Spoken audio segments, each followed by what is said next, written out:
some heal scrolls too. Gonna show some humor to you. Bold kills, expo fast, lumber mill, shin hacks. Call the boys and quicks around. Build 6 towers or get clowned.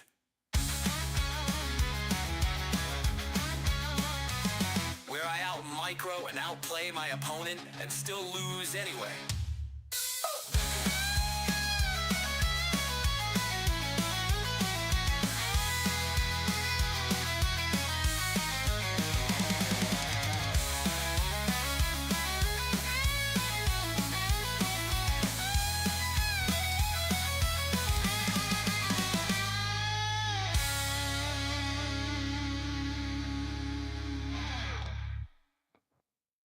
Where's my TP? Shit, I'm blocked. Here he comes. Trees get chopped. Hold this base. Game's close. Fuck that guy. He's toast. Let's get that red before they do. Grab some heal scrolls too. Gonna show some humor to you.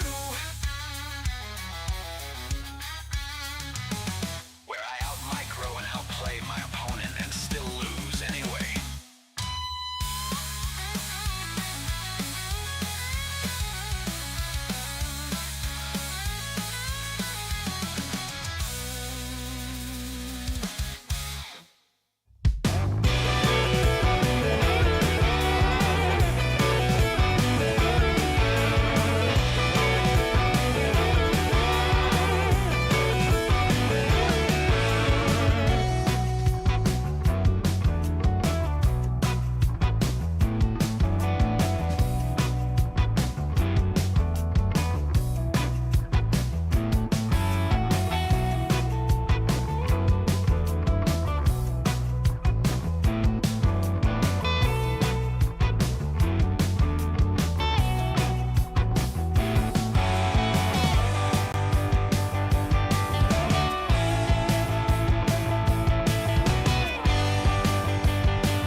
What's up, everybody? We got an awesome day of Warcraft ahead here at the Back to Warcraft headquarters. It is B Cup, it is playoffs. It's time to fight for the last remaining spot in the winner bracket semifinal, as well as the fight for survival.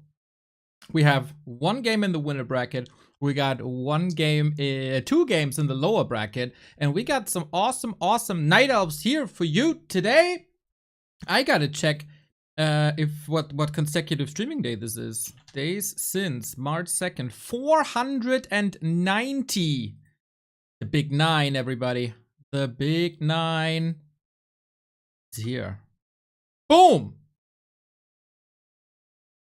We got Moon. We got Kaho. We got LawLiet. We got Foggy. These are 4 of the best and most spectacular Night Elves in the world. Then we got FoCuS and we got freaking Neutron, the Starbucks Slayer. Let's see if he can do one more and if he can start a lower bracket run. We'll see. Thank you very much for the 2 subs that we got. Vesti for 21 months and Neytpoh. It is my pleasure to do a little bit of work for the Warcraft community, Mr. Westy. It absolutely is. So I gotta figure out if this is on War 3 Champions or on KK. I would assume this is on KK, but for that we can always check out the streams that we got. BBC. Wonderful tournament here. $8,000 in the pot.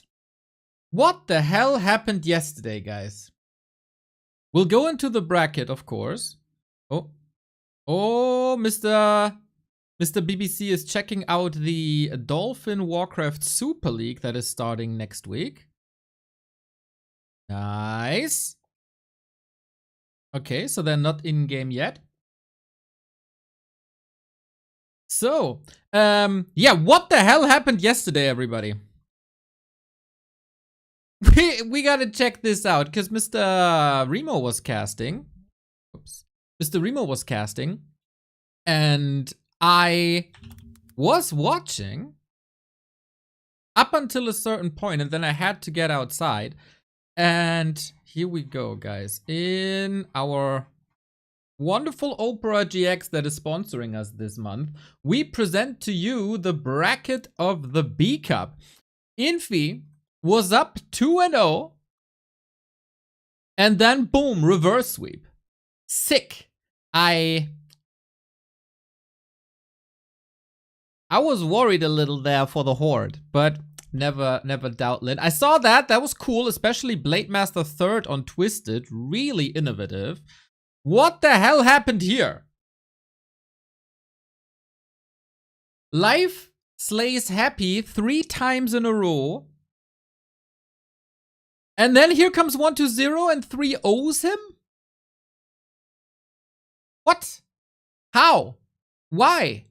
What? And then Colorful. The first 2 games went as expected, and then I had to go outside, and all of a sudden I come back and it's 2-2. Colorful. He fumbled the reverse sweep.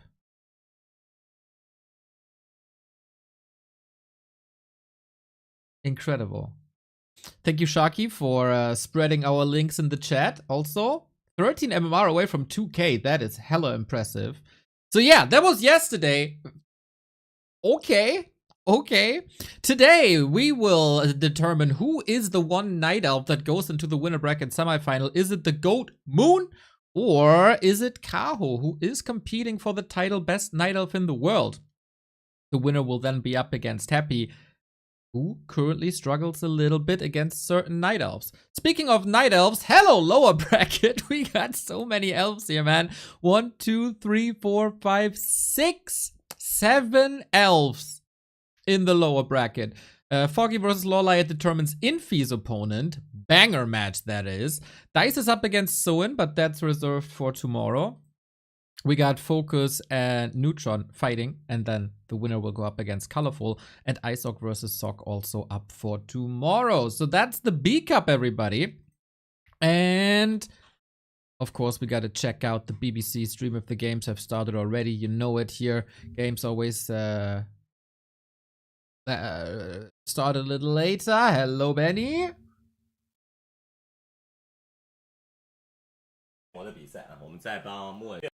No, hasn't started yet. Hasn't started yet, but they had Moon as a guest, right? Oh, Miss Noisy doesn't have a headband. Oh. I still gotta say, her new haircut is fantastic. Unlike my connection to China. But what the hell is that? I heard that Moon published a book. Crazy special edition. I wonder how many units he'll sell. Otto Van Bisk, legend, 61 month, man. Here, have the big 5. Thank you.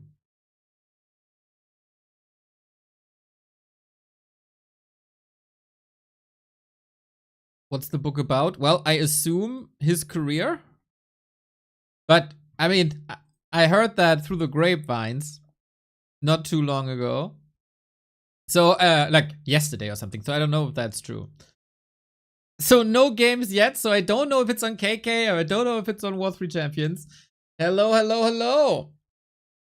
Yeah, lots of Night Elves here today. But you know me, I don't mind Night Elves. I don't mind Night Elves at all. Especially mirror matches. But yeah, as I said, this month we are sponsored by OperaGX. It is a new browser. Well, it's not rather new. In comparison, it's new, I would say. So if you want to help us out, you can boost this number right there. All you got to do is exclamation mark OperaGX in the chat. Every download supports the channel. And turns out this browser isn't half bad, especially for gamers. It is a gamer browser. That's the tagline right there. So if you are gaming, this browser will not clog up your RAM, CPU, and network, as you can just limit it with that. Has a built-in VPN and a built-in ad block. Cool design, many features. There's a Discord integration, there's a Twitch integration. All you need just in one browser. OperaGX, everybody, sponsor of the month. And now we wait for the games to start. Moon and Kaho, we are on the loading screen. Kaho, is Kaho even beatable in Night Elf Mirror is my question. Burn 188, thank you for the 27. I swear every time I open Twitch I see back to Warcraft and can't resist not to watch. There we go, mate, there we go. I think we are on Warcraft III Champions, and we are, so in 2.5 minutes, we go. That's the counter of how many users go up manually or each stream. Or I think it refreshes every day at 4 p.m.-ish European time. So it resets once a day. Also called daily. 2.5 minutes. So I am very impressed by what Kaho is capable of doing recently in Night Elf Mirror.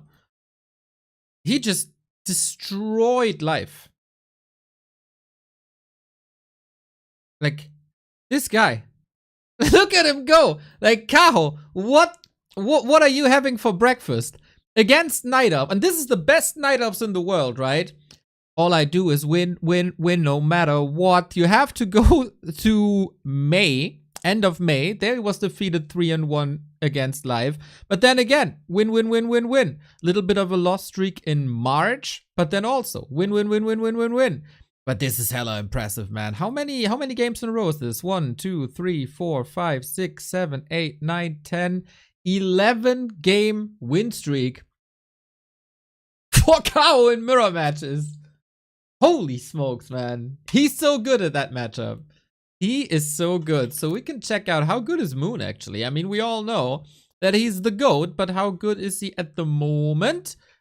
I think he can for sure still hang with the best. We got a loss against Kaho. That was a little bit one-sided at WSB, but he got wins over Colorful and Jens. That was a 6 series in B Cup.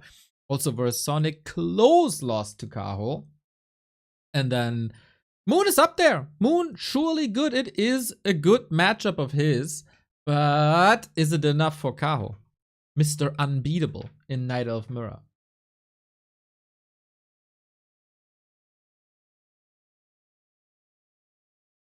Go Flags. Maybe later. We're gonna have a little bit of time in between the matches, obviously. Happy is the GOAT, Kappa. Well, everybody got his own GOAT, right? But in the public eye, I would say that.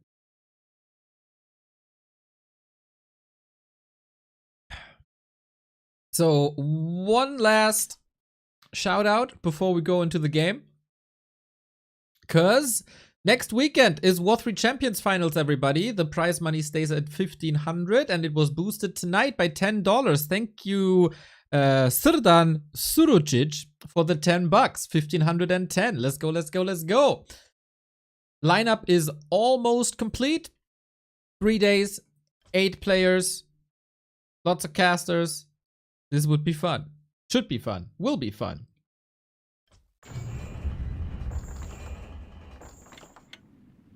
No qualifier. Well, we said for 1,500 we run a 3-day event. For 3,000 we run a 5-day event. For 3,500 we run a 6-day event, including qualifiers. And we hit 1,500, so 3-day event it is.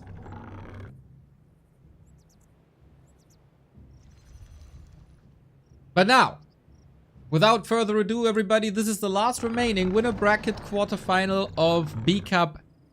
We got Moon versus Kaho, a clash of generations in Night Elf Mirror.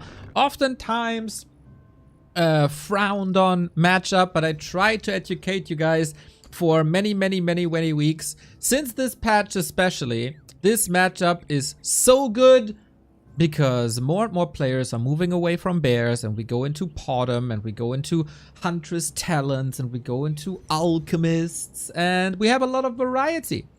It is the Night Elf Mirror beast Kaho against Moon, who wants to show the world once again that he can hang.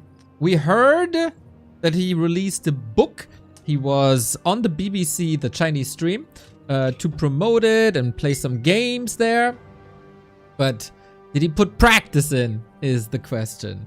I had to make double sure that we're casting the right people and assign the colors correctly. So here we go.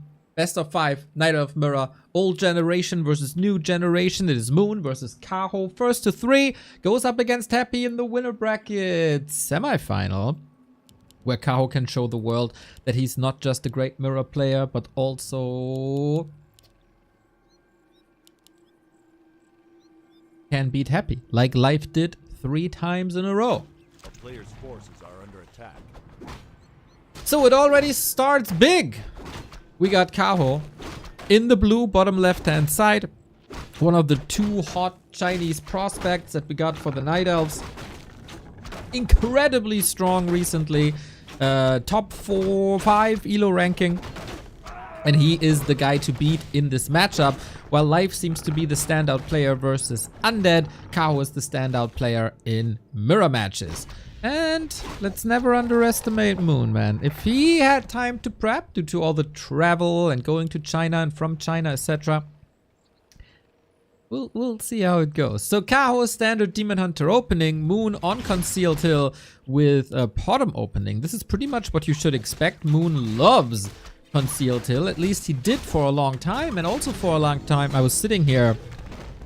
Are you crazy? How can you pick Concealed Hill versus Moon in this matchup? Well, it's a best of 5. You don't necessarily pick the map. This is the neutral map. Moon was the undoubtedly best player on this map for a long time. But I think Kaho even counters him here on Moon's home turf. You will say, but it's Moon Meadows and it's called Moon Meadows. Yeah, in many matchups I would agree, but in Night Elf Mirror, Concealed Hill is surely the pick. So Kaho scouts, Moon scouts the scout. And so Kaho knows that Moon knows that Kaho is speculating on an expansion, which you can do. Just because it's Potom doesn't mean it's a 40 food Huntress AP push anymore. Especially in the hands of Moon, 2 bases mass Dryads is an option. And now Kaho's got to react. We transition into Huntress for Moon. We got a solid defense. Kaho trying to trick him into a surround here. Out of the shadows into the circle. Doesn't go that way, does it?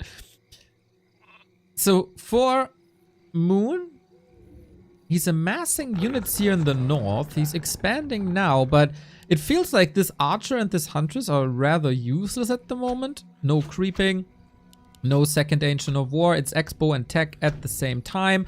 Potom is keeping the Demon Hunter low and keeps him kinda somewhat trapped on the left-hand side. We have an Immolation Demon Hunter in the Night Elf Mirror, man. And a strong Demon Hunter with that. Got the boot, sold the TP.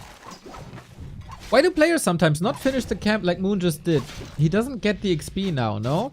Oftentimes, you want to be as efficient as possible, and with an Ancient of War creep, you go for the one creep that holds the item, finish that with the Demon Hunter, pick up the item, and go another way to creep another camp or harass your opponent, and the Ancient of War and the Archer can finish it, and then you still get the XP, but your Demon Hunter is covering another part of the map already.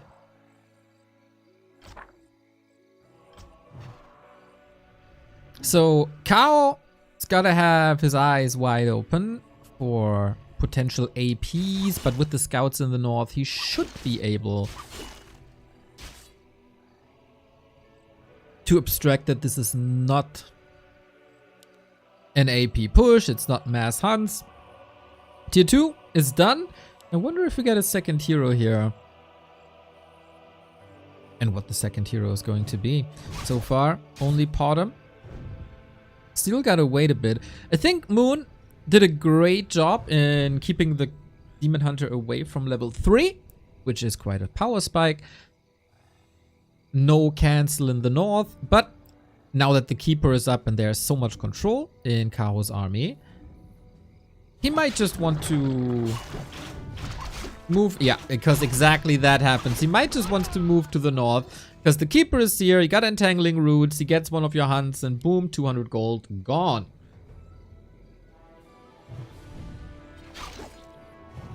Oh, there was a follow-up question. If you only have one hero, the XP is global. So if you creep here and your hero is here, you still get the XP. You only have to be close to the camp if you have 2 or more heroes. And even then, if both heroes are away from the camp, then it's shared. Creeping in Warcraft is a bit complicated at times, but happy to answer such questions. And chat, shout out for answering such questions as well.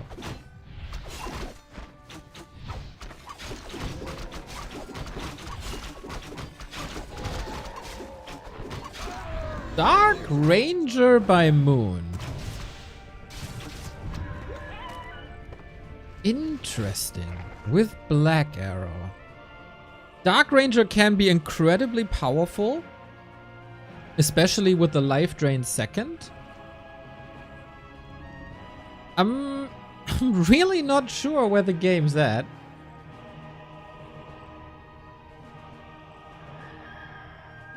Skeletons can be dispelled by Dryad, and that Dryad upgrade is coming. Good shop control by Kaho. He has a strong level 3 Demon Hunter. Feels like Moon wants to make this game weird and get Kaho out of his comfort zone, but Kaho is simply creeping up. He got some good power spikes. He's gonna go into bears now. He has a high number of archers due to the early threat of mass hunts. Wants to be stable in that regard. Moon on the other side, no big number of hunts. With that, he saves himself the resources for the Moonglaive upgrade. And silence.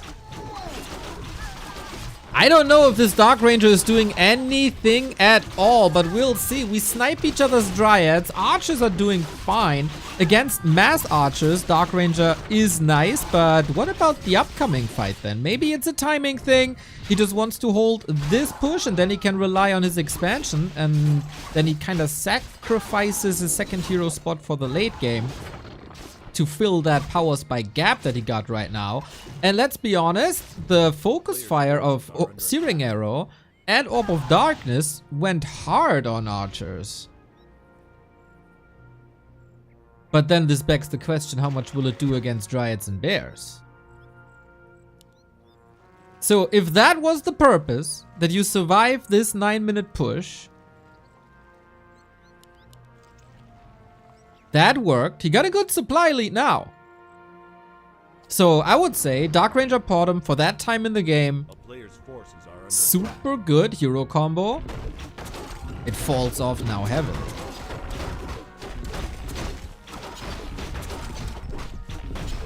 Interesting approach. That's why Knight of Mirror is so cool at the moment.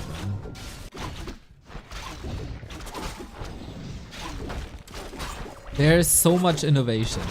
Of course, we also have a lot of Night Elves, so things accelerate quite a bit faster. Because you just have a bigger think tank and more ideas. House tier 3 is done now. Second layer. And the strong bears are coming. Bears can be out-kited, because the Dryads offer so much. Poison and slow.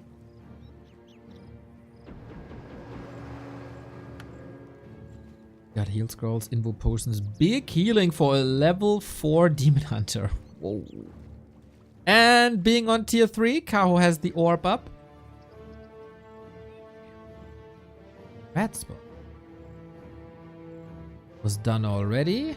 A little bit of int and agility for the keeper. So how long can Moon distract? It's a 2 base versus 1 base situation. And we got a Zeppelin.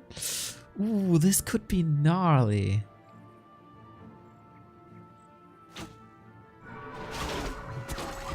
Little bit of high ground here. Not sure if that's Moon's position. We got a lot of Reju coming in. And some early losses for Moon. Maybe didn't expect that. Army wasn't together. Maybe a little misclick here and there. Nice by Kaho to intercept these reinforcements.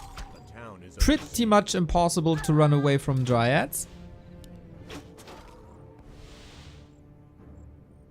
Or at least not take heavy damage. And Moon is solid 15 food up. So far, we don't see any usage of the Zeppelin. But it's a looming threat, right? You gotta be ready for that.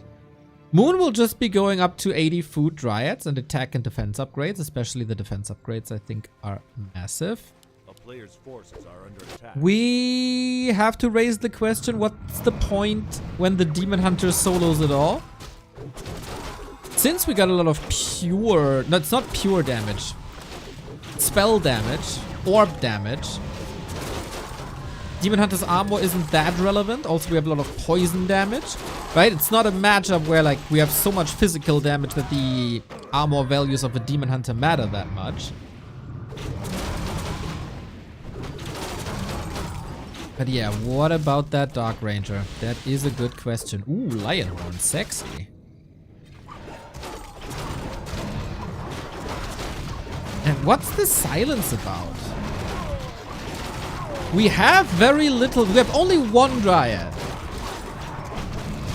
And Kaho is still on 3 archers. So Dark Ranger at the moment has a purpose. Maybe it was just a survival mechanism and then the expo carried. One thing that Dryads are bad at is, of course, base race. But Moon is so rich, she might be able to go for a Sapper down the road. Close to level 5 from the Demon. Big healing as well. Double orb. Don't be fooled by the supply numbers, guys. Kaho is playing an efficient game. No upkeep. He has a high-tech game. These orbs are worth a lot. Double staff, double orb.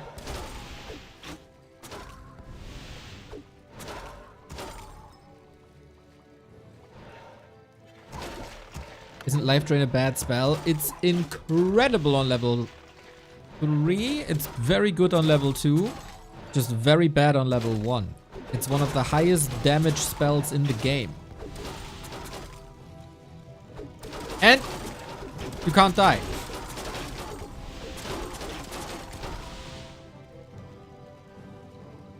Also, this Demon Hunter, like, outside of his physical damage and tankiness is rather useless, right? Immolation doesn't do much.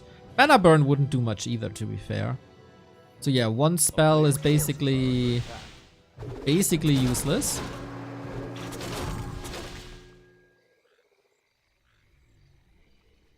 Four heal scrolls on Moon, lol. Second attack upgrade. We go triple lores. A Night Elf that's going heavy on production buildings. Look at that, guys. Look at that. How often did I sit here and didn't understand why every other race is going to 3 production buildings and higher, but Night Elves with an Expo never did? Now they do. At least Moon. At least in this game. We'll observe.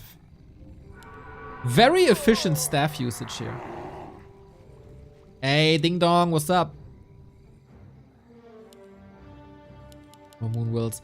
Gotta say, this Zeppelin probably didn't serve the purpose it was supposed to.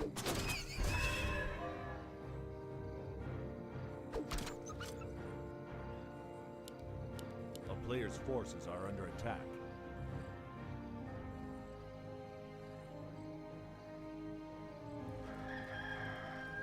But hey, it's still fine. Crazy inventory. So many consumables. All still in the game. Town is under siege. Moon is making double and triple sure that Kaho can never expand. That's just great. We got 17 Dryads. Okay, bottom needs a little bit of reposition here, but yeah, that's the strength of poison and orb damage.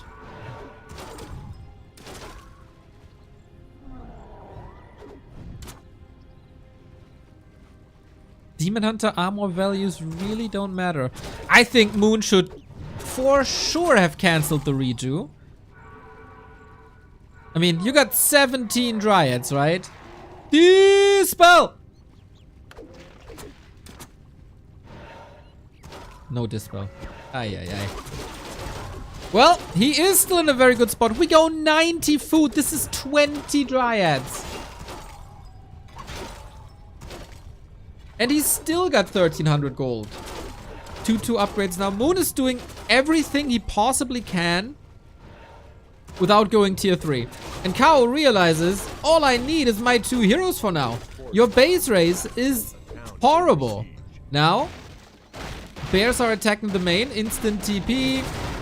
Demon Hunter is here with the TP. Silence on the bears.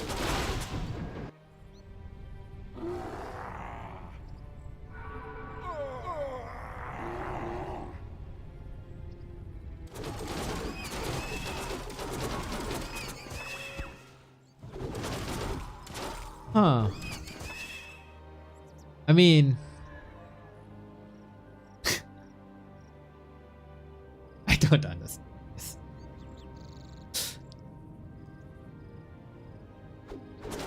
So, no TP on Kaho anymore. He wanted to re-engage immediately. There's still 3 heal scrolls here.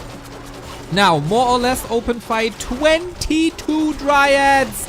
And the concave is amazing. Staff on the bear. We still got Zeppelins to save her Dryads if you want to. Rejuve gets the kill. Level 4 on the bottom. Very decisive fight now. A lot of hurt Dryads. For a long time, Moon had the best Dryad micro in the world. Now, it might be a little too much here. But it is a 20 food advantage. Heal scroll number 3 has been used. The other heal scroll is ready. Dark Ranger level 4. Still 1000 gold. These heal scrolls have so much value. Some opportunities for kills here. Another bear down. Potom gets 2 more heal scrolls. Level 5 on the Keeper. Demon 5.4. And the bears are slowly but steady melting. It's soon to be nighttime. And then Moon Juice is available again. Moon doesn't lose any heroes. He lost 10 Dryads though. And they do feed crazy XP. We still got so much mana on these Dryads. Gotta make sure to have some Dispels available just in case of redo. Easy pickings here on these bears now. Potom, Dark Ranger. Oh my god. He couldn't pass the invuln. Dude, Kaho seriously needs nothing else but the heroes. But is this recoverable? I don't know, man. Kaho is stalling time for his expo to be up. We tried to get some healing in. And yeah, that poison is super annoying. Potom back in 90 seconds. Demon Hunter has that big potion. Demon Hunter is close to level 6. No mana available for the ultimate though. Zeppelin's about to crash! With that, the Dark Ranger on a silver platter here. Here's level 6. Uh-oh. We get the staff. The Keeper had the staff. Oh, Keeper wasn't here. Okay. Keeper had the staff ready. I think he tried, but that didn't work. Oh my god, what a game, guys!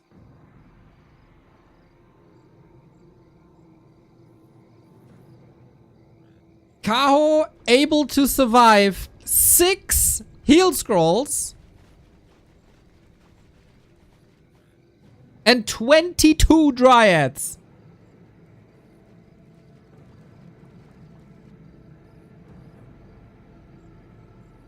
That's insane. That is insane. Moon has an export for 10 minutes. I gotta say, fight execution by Moon wasn't top tier here. Lack of dispels, lack of saves, lack of focus fire. Especially lack of dispels when there's redo in the mix is essential. And then also, like, Entangle shouldn't last that long IMO.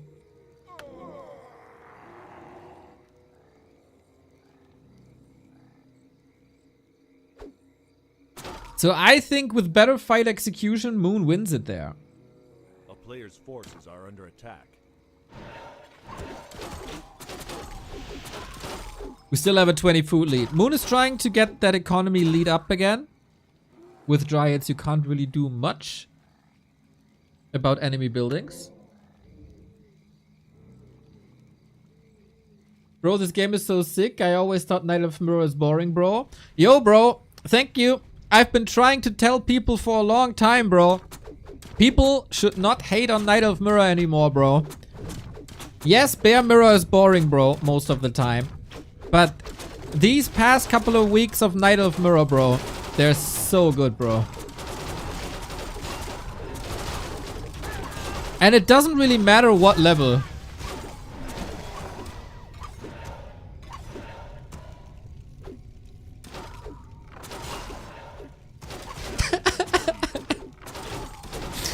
Here we go! Open battlefield once again with Superman! Plus 16 damage and splash against the Dryads. This is looking almost disastrous for Moon here. He's trying to stall a little bit of time. Searing Arrow level 3 would actually be fantastic. But I don't think we're gonna get there anymore because the bears are just too strong. I still don't really see the value for the silence here. Imagine life drain in those fights. It would be so good. Kaho is starting to lose a lot of units though. And Metamorph is almost over. Level 6 on the Keeper now. Silence is nice against Tranquility, of course. And Moon, APs, Ancient of War, middle base.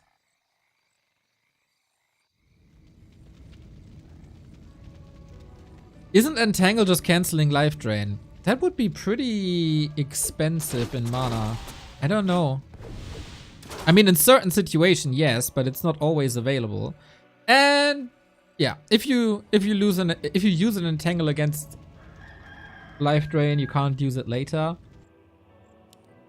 Cooldown on life drain is pretty low.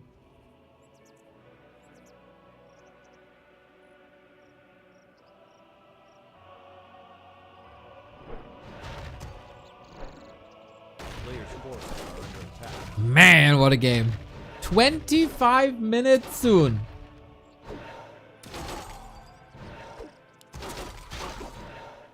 Removing the Tree of Ages?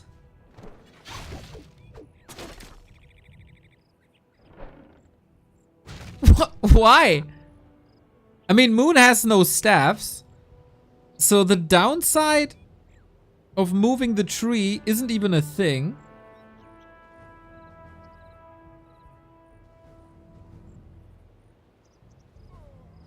So it's just static defense? What the hell is going on? I might have to remind you that Searing Arrow was buffed not too long ago.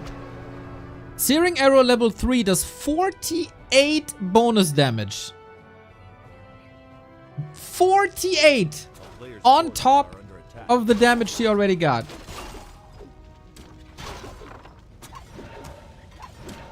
Zeppelin number 2. About to crash.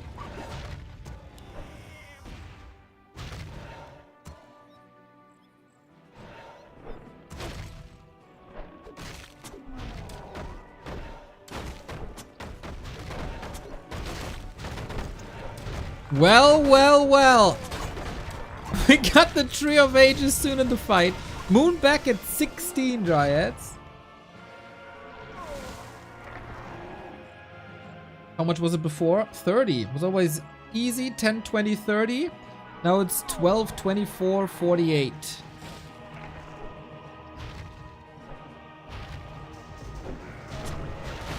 Crazy damage. So, Moon's Totem is not part of the fight. Also a couple of Dryads here. Ooh, man. He doesn't look too awake. We got another Metamorphosis in here. Silence. Dispel. Tranquility! Oh, no, he doesn't have the silence ready for 10 more seconds. Well done by Kaho. Heal scroll used, but with the help of the APs, maybe the necessary damage has arrived with the bottom. Invo Potion against Hero FoCuS as well. Moon has to hold here. I mean, there's no lack of Dispel against the Entangle, is it?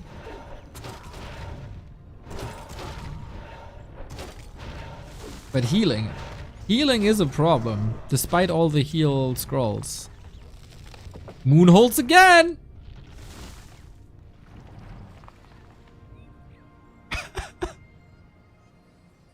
It's an amazing night, Opera. I very much respect the tree. Protecting his small brother. Like back in the schoolyard. Longest pro game I've ever seen in my 10 months of watching. Glad to have you here, Eddie. We're not done yet.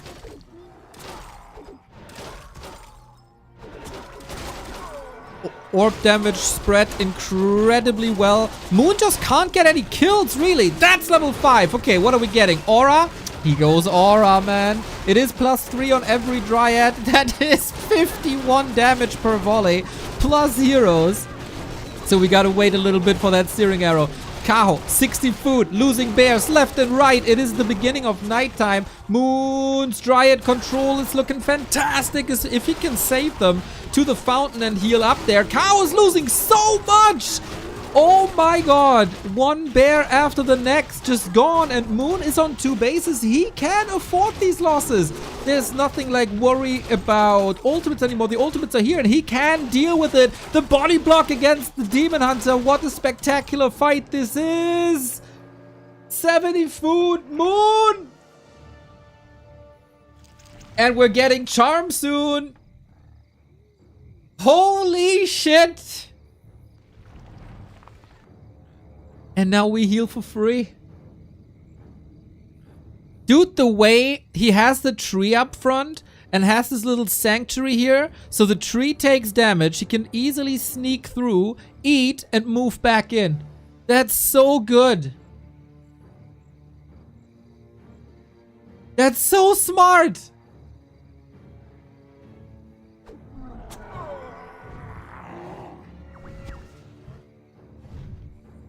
We might just be 2 kills away from Charm. In case you're rather new, because we don't see it much, Charm takes over a unit of your enemy and makes it yours. On a very okay cooldown. Good staff by Kaho here, but he can't prevent the inevitable for much longer. Staffs are on cooldown. Maybe 2 more kills here. Dryads are just everywhere. Dark Ranger has level 6! And there we go! Moon finally has a bear. And that is game. The GOAT shows again why he is the GOAT. Moon, moon, moon, moon, moon, moon, moon, moon. What a legend, man. He might not be the dominating force of Warcraft 3 anymore. But when Moon is on, by God is he a strong, entertaining, and goddamn smart player. It was incredible to see his improvement in the game. Left-hand side fight at like the 15-minute mark or 12-minute mark wasn't that great, I think.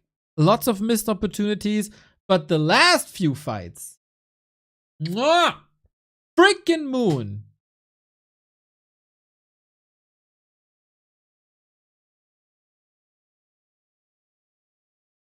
Bottom Dark Ranger works, man. And Kaho at the end felt a little frustrated. CJM, JMM, thank you for the 46 month.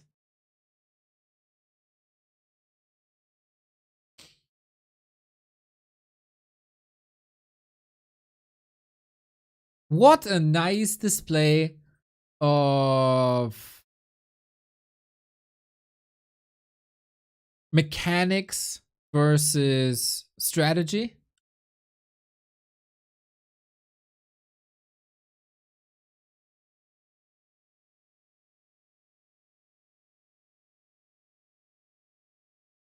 And Moon still the king of Concealed Hill, man. Dryad control is out of this world. I don't even think the Dryad control was that great early on. Like in that fight left-hand side. Couple of units lost early on. Dispels were a little bit late. But man, in the late game.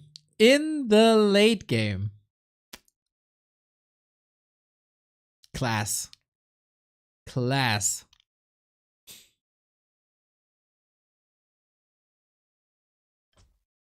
So we're waiting for map 2. I hope they're not switching servers, but we can check this out. This was an amazing game.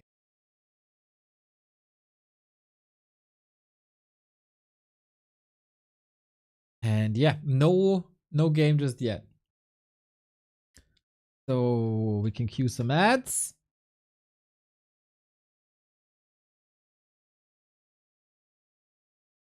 Maybe, you know, Moon thought, well, I got a book to promote. It's time to step up my game again. Unit Potato Corn TV, thank you for the 2 years. Hey, smile. Hey.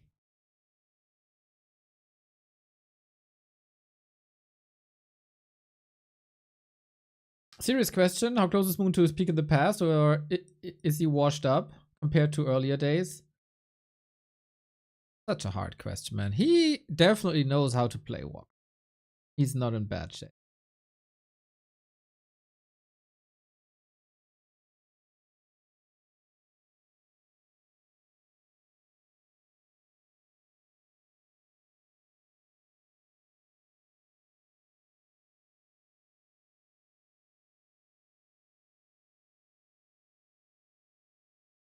Yeah, I felt like Kaho's control in the late stage fight when he used like Metamorph for the 4th time. and Tranquility for the second time, and it all didn't work. It was just a wall of dryads. I felt if Kaho got frustrated. For sure, for sure, for sure.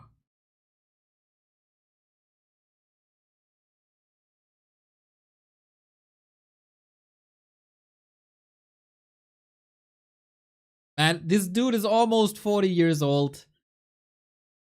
Still these moments of brilliance. He might not shine as bright as a Life or sometimes a Kaho, especially in other matchups. Or Lin, who's also same age, right? But a Moon in good shape is beautiful.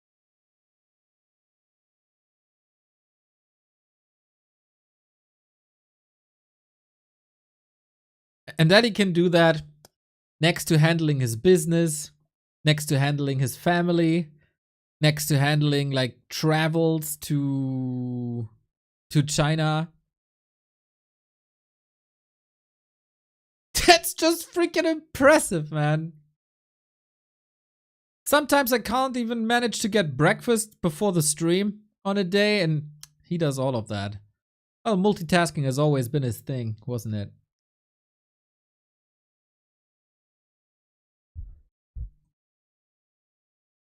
Yeah, love for Moon. If you like what we do here, you can reward us if you have an Amazon Prime sub lying around, ladies and gentlemen. If you have Prime and connected to your Twitch, you got 1 sub for free. You get all the emotes, the sub badge, no ads, and we get the support. And we take money away from Amazon, so it's a win-win-win situation. So, if your Prime is available, to this. Want more gifties? Yes, Daddy. Please, Daddy. What's his business? As far as I know, he has massage salons. Saliano, thank you for the 22-month. Just Zataro, thank you for the Prime. Wonderful. Thank you, guys.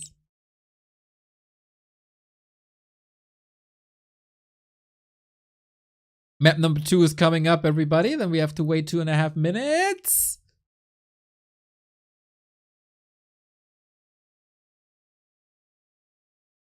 And then we're good to go. As we're always lacking a bit behind the official stream. Yeah. You filthy souls think of those massage salons? Of course you do. Of course you do.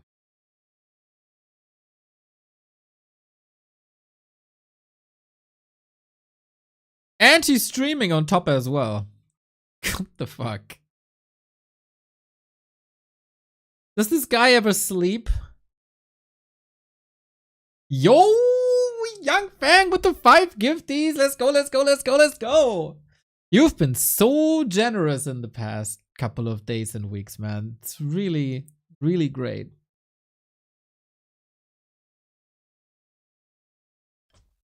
Have you ever asked Moon for a massage? Bro,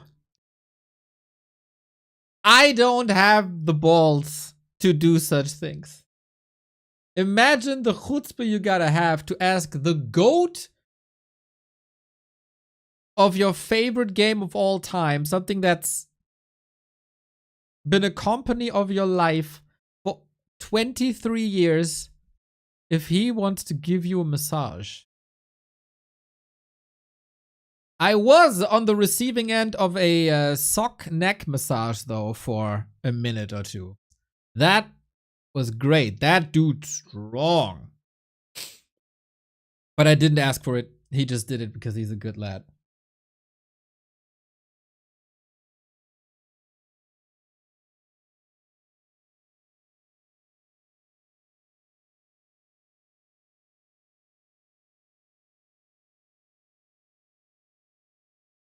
Did he use clap?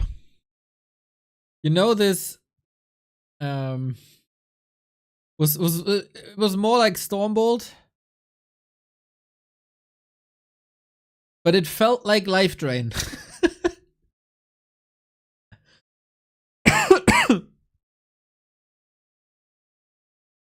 70 seconds. A minute or two didn't last long. Oh, I never do.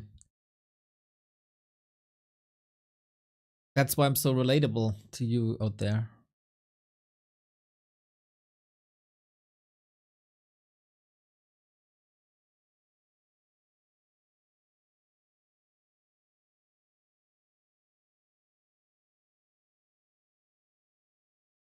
Question to chat. Does Demon Hunter AoE not affect Dryads? Correct. Dryads are magic immune.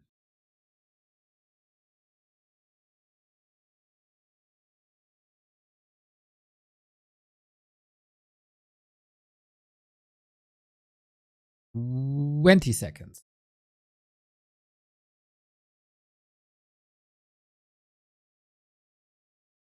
Ultimates affect magic immune? Yes. Ultimates do. Oh, you mean the metamorph. Ah, sorry. I thought you mean immolation. It does affect Dryads. It does affect Dryads. Okay, sorry, I misunderstood. I thought you meant immolation. Immolation doesn't affect Dryads, but metamorph does.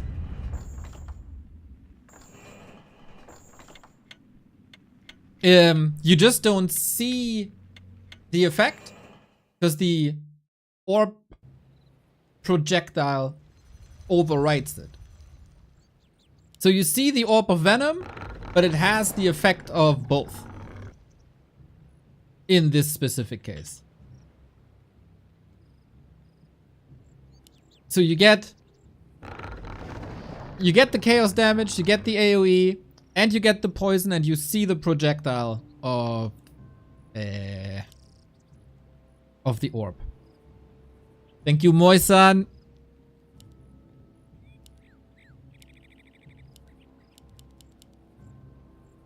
AoE is not huge, but it adds up. Oh, for sure.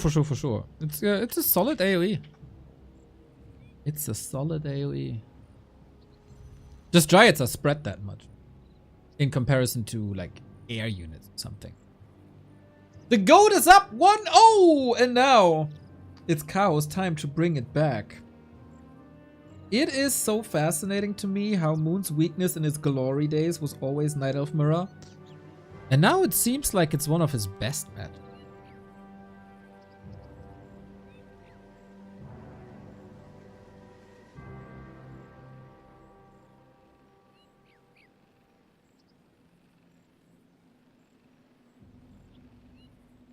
This time, Demon Hunter Mirror, we both end up on the mercenary side of things. Echo Owls is very, very special in Night Elf Mirror. It's almost always this setup. And then we go for mercs, and then we go for expansions, and then we try to push each other. Usually games here don't last that long. A player's forces And are people like Moon and Foggy are incredible here.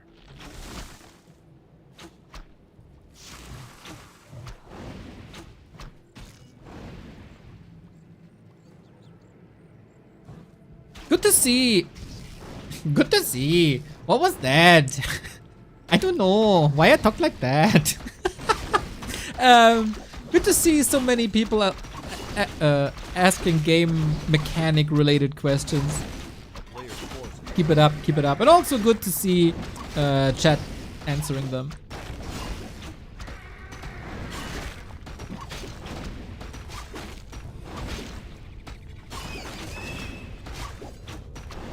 It's a shame to see the poison projectile instead of the demonic fury rock attack. From an aesthetic perspective, I would agree. But I think from a game mechanic perspective, it's nice that you can see that the opponent has the orb. Thank you, Lippy G, for the 17 month. Less than 3 right back, mate. So we got evasion on Kaho. We got a claw +8 on Moon. Well done. So Kaho is actually switching it up. Tex, no Expo. And is trying to harass. I feel like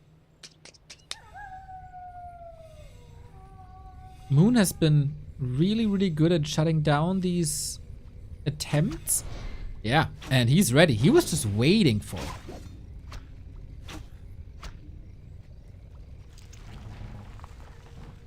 A player's forces are under attack.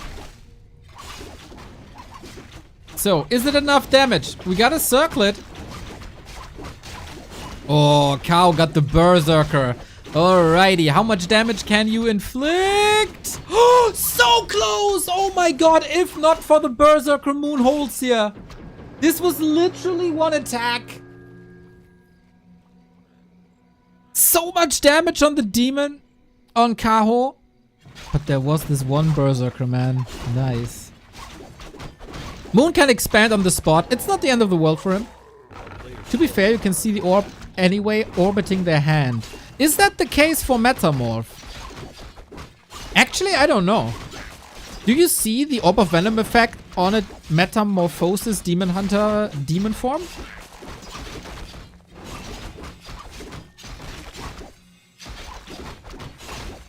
In regular form, you see it orbiting. You see it? Never seen it? Well, that doesn't mean much, Sprizz. I would trust Ataria. A player's forces are under attack. Trust the people with the 50-month sub. So Kaho had one solid attack. Wait. Okay. Moon, Tech, Expo at the same time. I thought for a second, is he going Huntress now? But he would teched already. It always attaches itself to whatever is dubbed the weapon of the model. Yeah, for regular models, I knew. But yeah, it's the case for Mountain King as well in avatar form. So yeah, it makes sense. But Warcraft is weird sometimes. Naga second for Kaho. Solid damage. Very good inventory with the slippers. Not as good as Moon though. This Demon Hunter is already such a beast. Look at that. He hits like 3 to 4 times. Boom, 50%. Is this still cancelable though? Can't be, right? No. Kaho realizing this as well. Yeah, and then Kaho is down a base. And Kaho is facing this monstrous Demon Hunter.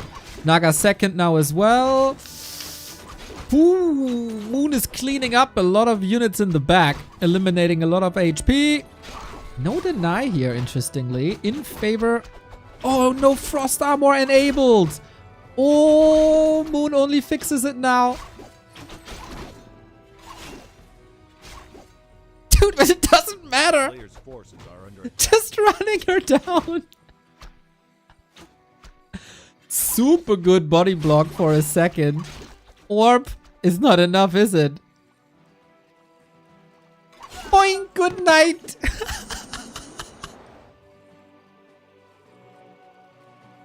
Demon Hunters, man. Demon Hunters, am I right? So strong. God damn it. Body block here as well. Guys, is it me or is Kaho kind of falling apart? What the hell is going on? He has one timing. And that's the bear bust. On tier 3 with Master Bears. Because Moon is on his 2 bases as well. Dude, so clearly in favor of Moon so far. And he's going into Mass Dryads once again.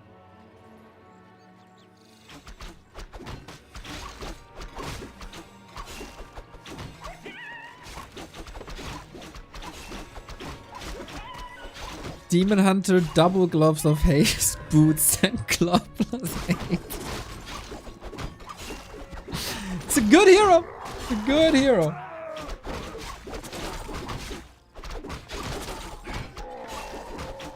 What can I say? A player's forces are under attack. Oh, it just got better. I don't think in any other game Kaho would complain about his items. It's solid, right?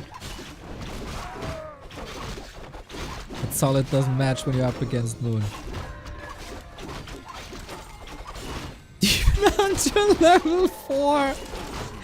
Guys, let's be honest. This thing is done. It's over. Level 4, level 2. This inventory. Expo up. 600 gold. Tier 2 reached. Dryads on the horizon. Kaho even needs another moon. We'll took up to 50. Kaho is on an 11 game win streak in Night Elf Mirror. And Moon is outperforming him quite a bit.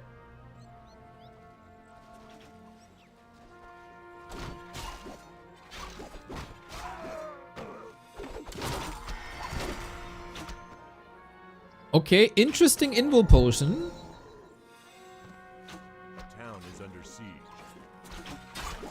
But hey, he's safe. So Kaho, with 40 food, maybe this push hits a little earlier than expected. Lore just goes down. And we have a 40 food, 1 bear AP push. Yeah, this reeks of desperation. Moon goes for a little shopping trip. All the mercs, and that piercing damage is way too crazy. Kills off the Dryads one by one. The APs never stand a chance. The Naga is out of this battle, even though nice rejuvenation, which you can never out-heal, really. Bear is down. Demon Hunter, wait a minute. Okay. Thought for a second this is Kaho turning around, but nope. And this is as one-sided as it gets. Fork lightning and another Naga kill. Disaster for Kaho. Holy smokes, man. Yang Fang, thank you for another gifted sub. Yeah, that was not even close. Dude, did Moon break Kaho on map 1? In the middle of map 1 when the ults didn't work?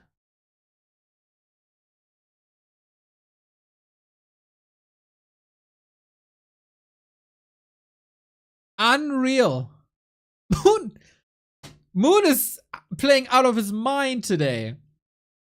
Shows the young generation what he's made of.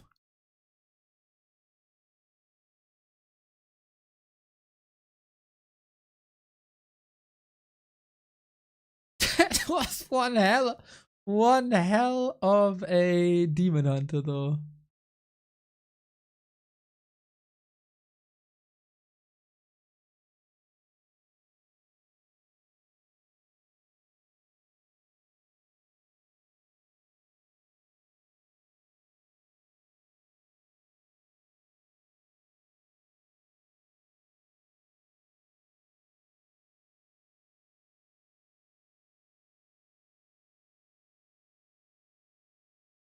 Moonverse Happy is one map away.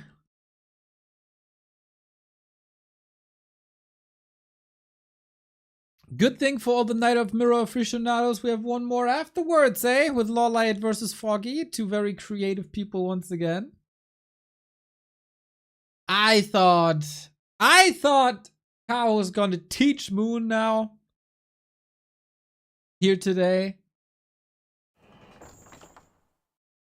Dude, when he defeated Life in a, I think, Don't Force Me Cup, he looked like the king of the world.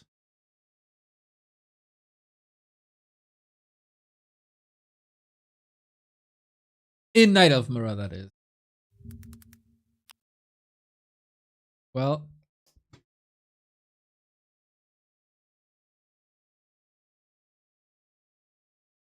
What can you do, man? What can you do?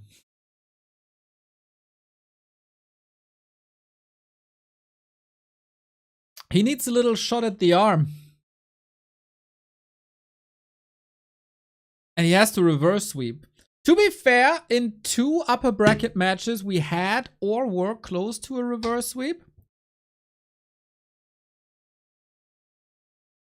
So I wouldn't rule him out, man. I wouldn't rule him out. He got a little bit of a break now, reset his mind. Concealed and Echo Owl's also 2 of Moon's best maps, I'd say. But whenever I need a shot in the arm, I go to our partners of this month, and that is Rogue Energy, everybody. Boom! Cheers! That's something that Kaho needs. I don't know if they ship to China.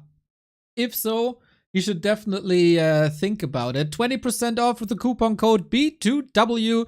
3 different formulas. Energy for when you need energy. Hydration to supplement your diet and get some electrolytes in your body. And maybe for the evening hours, the chill product. Tons and tons and tons of different flavors. Trial packages, of course, available as well if you can't decide for a flavor. Check out Rogue Energy. Second sponsor of the month. Thanks for your amazing work. My pleasure! Exclamation mark Rogue. And thank you, The Casino 92. And hello, Knopf. FoCuS is playing Neutron later today. We'll see where this goes. We'll see where this goes. Hope you have a wonderful day, Knopf. And I mean, everybody, but especially Knopf.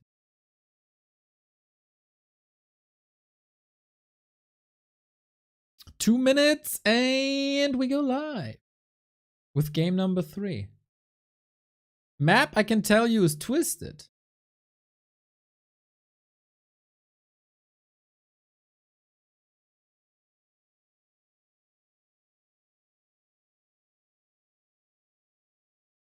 So, Concealed Hill, Echo Isles, and Moon Meadows.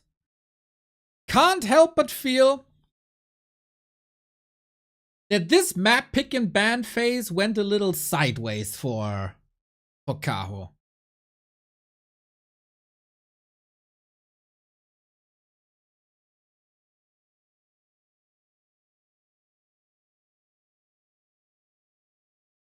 On paper, these should all be amazing maps for Moon. Is there any Chinese viewer out there that's tuning in now? We've seen the advertisement for like Moon Collectors stuff recently. We also know that Moon was at the BBC stream. Is that really a book that they're advertising? If you guys could enlighten us, that'd be dope.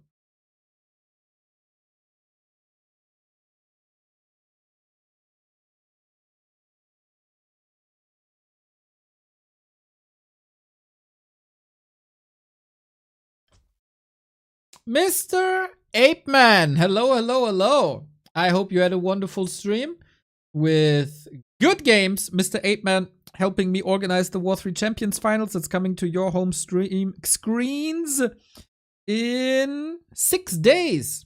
It's Friday. War 3 Champions Finals gonna go down on Friday. Without Soul, I could never do that. So I hope in real life isn't going to be too stressful for you today. Hope you can relax after an entire morning of streaming. If you don't know Soul Apeman, what are you even doing in this Warcraft scene? And yeah, 6 out of 8 players confirmed. Need to eat something. Neo will handle the Night Elf Mirrors. Of course, I love the Night Elf Mirrors. Moon 2-0 up versus Kaho. We go into match point number 1. It is Moon Meadows. Old generation versus new generation, and man, the GOAT is about to break Kaho's 11-game win streak. For everyone out there who's looking for patterns, the past 2 games, Moon was yellow, and he won both matches. Now everything is changing, and Kaho is the yellow player. Let's see if he can take the W as well. Lots of smart people like yours and Sonic realized very early on in Warcraft 3 that yellow is the superior color. Is that still true in 2024?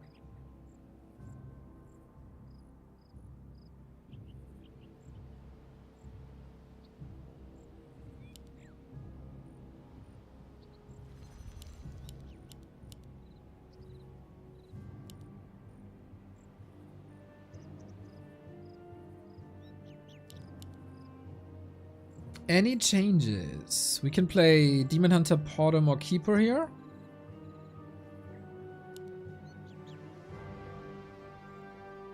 If you're super wild, you can go Warden, but no, Demon Hunter it is. So far, Moon has been with the same strategy both games. Expo and Dryads. The way there was different though. Once with the Dark Ranger, once with the Naga.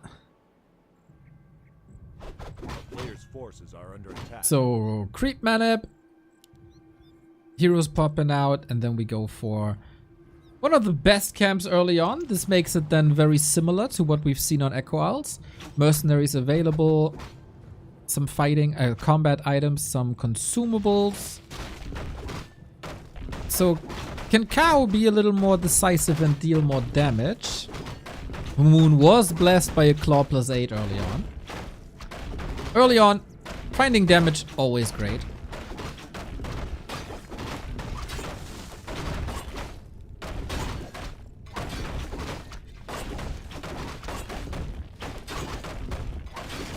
And what do we got? Big Invul Potion, phenomenal for Kaho, especially if he wants to, if he has to attack expansions down the road.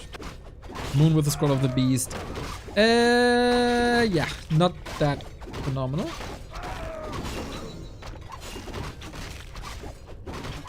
Players' forces are under attack. So Shadow Priest available for Moon. He sniped the other one. And Kaho can't get one. That's annoying. Mana burn kill, also annoying. Puts Kaho a little bit ahead in the XP department. And so far, no sign of an expo. But that doesn't mean much. But we also don't see a Wisp at the 6 o'clock position, where the Tree of Life would usually be built.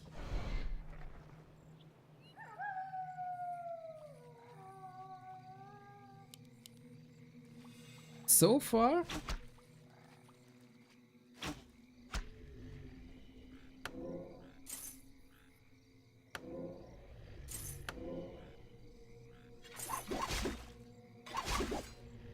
Kaho's best early, maybe? A player's force. Concealed Hill was similar. Oh, Moon gets the Berserker as well. Yeah.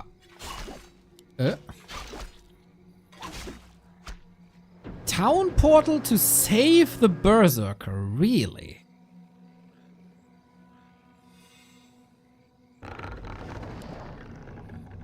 Really?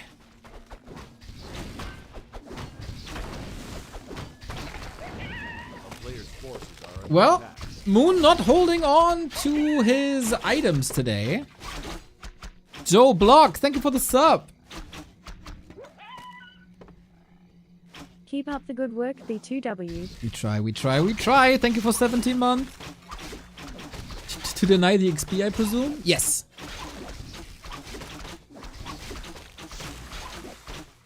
And of course to keep the Berserker alive. So that kind of means he feels like he doesn't need the town portal for the rest of the game. And he is stacking up on units fairly early. So he's spending so many resources, plus there's no Wisp on the 6 o'clock. This doesn't seem like an expansion at all. We have 3 Wisps here. A town is under siege. APs? Yeah. Weekend. Yeah. Oh, Izzy, you lovely soul. One of the finest people in the entire Warcraft scene. Have a virtual hug, my man. Kaho seems fairly sure, just like us. A player's Where's your forces expansion? are under Where's attack. your expansion? It's not there, man. It's not there.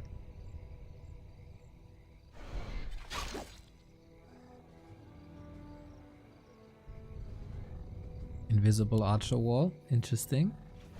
A town is under siege.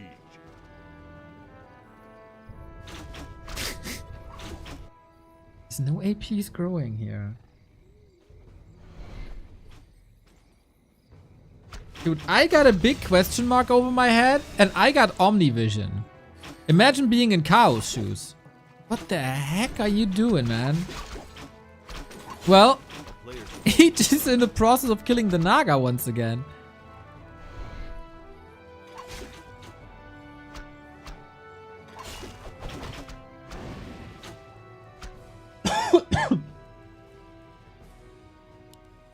That drains a lot of moon juice. Yeah, especially with... Yeah, I think that mana burn is totally worth it. Moon juice empty at the end of nighttime. Oh. Does this work? A player's forces are under attack.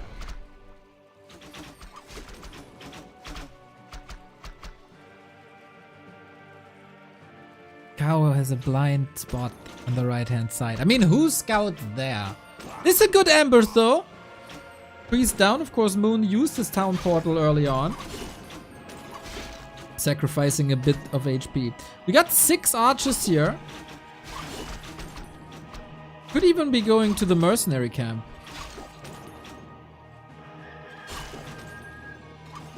Kaho is dealing a lot of damage. But now we're at home and it's time for the APs. If you just send the APs, we have Nature's Blessing. If you send the APs to the base, sooner or later Kaho has to respond.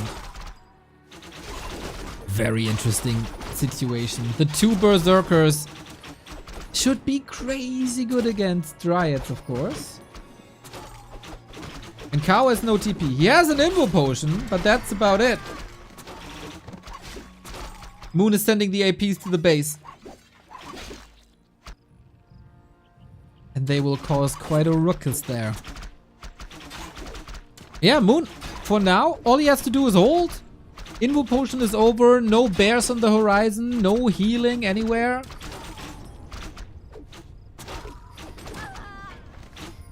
Ooh, he is playing with fire. So Kaho has to walk all the way back here soon. Or grab a potion from a shop. Interesting. We see this more and more in Night Elf games recently. Proxy shops. I very much appreciate that. But yeah, Kaho's tournament life in the winner bracket on the line. If he loses the Demon Hunter here, it is over. Naga doesn't look too good. Demon Hunter doesn't look too good. Archer block though. The sheep might help. Moon out dribbles the sheep. Kills the Naga. Guys, it's not even close. This is not even close. And now say hello to my 3 friends. Kaho just overwhelmed. Kaho very much overwhelmed. We can confirm it wasn't the yellow player color. It was the genius of Moon who ends 11 games in a row that Kaho won in mirror match. And he's the king of Night Elf Mirror at the moment. 3 kills. So easy. So easy. For him, at least. What a banger of a match the first one was. And then it felt like Kaho was a little broken. Couldn't really keep up anymore. Fantastic. Fantastic.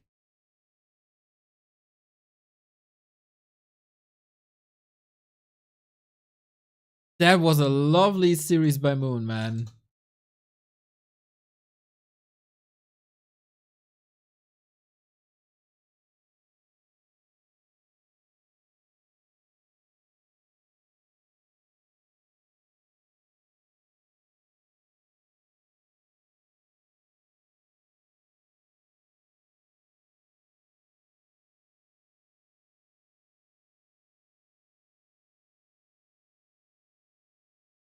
Can still do it. He can still do it. So Moon versus Happy in the winner bracket. This was in the past a couple of weeks, months, even years at this point, really. A pretty one-sided affair. But this Moon looked hella good. Let's see what he can do. Well, let's see what Moon can do. Is it tomorrow? No, in 3 days when he's up against Happy. Lin 120, Happy Moon. Those are the top 4 for now, winner bracket semifinal.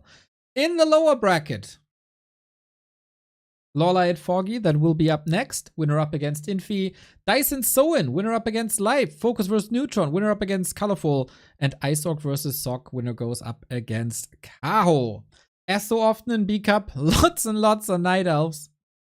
But if you tell me 2 weeks ago that Moon would be in the winner bracket semifinal of B-Cup, I'd laugh at you. I'd laugh at you.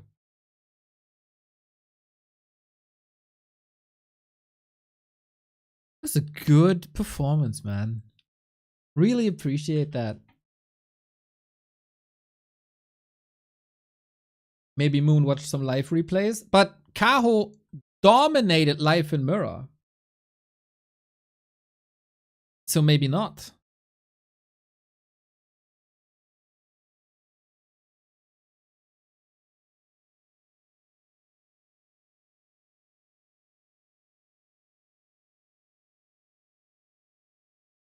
Sometimes competitive Warcraft can be very fascinating.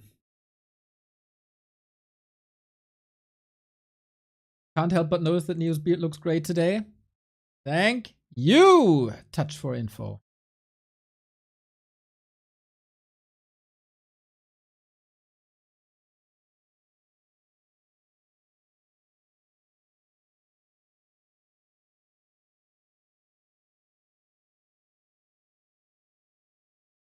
And then, yeah, of course, 2 more series here today. LawLiet Foggy. 2 of my favorite people in the scene clashing.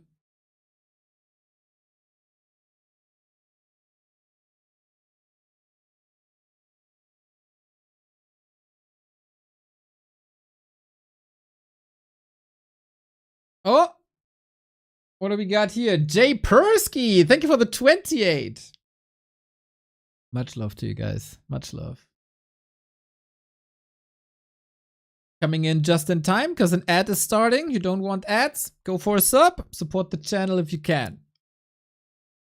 Mr. BBC supports himself with the beef jerky. Wait. Ah! Ah! There we go. Nom, nom, nom, nom, nom, nom, nom, nom, nom. I can't help but feel Magic Yang is still explaining game 1. Magic Yang, the person in the middle. Miss Noisy, very active. BBC, the boss, just going for the beef jerky, isn't he? So, we might have a little bit of a break here. That leads me to something we figured out recently. That is Flaggle. I don't know who it was. Maybe was it Gartroll who pointed me towards Flaggle? It's a nice little game for in between. It's basically like Wordle, just with flags, and we love flags here. I've been okay with that. Moon had some of BBC's beef jerky. Since then, he's on steroids. Young Fang, that makes so much sense. That makes so much sense. Yeah, you're right. What else could it be? You found it. You found it. You found it. So, I guess your first guess should always be something with like red, blue, white. So I like Netherlands. Oh! Oh snap! Oh my god, dude! Sick! What a crazy guess! So now, is that it? Is it Iraq? Yeah, boom, baby! Boom! Boom, boom, boom, boom, boom, boom, boom, boom, boom! Easy, boys! 2 guesses. I'm the freaking flag king. Well, that was faster than expected.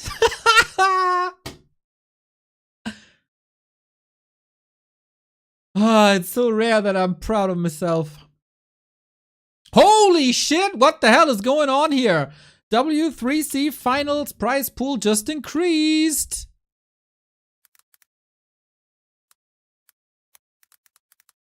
Who was that? Who was that? That was insane. I'm the freaking Flag King, dude.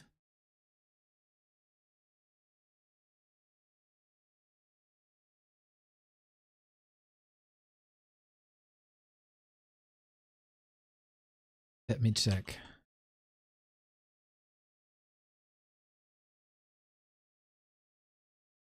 Who did the honors? Lurkle.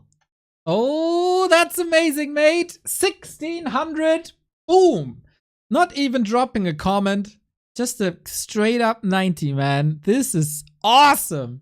Thank you for supporting our top players of the season. Next weekend, War 3 Champions Finals. Also next weekend, the start of an insane tournament. Dolphin Warcraft Super League. You know the Dolphin Warcraft Championship Cup. You know the Dolphin into Cocoon Butterfly Cup. Now the next step is the Dolphin Super League. $28,600. That is outstanding, man. That is outstanding. 15 players, round robin, best of 5. All these players will play against each other in this super long table. Everybody plays against themselves. Then we have a ranking from 1 to 15, right? Who performed the best in the regular season.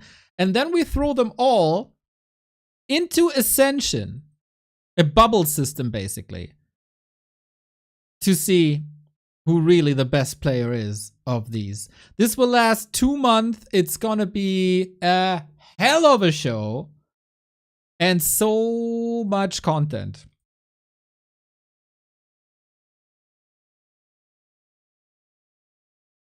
This is gonna be the highlight of the summer for sure. So yeah, the start of the Super League as well as War 3 Champions Finals on one weekend.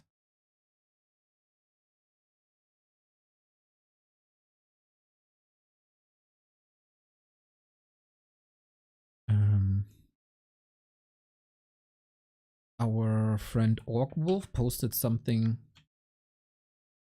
in the game.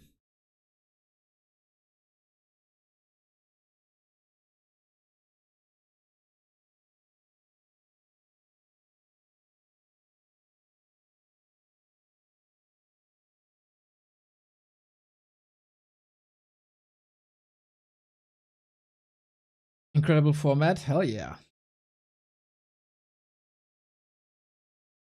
Is it like 120 series? Yeah, roundabout.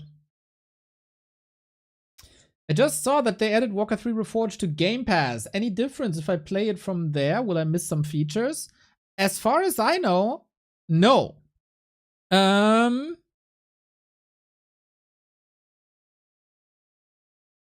I would give you the advice of waiting maybe 1 or 2 weeks.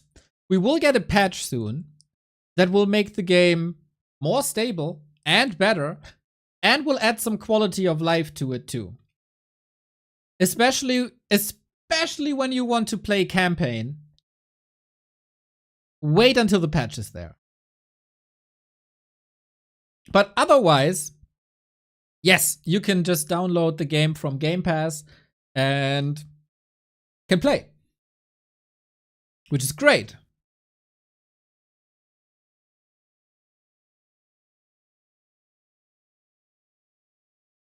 For example, there is a bug that can happen. You save a game and then you want to continue like tomorrow and you load it and then some models are just invisible. That's supposedly fixed with the patch. Stuff like that. And for hotkeys, this will be better. Yo, Baldo, what's up, mate? You hear the clock ticking, and that is always the sign for a starting Warcraft game, everybody. Let's go, let's go, let's go. It is LawLiet, it is Foggy, it is two brilliant minds, two off-meta players, two strategic geniuses. It's super cool to see that these guys face each other. It is sad to see that one of them has to leave this tournament afterwards. LawLiet is the favorite going into this, as he is still more active in the scene. Foggy, BattleNet gamer, streamer, dad. But for B Cup, can still make it work. Let's go, let's go, let's go. We have LawLiet on the left-hand side. We got Foggy on the right-hand side. It's again a best of 5. Winner continues and plays Infi. The loser is out. Foggy looked good in the group stage. We can take a look real quick who these guys faced to arrive here. LawLiet was in a group with Kaho, Orkiro, and Francis. Not the greatest problems there, to be honest. Foggy was in a group with Happy, Sheik, and Pink. And especially versus the non-Happy players, he looked very dominant, to be honest. As much as I love Sheik, there was no competition. And we get the 4th Night Elf mirror in a row. And we get another strategy. LawLiet with the Keeper of the Grove here on Hammerfall. I keep saying it over and over, and some of you might be sick of it already. But this is influenced by Jens, the Chilean Warcraft player who brought the Keeper back, who brought expansion play into the meta. And Foggy is answering with the Demon Hunter. We'll see who plays it better, and if Foggy is ready for the pressure that's coming with the Keeper of the Grove on the other side. Very interesting match between the two. It's two players that I wouldn't put in the top 3 of like mechanically gifted players. Those oftentimes go to the Chinese, but strategy, smartness, thinking outside the box, that's something that both players can do really, really well. And we see it already here. Expo by LawLiet with the Keeper of the Grove, who is a very, very strong early game hero. And Foggy, he's always been a fan of this. Mass hunts, but with the Demon Hunter. This is hard to scout for LawLiet. He sees the Expo was crap. This is, of course, an indicator for an expansion, but that's not what Foggy is doing. He's faking a little bit, because there's Huntress coming. Demon Hunter found the Talisman of Evasion. Could go Immolation with that. And Wisps are coming in for the Detonate against Entangled Treants, or for possible APs, because... Wait, there's no Huntress. Oh, there is a Huntress. See, for possible APs. Foggy, always been a fan of Huntress and AP pushes. Let's see how it goes.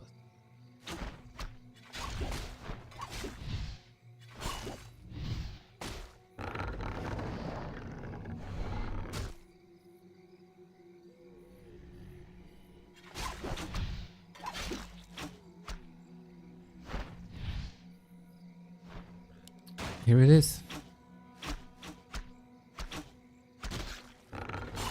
AP push. That is very, very early.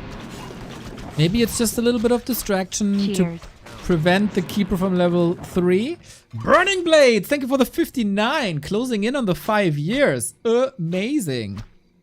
What the hell, dude? S. Golfy? What? 100 euros? Are you still drunk from a crazy Friday night? Did you misplace a comma? Holy shit, man! Cheers. That is crazy!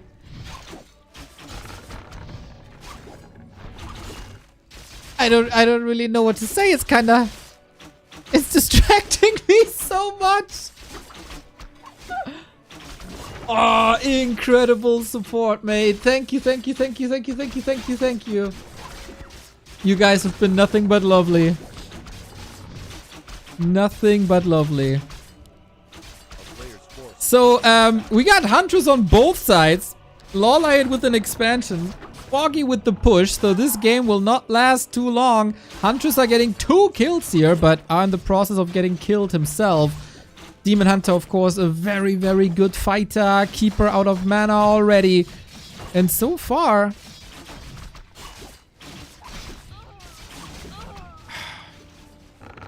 LawLiet looked a bit outplayed, doesn't it? He still has that expo. Hey, another story. How's it going, mate? The MVP of the last week, that's for sure.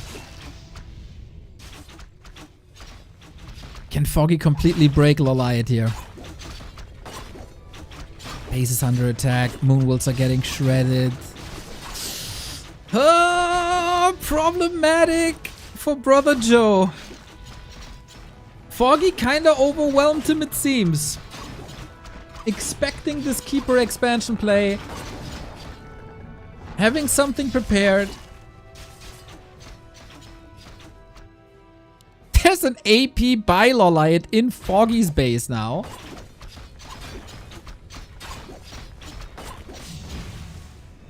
And the next Moonwell is killed. LawLiet supply blocked. He prepared for a push. With Ancients of War and AP at the Expo, but Foggy's so smart, not pushing against the Expo, just went straight for the main. Unbelievable.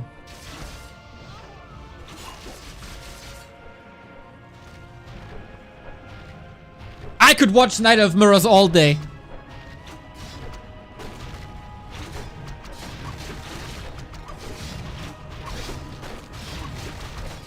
It is by far the most entertaining mirror. Every player has a distinct style that counter each other and bring so much flavor to the mirror. Base broken. One base.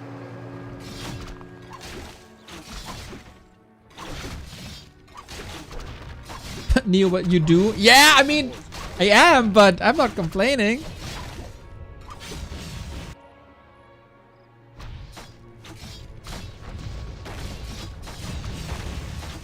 So LawLiet cleans this up with glaives now.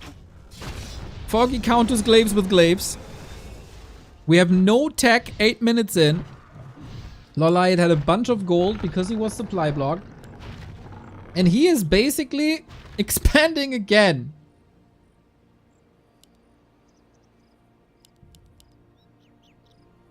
LawLiet bought some time, but that's all he could do. A player's forces are under attack. Holy shit, man. Still looking at the 100 euros. Mental.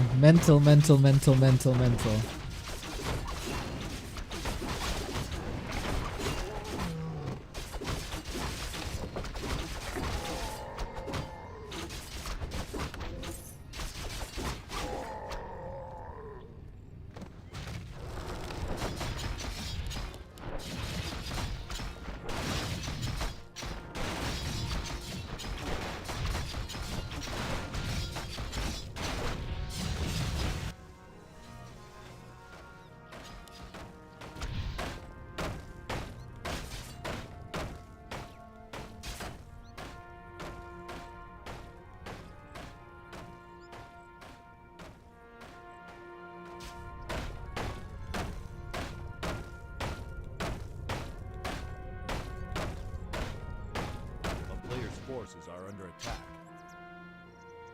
Where is this game now? If LawLiet fights back from this, that'd be so fascinating. Foggy is actually supply blocked, which is kind of funny. Treants do a lot of work. But yeah, Foggy muscling up another attack. He is down in supply. He invested into scrolls.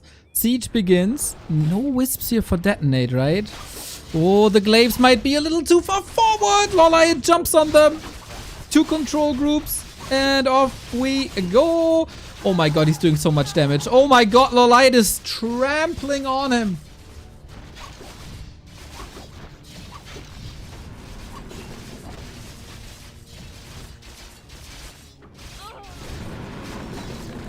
How did this game just flip? We still have a Demon Hunter, but Foggy's glaives got completely destroyed.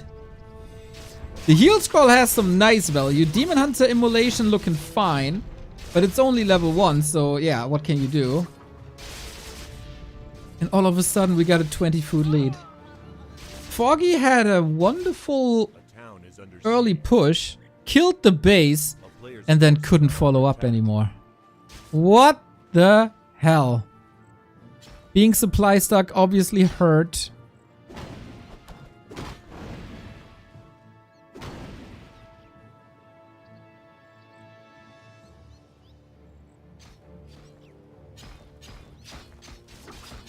And this is... Oh, the heal scroll, the heal scroll, the heal scroll, the heal scroll. So much value. Guys, everything back to yellow and green again. And as good as it looked for Foggy after the push, LawLiet never lost the second base. It was protected with APs, with Ancients, with Moonwells. And Foggy couldn't close it out. Wow. LawLiet just holds. Unbelievable. Unbelievable. Oh, feels bad, man. Feels real bad.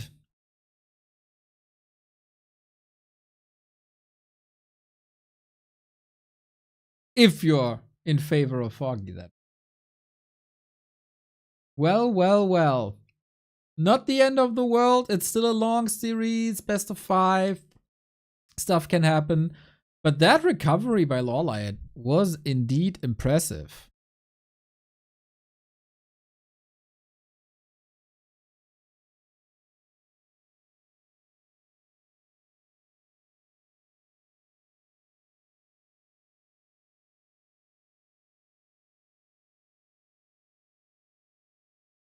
I am the MVP. You ignored me. Brother, I didn't ignore you. I just sent you a message. You did not.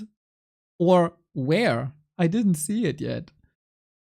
I don't have a message here.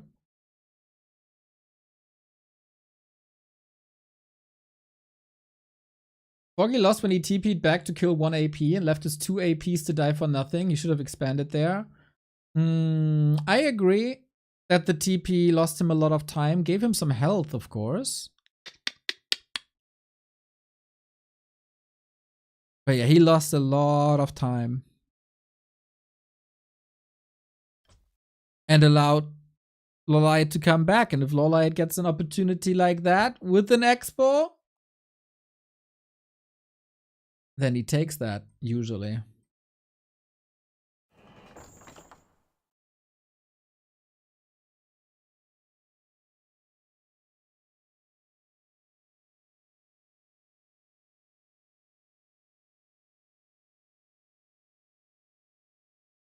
So, I hope Foggy can bounce back. I want a long, big series between them. 2 3-0s? Nah, nah, nah, nah, nah.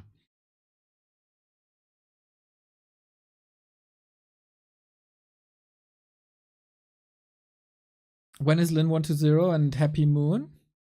You can always check that on Liquipedia, which is linked in the chat. Exclamation mark grid and a bracket.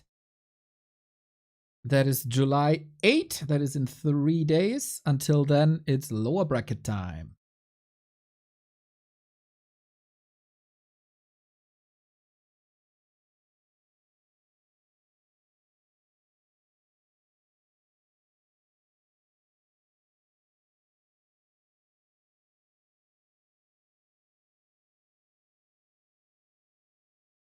Someone sassy today? What do you mean?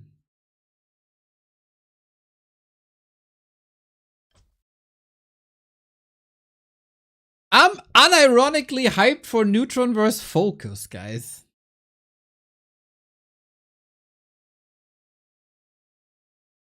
I'm really curious what Neutron can do here. I've been very unimpressed with FoCuS recently. So maybe there is a chance. I mean, Neutron eliminated Starbuck. Why not FoCuS? Why not FoCuS? And again, thank you, Golfy, man. That's mental. 2.5 minutes. And then the match starts.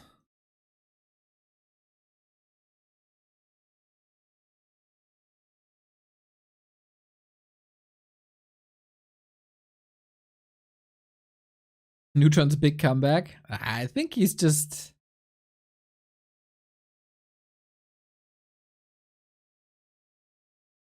What's he? He's like... kind of like raw dogging it, but a lot of people underestimate him, I think. Don't underestimate Yuri.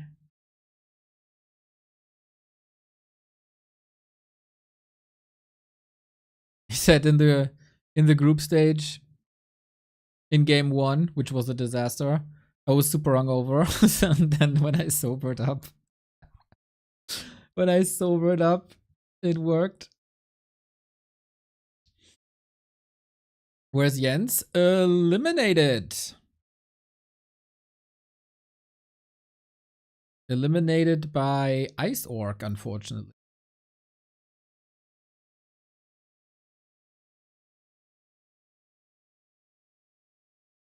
Hello, Shorty! But Jens is in every Night Elf. Every Night Elf game you see has a piece of Jens in it. 1 minute till game time.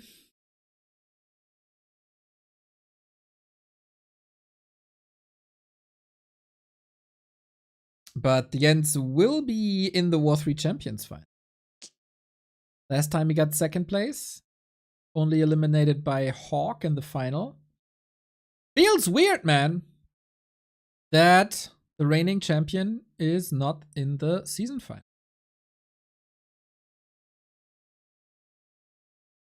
But Hawk didn't grind. So I can say Hawk didn't grind.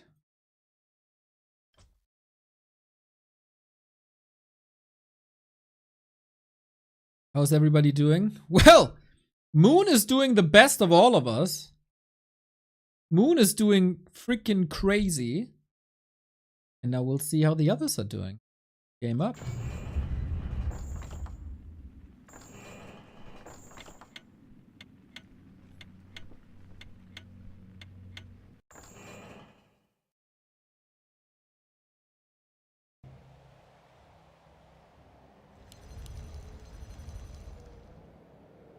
I listened to Shorty's podcast yesterday and he mentioned Terranigma. I didn't know how many people share the love for Terranigma. What a beautiful game. One of the most beautiful games there ever was. Shout out Terranigma. And to all the Terranigma lovers in the chat. So! Game time! Foggy had a strong push. Get them! Thank you for the 37 month. Yo. Yo! So, since LawLiet's name is Yo, I assume you cheer for him. We're on springtime. LawLiet left hand side. I have to make double sure, man. After that little fumble last week where I kinda maybe confused the players and the colors.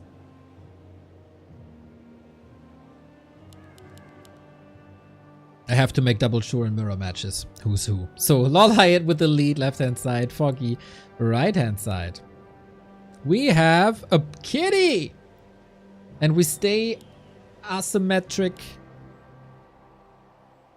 in the Night Elf mirror. Better than Chrono Trigger? Very different. Don't know if you can compare that directly.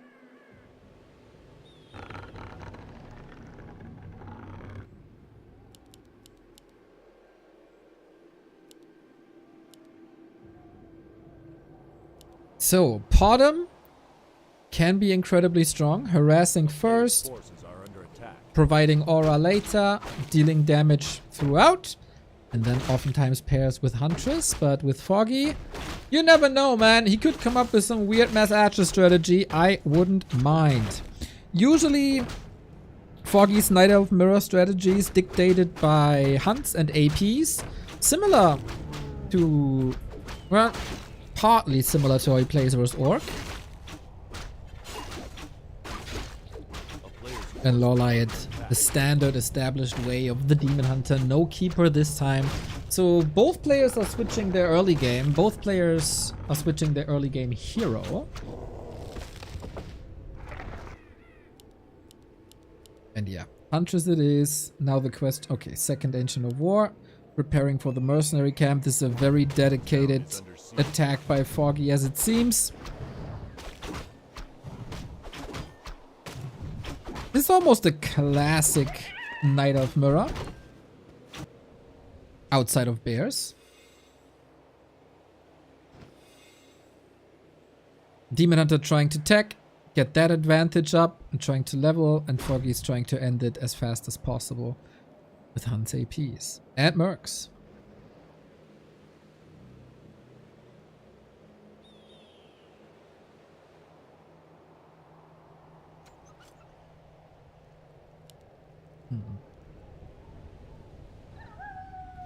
Bottom usually trying to harass a little bit.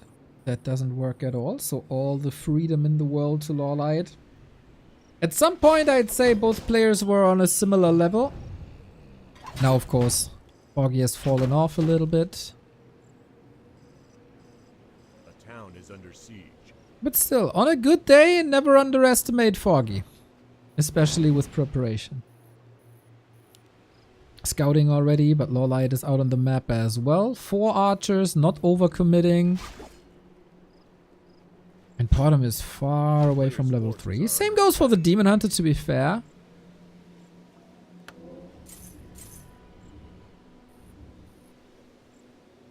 And Whisper already making their way in.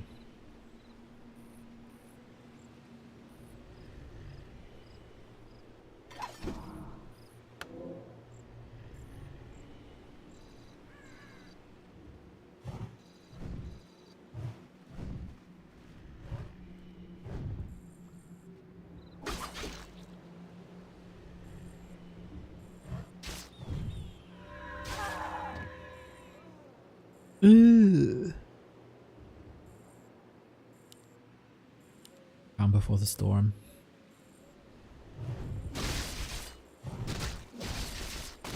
It feels like Foggy is trying to find his place from where to push. What's the angle going to be? Where to put APs maybe?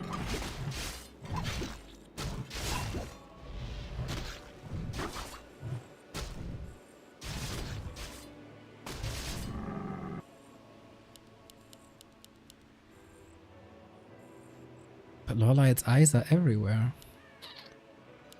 Keep a second once again, huh? Quite an indicator that he doesn't feel any need to rush. Against a push like this, Panda is doing good, Naga could be doing good, Tinker could be doing good, all these Tavern heroes. But Keeper could arguably be best if you find the time for it. Entangle snipe, entangle snipe, entangle snipe. Yeah, he feels like he knows how far ahead he is at the moment. Not even a fortified main. There's this one entry, classic against an hunt push. Didn't move the Ancient of War back. Portal now after cleaning up most of the camp. Nice exit kill. And Foggy prevented, with his creep jack, prevented level 3. Obviously not forever.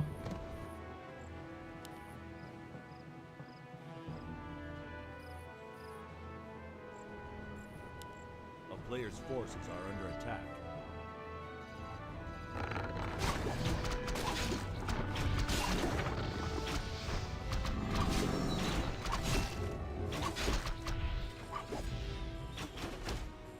Yeah, Foggy has to hit this push hard. And I think he's running into a concrete wall.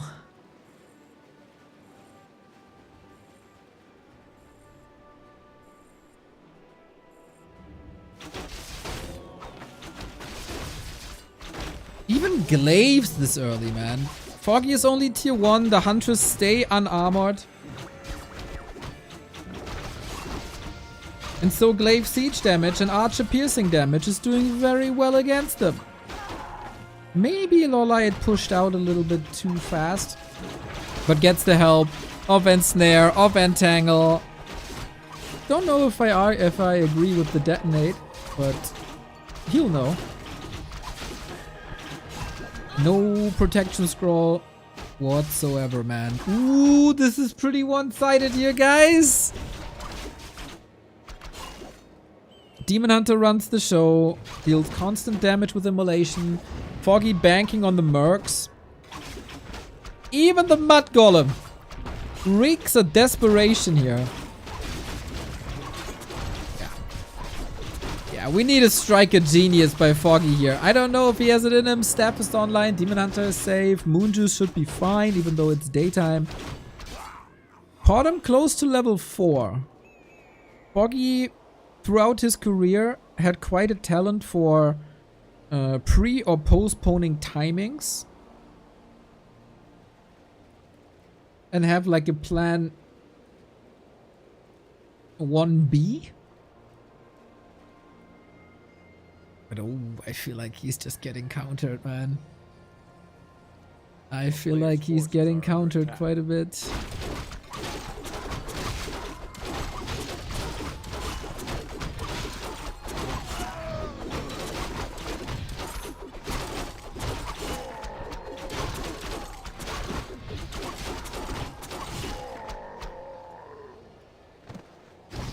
Wherever he goes, LawLiet is already there. Dryads up, 2 heroes up, heal scroll up. Foggy can maybe muscle up one more time. He's not Tekken. He doesn't even have a supply lead. He has no expo. You gotta make something. You gotta get something done now. Now or never.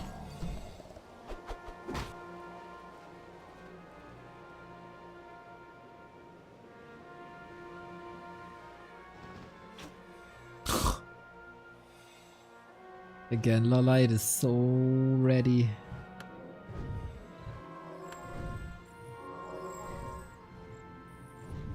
Can't help but feel a bit bad for Foggy. He's certainly trying.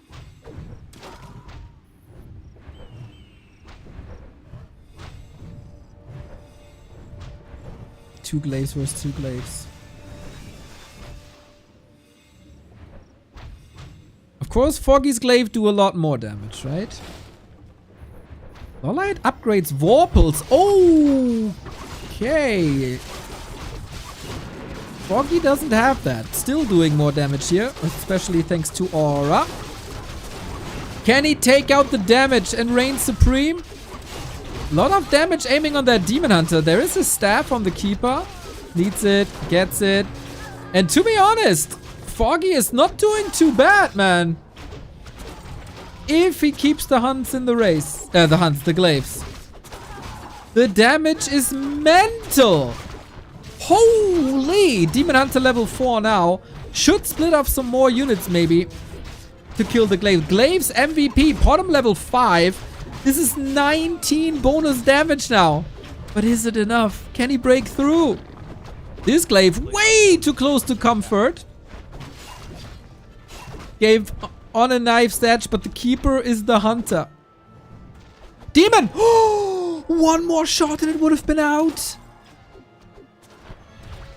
Impressive fight by Foggy. Did not expect.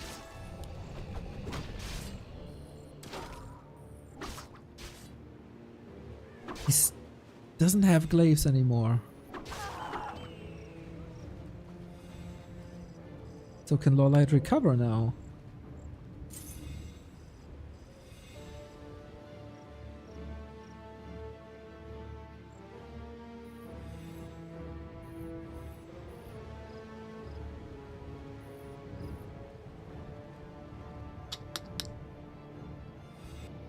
Very, very, very impressive fight for survival for Foggy. LawLiet doesn't have glaives anymore. He has 3 Dryads, that's it. But Dryads can be very strong. We get some more piercing damage in here.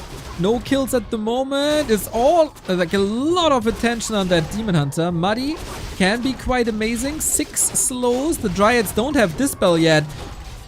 He's just clicking down that demon. And that was daytime. No more Moonworlds. Oh my god. Oh my god, the Searing Arrow. He's diving. She's diving. Needs to go for a potion here. I'd love to see another glaive. Not gonna lie. But maybe need some stability. Demon Hunter coming back in. The 2 Troll Priests. Good sustain.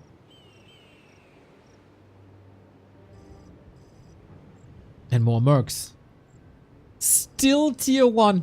13 minutes in. And LawLiet is not tier 3. Doesn't have bears. There's no redo.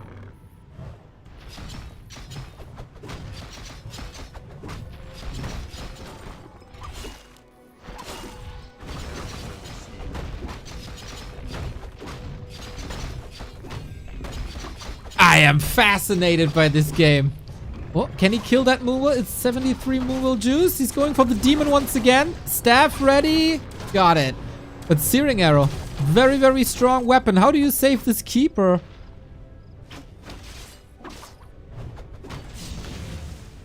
Moonwell down. Foggy gets APs up as well. Hard to deal with only Dryads. I love that choice actually. Very smart.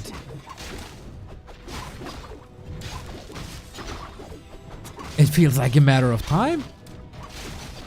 Demon, can he get a potion? Yeah, I can't afford it. He's right next to the shop. Kitty is chasing though. He didn't get it. Oh, maybe it's out of stock. Maybe it's out of stock. Searing Arrow, Demon kill, Foggy level 6, dude. GG. What the heck?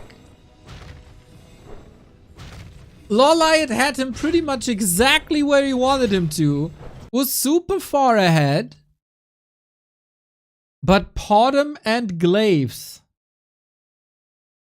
is a sick combo. And the uptime was great as well. Super well done. Totally underestimated Foggy's chances here on Springtime. I felt like LawLiet was so far ahead.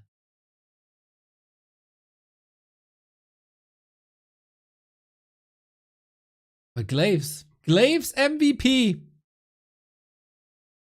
Brilliant.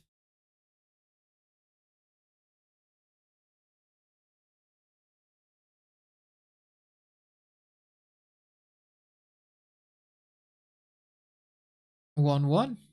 Good to see that it's not that one-sided. Hey Neo, have you had the chance to watch Woody's reaction to your reaction to the new patch update note? Yeah, I saw it. Why? Is there anything you want me to comment on? Then I can surely do that.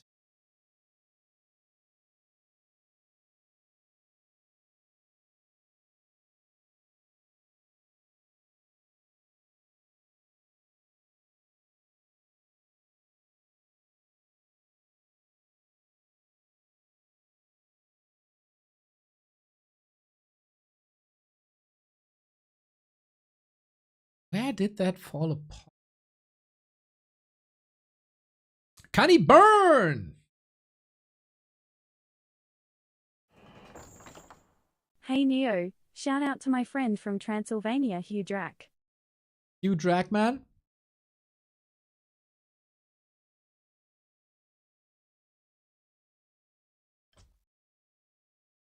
Shout out to your friend. What's it like in Transylvania right now? To be honest, I only know it from like the Dracula stuff. This looks nice though. Right?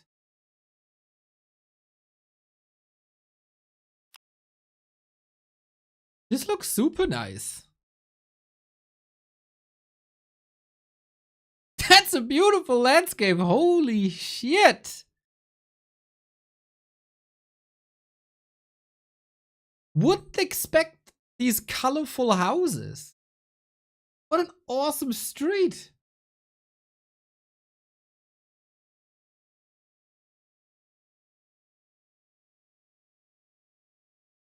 This looks super cozy. Okay, shout out Transylvania.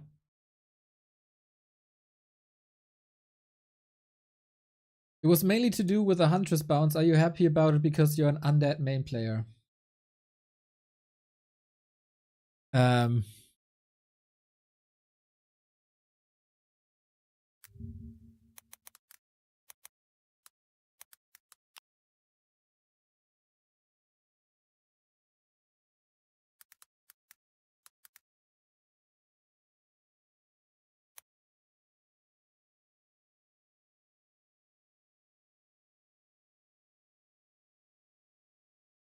I got 29 games this season.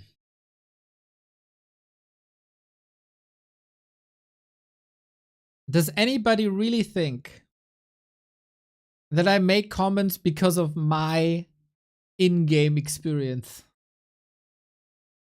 I have 100 games last season, a little bit above. Do you think I really make balanced comments because I want to have it easier in my Diamond, Platinum, Gold League?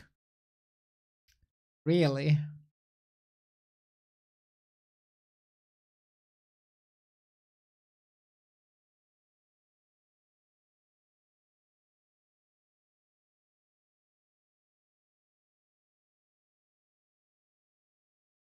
At the same time, I'm casting 15 to 20 games every day. Maybe that's a little different. Maybe that's a little more important.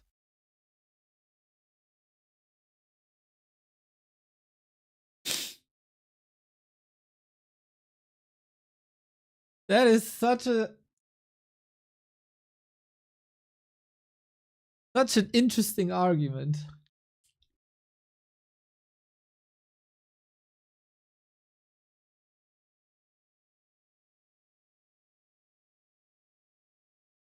He mentioned it at the 12-minute mark. Yeah, I question everybody who puts that in as an argument. It's like, yeah, I don't give a damn, dude. I play Ted Fiends for 10 years. And I don't care at all if that's meta, if that's even good. I don't care. I really don't care. Meanwhile, I do care about what I see in the game. And if that's exciting. And if that seems fair. And I care about the perception of people who play a lot more than I do. And if people who play a lot more than I do get very, very frustrated with a certain thing, then obviously I think that's not good. And I know that a lot of people are not my opinion about the Huntress bouncy glaives. But if you think that when you right click on a building and it kills the building plus your economy and drains resources for that repair, that's good for the game and fun? Because some people said that's fun for both sides. I highly, highly question that. But we will... Oh, we might actually see that. We have another Night Elf mirror. We got Foggy vs. LawLiet. It's 1-1 and it's on the greatest map in the pool, and it's not Twisted, but Shattered Exile. Whoever claims this got match point.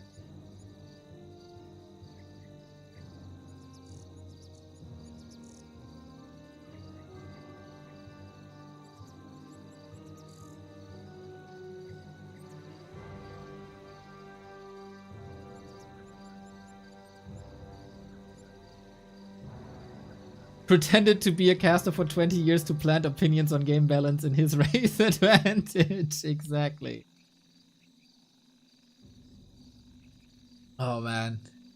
Yeah, Shattered Exile. I love Shattered Exile.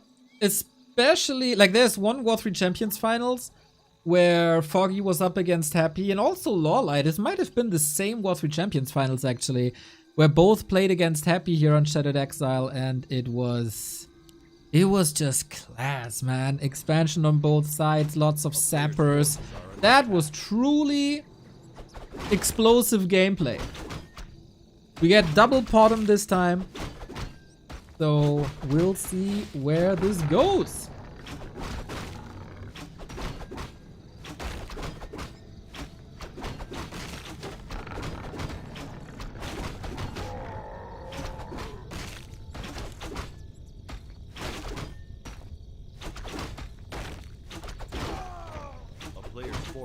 Is there no deny yet?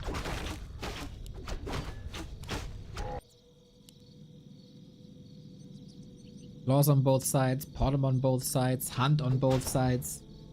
The first real mirror match.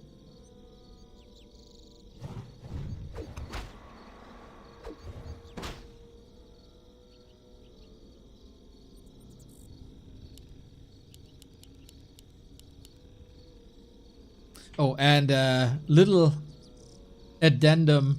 Who was it? Fire Ice Quest.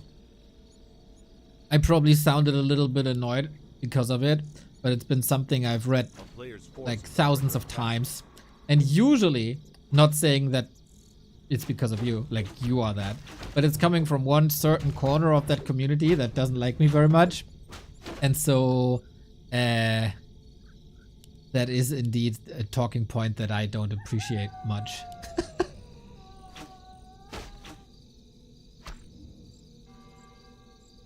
We have a little bit of time to talk about that because it's a slow start.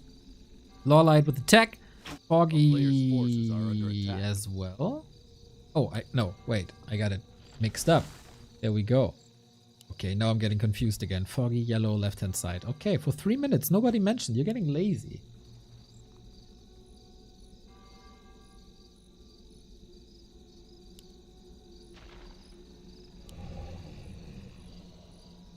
Yeah, to sum it up, my take on the bounce. It's not interesting gameplay-wise. You click on a building, the building dies, the workers die, the economy is ruined, the building is ruined. Town is under siege. It's not micro, really. It's just a click. It's uninteresting. I think it's in a similar vein to the old Liquid Fire, where you couldn't repair, and that sucks for a game. That is my opinion on it.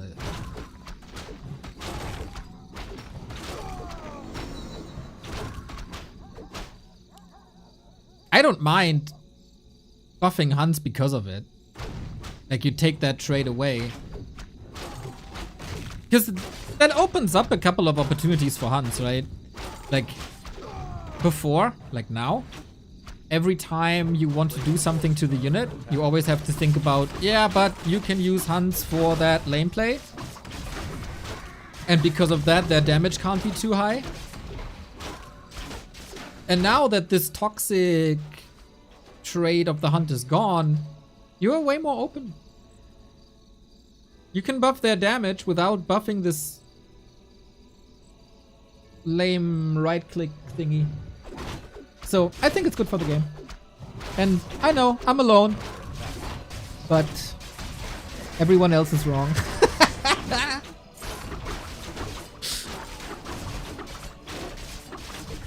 What's the map? Shattered Exile. Foggy a little faster with the level 3. LawLiet also with the level 3 double claw. Very strong. Good damage.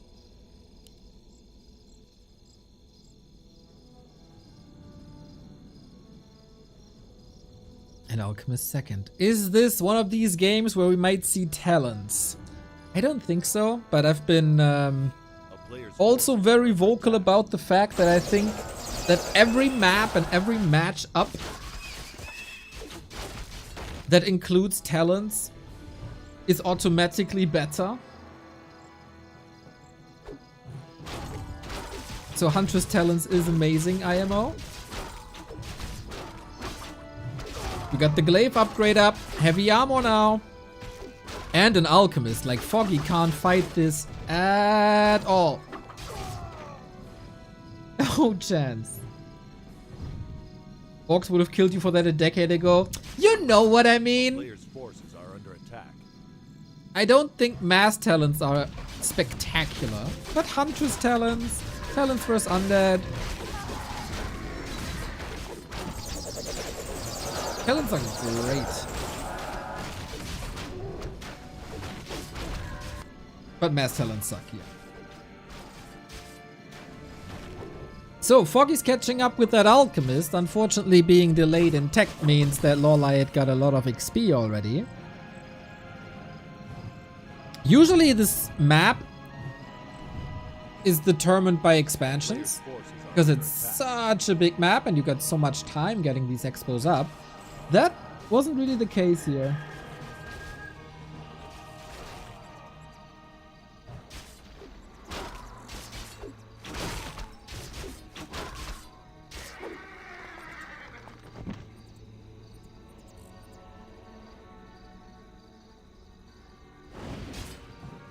Still maybe a chance for down the road, eh?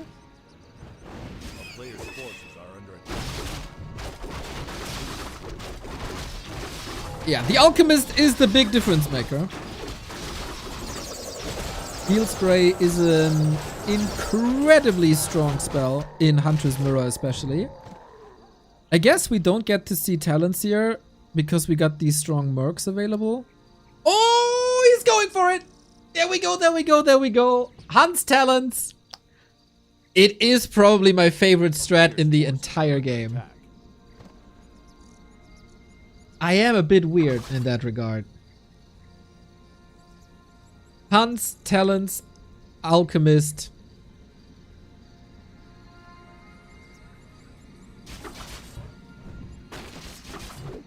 And you know where we've seen this first? In Ren Cup. Jindra. Jingla. Sorry. Pioneer.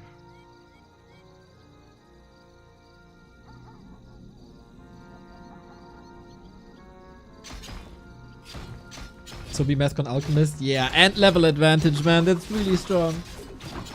And we're gonna have Fairy Fire on top of Acid Bomb. Ooh, this concave doesn't look too good for Foggy. This game. Oh, it's a hippo. Lol.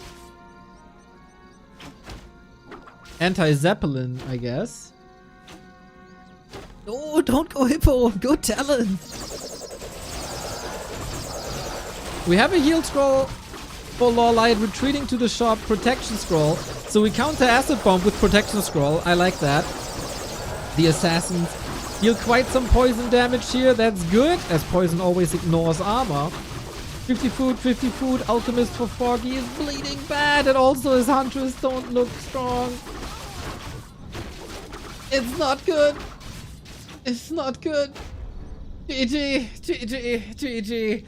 Oh, this game went sideways quickly. Was out-leveled, was out-teched, and then was out-leveled again. Just cleaner in a straight-up mirror match, just better execution. Maybe knows the map a little better. Boom, 2-1. Unfortunately, not as spectacular as we're used to seeing Shattered Exile. Still great to hear the bells. Mithrandor, thank you for the 12 month. Hey, sorry if this has been asked before, but why didn't you stop using the custom-made graphics you used for a while? I really liked it, but maybe it was just me. I'm still using them. This is the upgraded graphics still. Yeah. Better position as well.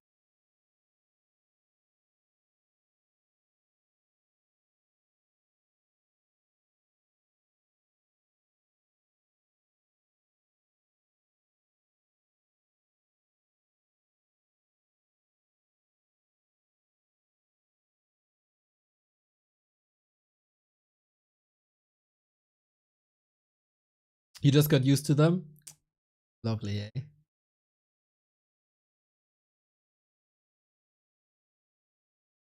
But gotta be honest, guys.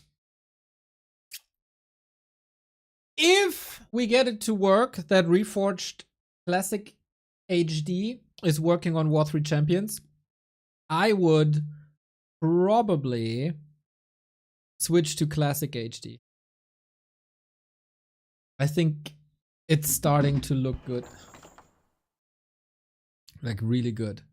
Not Reforged graphics, the Classic HD. If they get it to work at some point, I think that'd be great.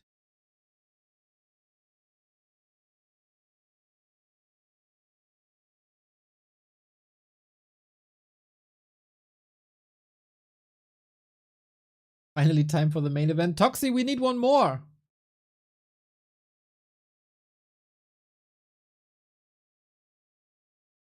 We need at least one more.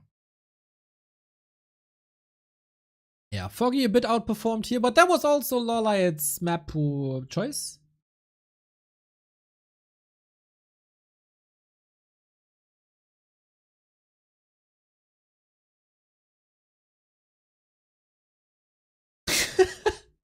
I think the folks who liked Reforged graphics should be studied in a lab. Mr. Buttcrumbs, welcome, welcome. Yo, another story with the gifts up. Thank you, matey.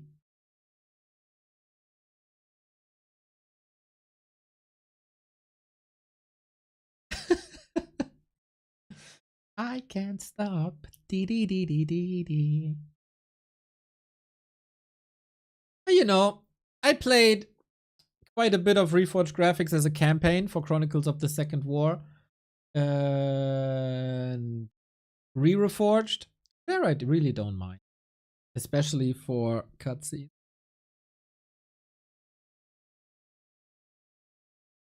But yeah.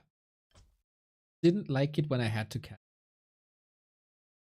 And since then, you know, a lot of things change. In 2 minutes, we get match points LawLiet.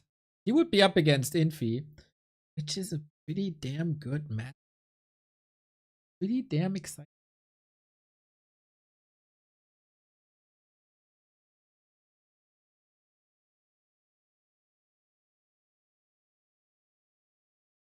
Yeah,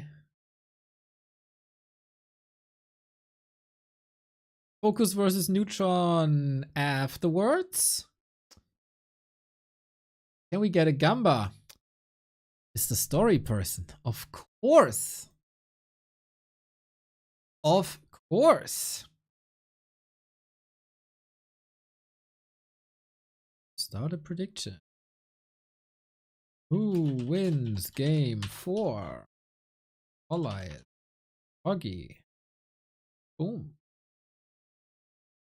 There you go, buddy.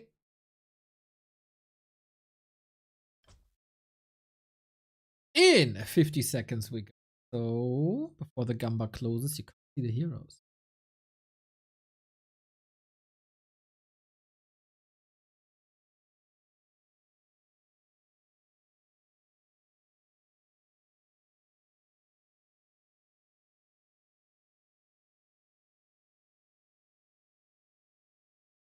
Are you really here for Neutron FoCuS, Toxie?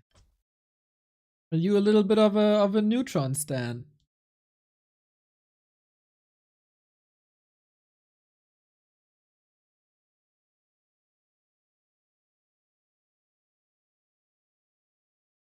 Of course. Big fan.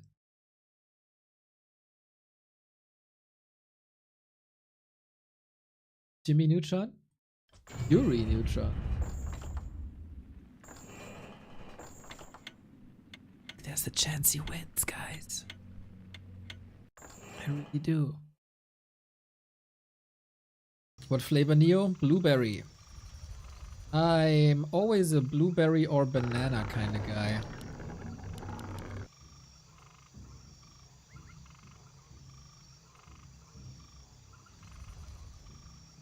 Go chat. Foggy's fight for survival. Whoever loses this series is out, as both survived the group stage only as second place. Here it is. Match points for LawLiet, who went into this as the favorite. I think winning one map is respectable already for Foggy. So far, everybody won their loser's choice picks. So let's see if this continues. Let's go, let's go, let's go, Foggy. Nice to see the support. So, I think against, like, in this mirror match especially, you gotta have top-notch scouting.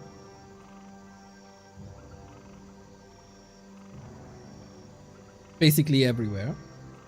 Did they have Jimmy Neutron in Europe? Hell yeah!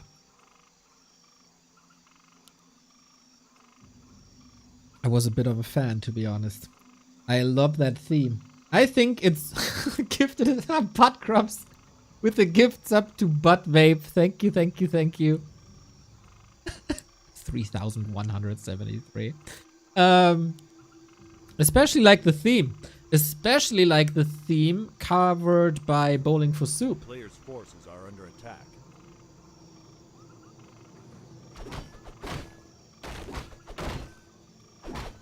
Very, very good. Foggy goes with the bottom again. That was the winning strat on Springtime. So he can go for a similar approach. I feel like Hunters is a little easier to read for LawLiet. One wisp out so he can scout constantly. And yeah, I think it should be expected. Like, the only thing you shouldn't expect from Foggy is like Demon Hunter Bears, and maybe he should switch that up. Bowling for Soup is underrated. Players' You forces think are so? under attack. I think they're one of the... I think they're pretty famous, actually. They're definitely not in shape these days, but man, are they hilarious on stage. They are more like comedians. But yeah, good band.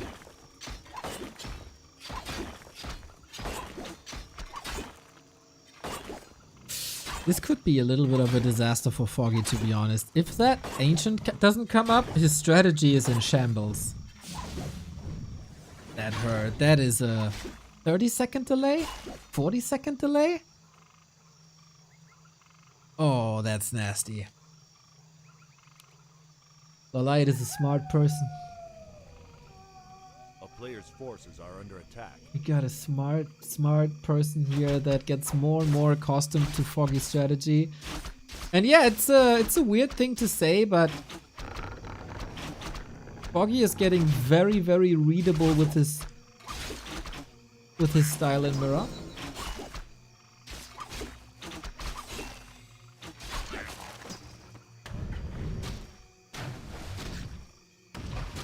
And if you scout properly, that's really the foundation to everything here for LawLiet. Scout properly, adjust properly, because you are the better player. If you have the right tools, you'll do it. Not as famous as Green Day. Well, you're comparing them to the greatest. That's a bit unfair.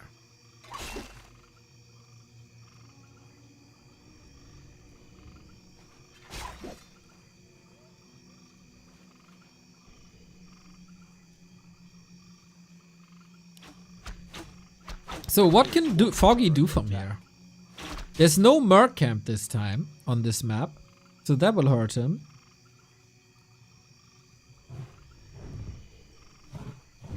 He could go... can he go Shredder pull?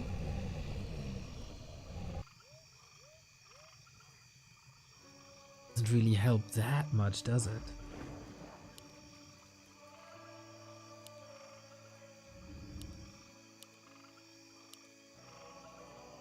To everyone tuning in late, I can highly, highly, highly recommend the first map of the day.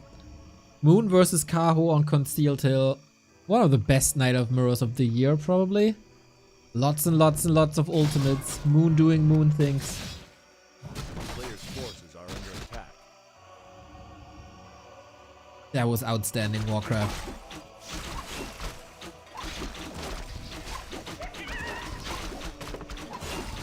But here, Here it feels like Foggy is just waiting for the guillotine. But I'm here for it, man. If he sees the light at the end of the tunnel, can I rewatch that now? If so, how? Hell yeah! You can go to on Twitch to the About section, then to the Video tab, and then the current broadcast is there.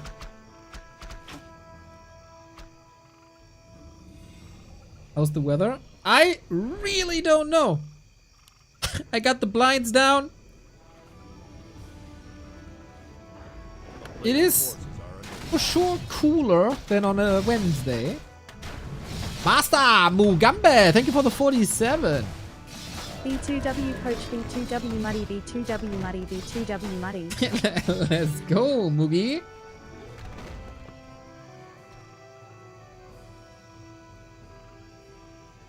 I got my personal weather frog in Sharky.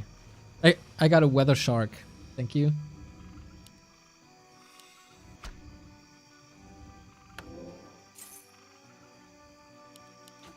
A player's forces are under attack.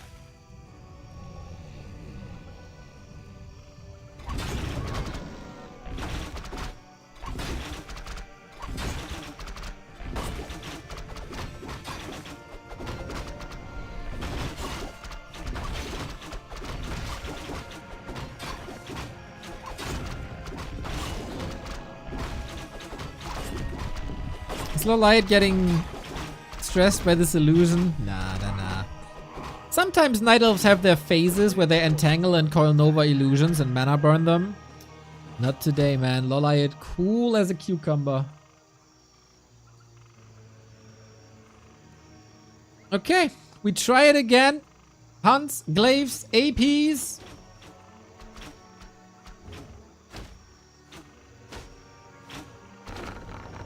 But we got glaives against it.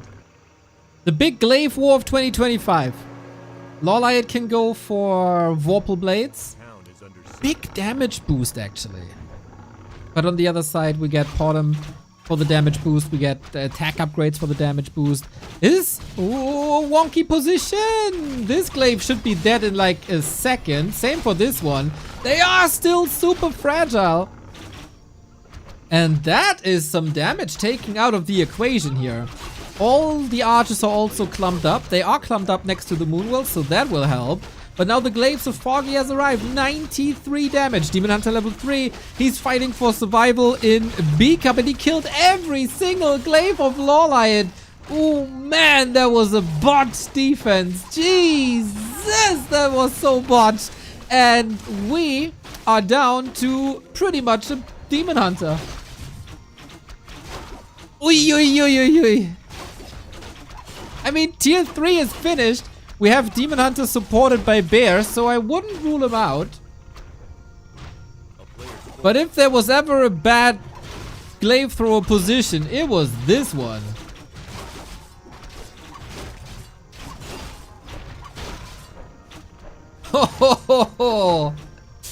Oh man, little bit of a gift.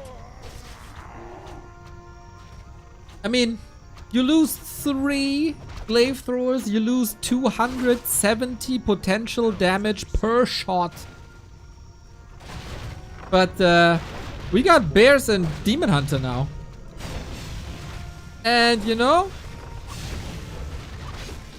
maybe that's enough. Bottom level 4, never underestimate Searing Arrow damage.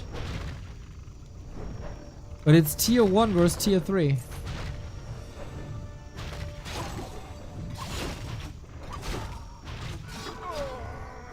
Now we got Reju and everything is hurt. No heal scroll for Foggy. Oh man, it might actually be enough. One Demon Hunter to rule them all. Just run him down.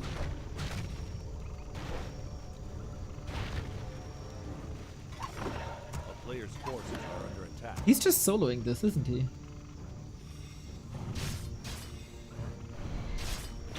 Town is under siege. He's close to level 5. The best support spell in the game, one of the best orbs in the game, and one of the best fighting heroes in the game. All combined. Thank you, Arkansas, for the 6 month. Love your Prime. Thank you.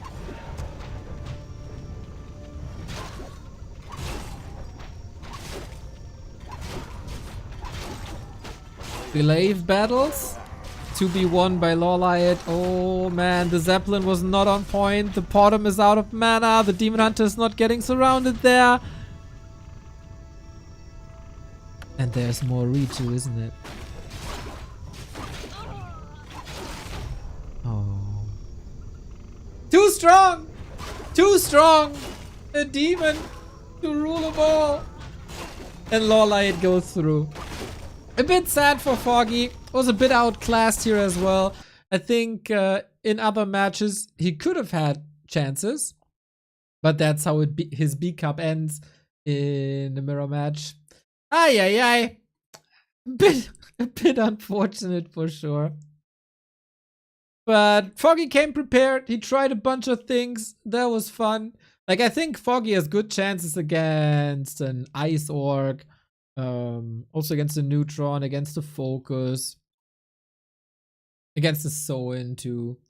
But yeah, that it was a bit too much for him today. So, shout out. That's a lot of points burned. And LawLiet makes it through. LawLiet versus Infi is a game that will always, always, always, always excite me.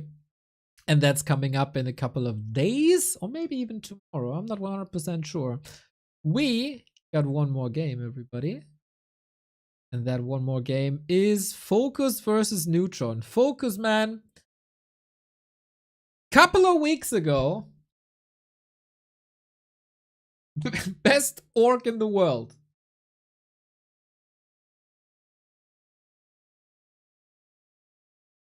Now, bit of an afterthought, huh? And all of a sudden, Neutron is in the top 16, which is weird. And Neutron eliminated Starbucks.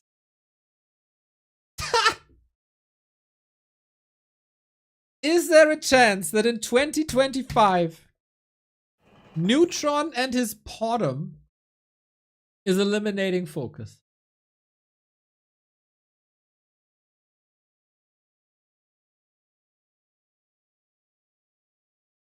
I don't know. I don't know. But it's coming up in a second. He will take a map, mark my words. I am not opposed to that prediction, Toxie. I'm not.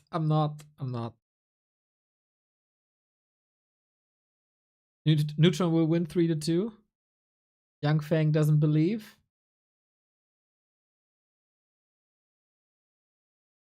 See about that. So I take a restroom break real quick, and you watch the wonderful BBC Magic Yang Miss Noisy on the wonderful OperaGX browser that is sponsoring us this month. If you want your Twitch and Discord all integrated into the browser and a VPN and an ad block and good performance, check out OperaGX with our link. We got to 50. 50 is nice, but more would be better.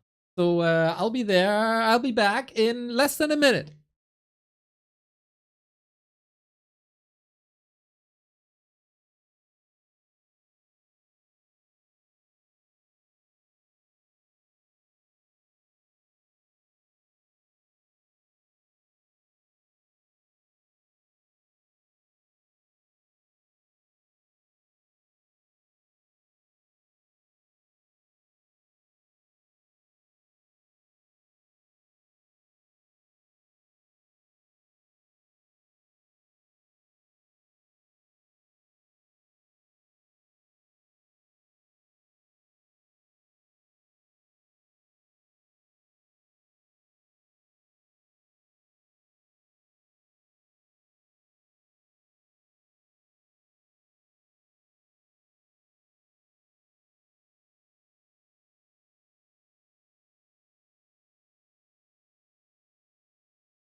Ah.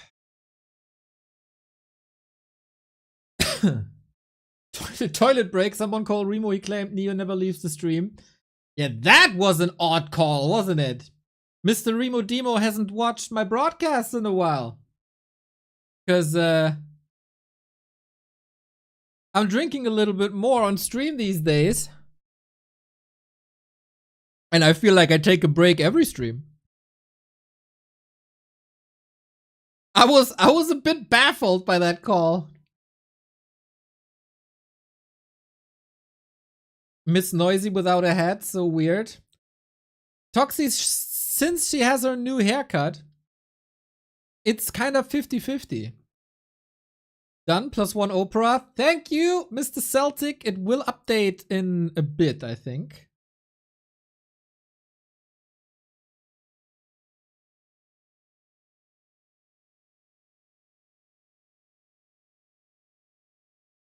There we go. FoCuS versus Neutron. This is the most perfect player picture of all time. There has never been a better player picture than this Neutron one.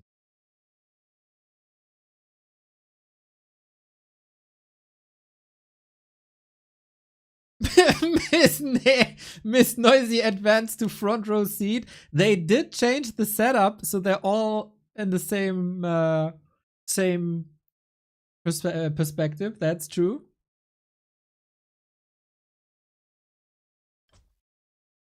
Alrighty, in 3 minutes we're going live, and I'm in the mood. I'm in the mood. Can Neutron win more than one map? Yes. No. You get 5 minutes.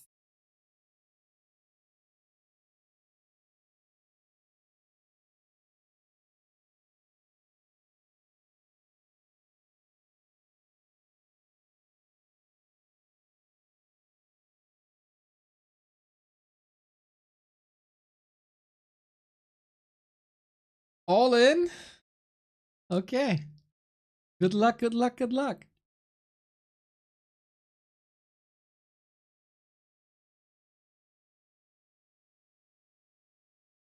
It is a great. In case you want to play a tournament yourself, tomorrow is another chance for you guys. Back to Warcraft Weekly Cup continues after finding our monthly champ in DICE last week. Here we go. Normally, I wouldn't be able to bet points because it's banned in my country, but OperaGX has an inbuilt VPN, and thanks to that, I can bet. That's how you advertise, Neo. Smurf, Nabu, that was wonderful. That was wonderful. If you're up for an apprenticeship, let me know. If you have better ideas or even better ideas, hit me up, hit me up. Maybe we can work. Shout out to Sharky Spray for Fun and Zeal for signing up already. Weekly Cup tomorrow, 7 p.m. That was strong. Lathaka, thank you for the 4 years. Nabu best caster? Do you remember that King of the Hill when Nabu claimed he's the best caster? And then he had a cast off with Tori, and Tori outperformed him in all regards? That was hilarious. 30 seconds.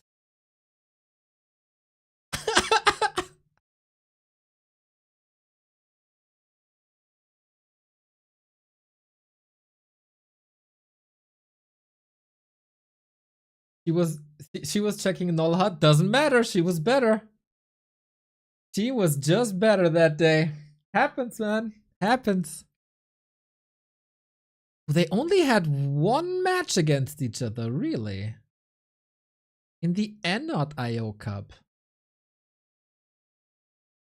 I would have expected this to happen during like a WGL or something. Oh.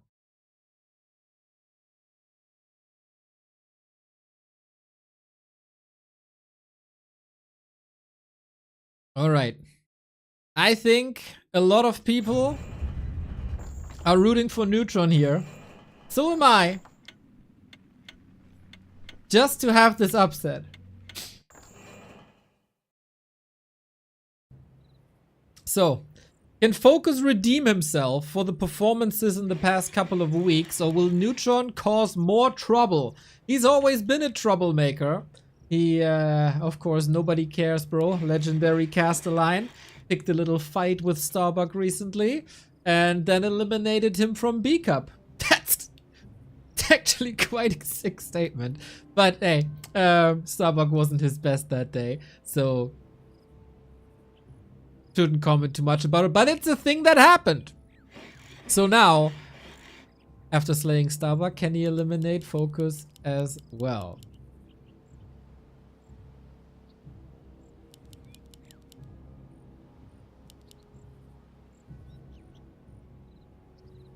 Nabu sent me a DM. I can send you a screenshot later after the cast. Anyway, Yuri, last time he said he was hungover and couldn't perform. That cannot happen here today. Whoever loses this is out. FoCuS is the big favorite, even though he was underperforming in the past couple of weeks.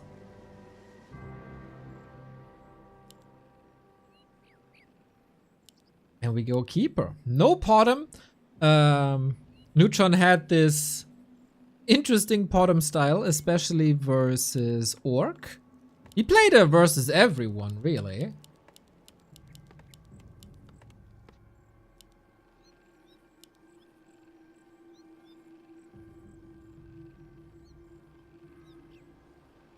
A player's forces are But here we go back to keeper craft. Let's go, let's go, let's go.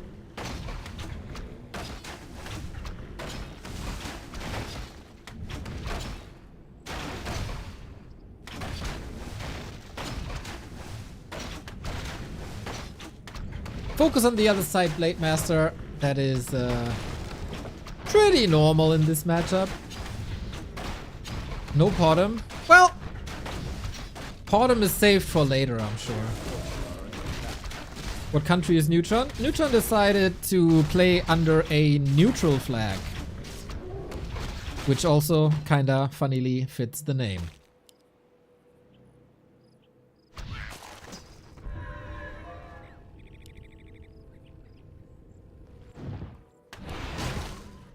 So FoCuS pimping that blade. Interesting, he goes for that little green before. And he's getting sniped. Ooh, there's no mirror image, only a windwalk. But also no entangle, but just treants. Man, if he has entangle here. FoCuS still feeling confident. Oh. Is he really that ballsy? He wants it. Nice little trap. Treant's gone. Archery position. It's not enough damage to kill the blade. Is there creeping going on where he could get level 2? No. Oh. Now we got the heal selves. Well done. Archer is hiding now though. And there's no dust. You can't see me. Both players a little John Cena-esque. Good that FoCuS didn't get too greedy here. Saved the grunt as well in the absence of entangle, but now we do have entangle. This is where the keeper gets strong.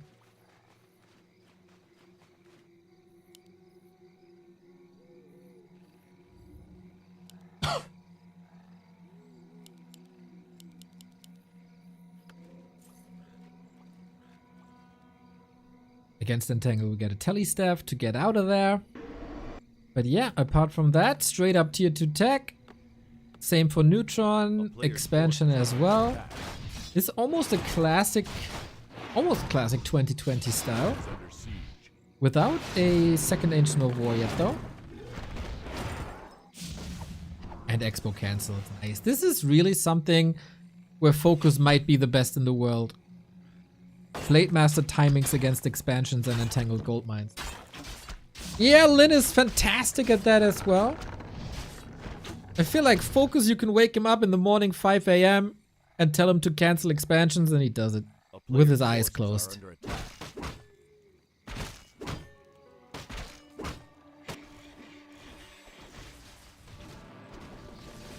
We go Shaman.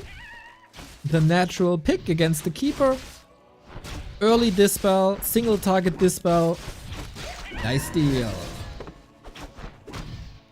This all looks quite a bit better than what I've seen from FoCuS recently.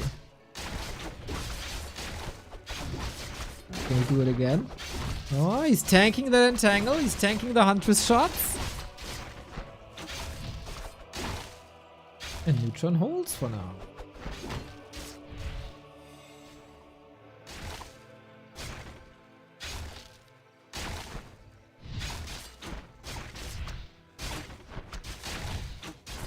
Okay, 5 minutes 45. Neutron already surviving longer than in the first series versus Starbuck. That's a good sign.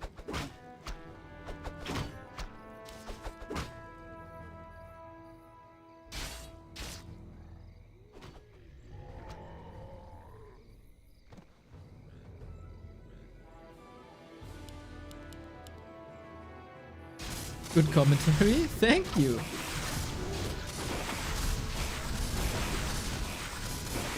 Shadowhunter creeping as he's left alone. You'd love to buy some time and probably harass with that Keeper. But with your Expo cancelled already once and under constant threat with the Blade Master with Mirror Image that's good against Entangle and with the Staff that's good against Entangle. Yeah, you really don't want to risk it, do you? Alchemist second, Huntress heavy armor.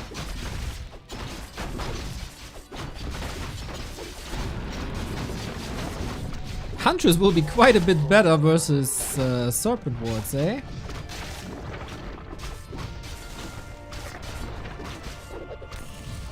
Or against Shadowhunter in general.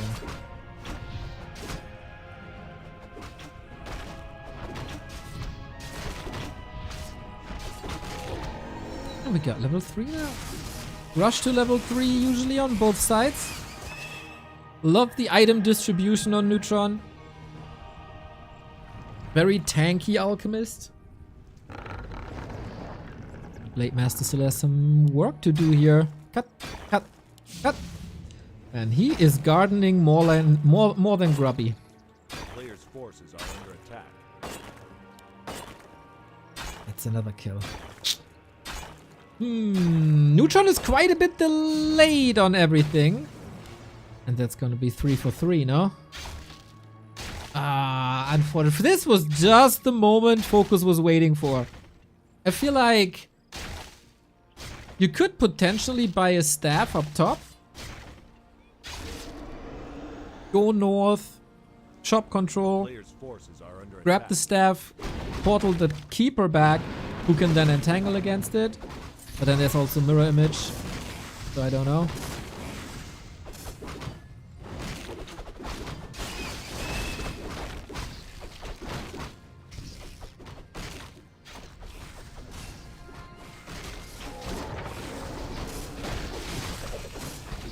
Ooh, close to a last hit FoCuS. Stays in the shadows though. No heal spray just yet. 45 food. FoCuS is supply blocked at 40 for a second, but spending his resources on upgrades, on items.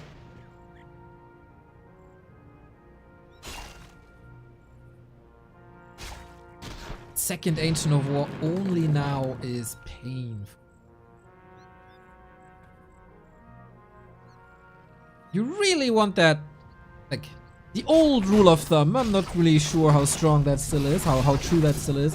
You always want to be up 10 food as the Night Elf. Huntress with heavy armor changed that equation. Toto has eaten. One Huntress already. He's going for the Shadowhunter right away. There's heal ward, there's heal wave, there's solid damage output. Ooh, I'm not sure if that was worth it, brother. We got the Alchemist level 2 now, finally. So heal spray, acid bomb can be quite nice, but we got heal wave on the other side as well. Slobber knocker. FoCuS is expanding on the back of this, goes for an early Witch Doctor, which I find quite interesting. And Yuri not getting caught up in the fight until he loses everything. Ooh, he loses almost everything though. Yeah, he has to commit. He has to commit to this. He can't allow this expansion for FoCuS. I like that move actually. Disengage from the fight. You will lose a little bit more, but at least you're not allowing FoCuS this. Another TP attempt. Huntress falls. But worth it. I think it's worth it. Now, can you rebuild in time? That shaved off like 30-40 seconds.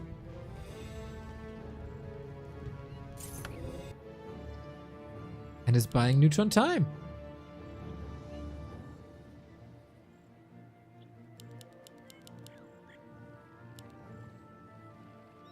Now, maybe be a bit evasive.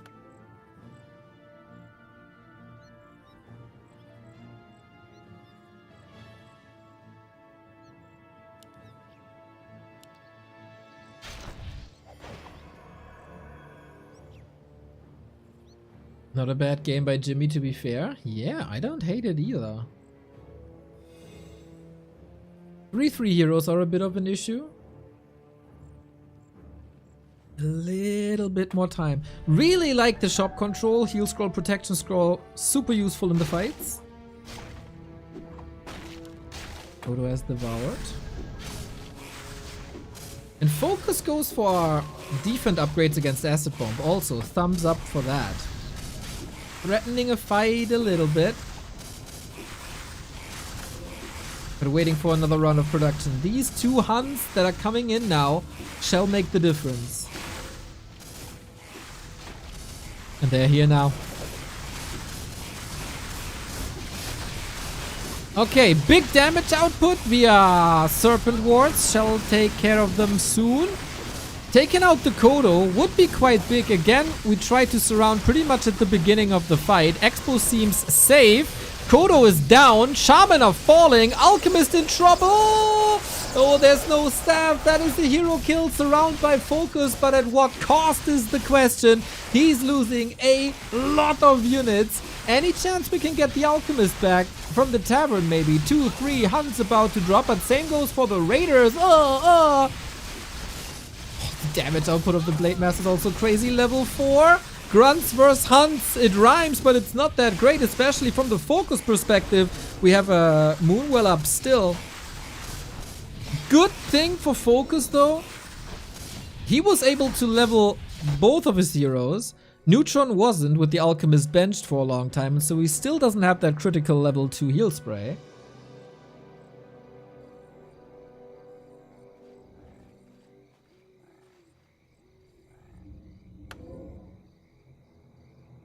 But FoCuS Expo is up. Hunts are really good in killing these workers. That's what I want. Patch to come as fast as possible.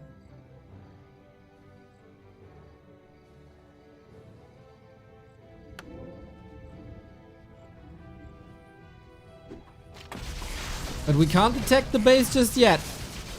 A little bit more gold for the second heal scroll. First one used immediately.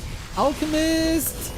Where is that Alchemist? Oh, he's only coming in now. Oh, he was home for some reason. Oh, that's not good. Oh, no, no, no, no, no.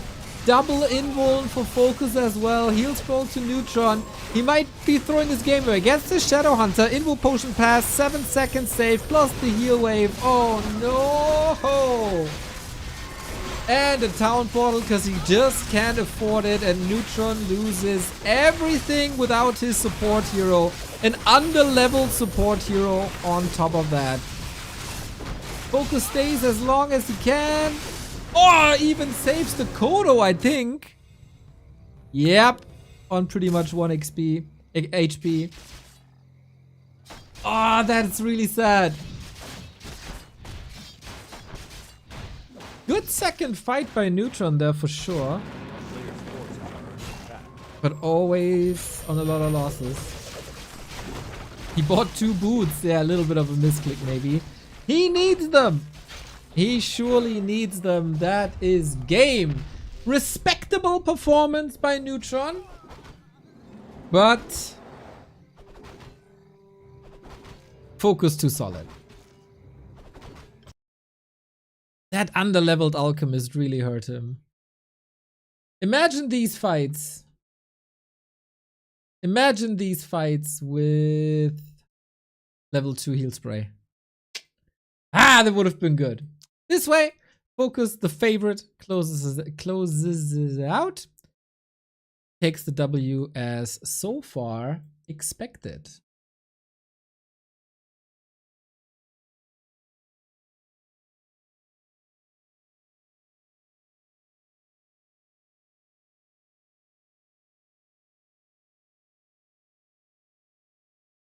Yeah, that was fun. That was a good game. I don't think Neutron can't be blamed for much. Maybe being, yeah, he was out of position once, eh? Was out of position once, lost Entangled Goldmine, lost Moonwell, and the Ancient of War. That was a bit too. That was a bit.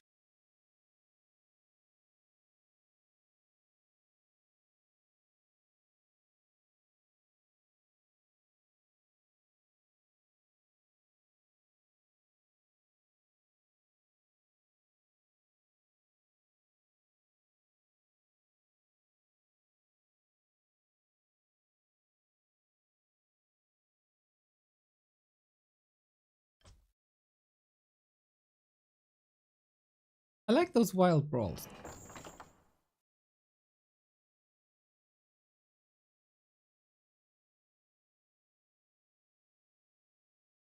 Not sure I understand your hate for Hunt so much. We discussed this at length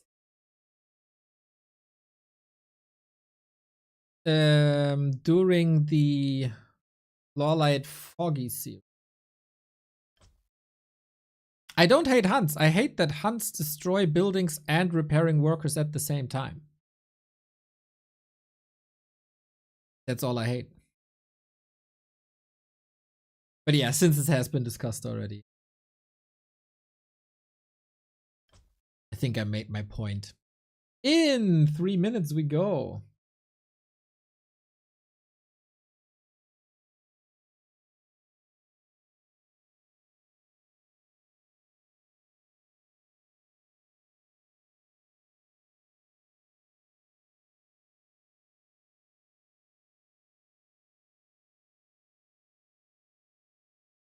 Hopefully Yuri puts up a fight, man. I don't think he played much prior to the tournament, according to himself.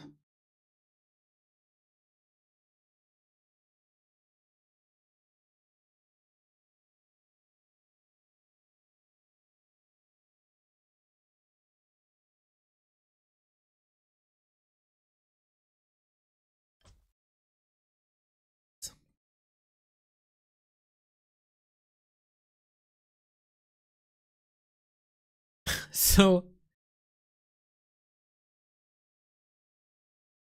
there's something weird going on. Like they play everything on War 3 Champions, even the Moon Kaho series. And I don't know if it's a thing that they have since today or if that's going on longer. Every game they shout out the KK platform. So I guess KK is sponsoring that to a degree or something. But they still play on War 3 Champions as much as they can. And then they use the chat to shout out the KK platform. That's all weird and wild. I don't know. I don't know what that's about.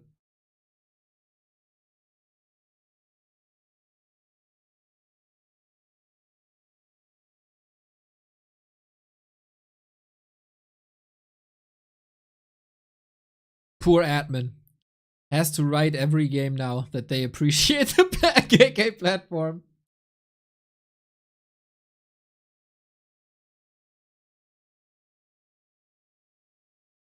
All the while they do 0 donations to support the servers they play on. Well, but they give us an $8,000 tournament every month that we can watch. Or, I mean, depends on the organizer. Sometimes it's 20K, 28K. Otherwise, we wouldn't have anything to watch.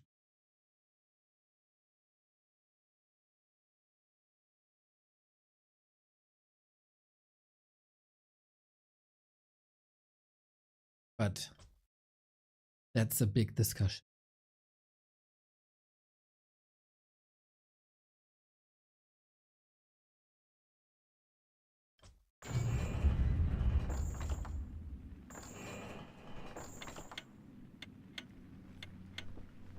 Here we go. Did Yuri fight back? It is his match, his map now. FoCuS on Twisted. I think FoCuS feels relatively comfortable. I've seen some good games of his, especially versus like LawLiet. So, is it the bottom now that we're all so eagerly waiting for?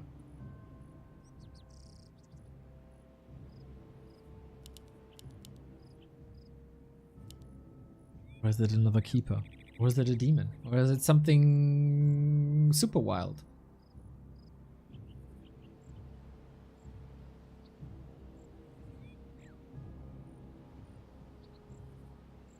I asked the chat, can Neutron win more than one map? 69, nice, % said no. Let's see if Twitch chat is right again. So we got a golem pull. Creep Manip at its finest. Is it a hot take, by the way, that I think these creep pull thingies shouldn't be part of the game? That it's kind of stupid. But I mean, if it's allowed, the players have to do it, obviously, if it's an advantage. But in general, it's kind of dumb. A player's forces are under attack. Especially when you put a Shadow Hunter in. Ay, ay, ay.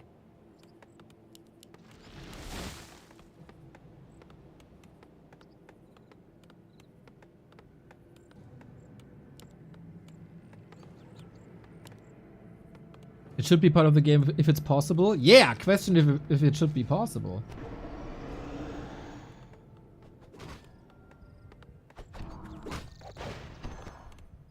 Alrighty, Wisp was supposed to block. That doesn't really work, and now the creeps go all the way back. Oh, that's not great. Nice counterplay by Neutron. Sending in that Wisp makes it so FoCuS has to pull again. Oh, that is so much wasted. He's attacking his own barracks. Why, bro? To not get aggro? So the creeps think he's part of them? Oh, I didn't know. Is that what you do?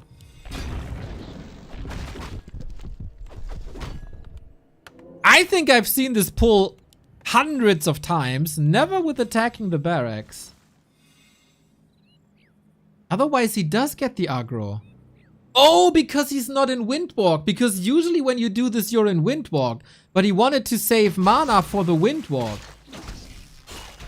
Oh! The player's forces are under attack. I learned something today. Yeah, that makes sense. And who gives a... It is the bottom, by the way. Lol. Lol. I'm obsessed with this creep, but on the other side we have a bottom versus orc. And that is the Neutron patented play. Kitty. Dude, I've seen so few bottoms in my life, I don't even know her name. Bellora Moonray. Hello, The player's forces bottom. are under attack. Yeah, this is something that wasn't played prior to the latest patch at all. Autumn got buffed quite a bit in their damage. And now some people think this is playable. And also a lot of people will think, Owl? Owl? Owl is so good, man. Owl is so good.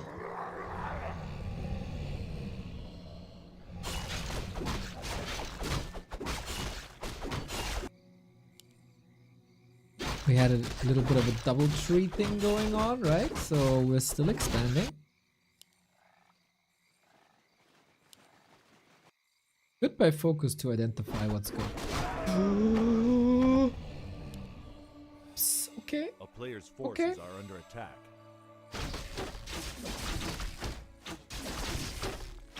Butt crumbs with the Knopf emoji. Nice.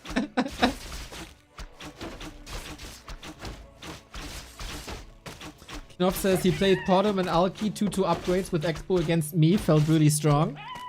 Did that feel too strong or did you feel too weak? Is the question. But I think Knopf and weak in one sentence just shouldn't be allowed by the English language. And that, look at that guy. Potom comes in. Downside of Potom compared to Keeper is no crowd control.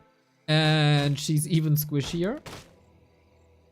No summons either, or no fighting summons. Before you come in and say, actually, there's a Potom. Yeah.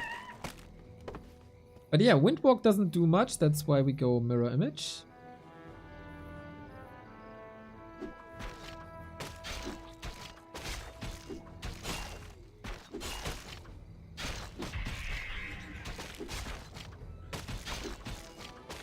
But I would say this is pretty much exactly what you should do versus a FoCuS. You might not be too familiar with the style.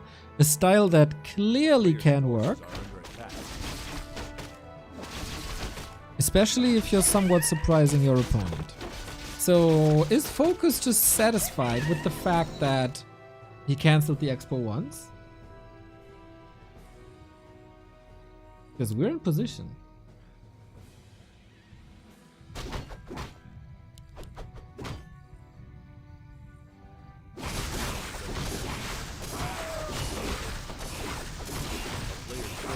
Big mana for the shadow. Nice.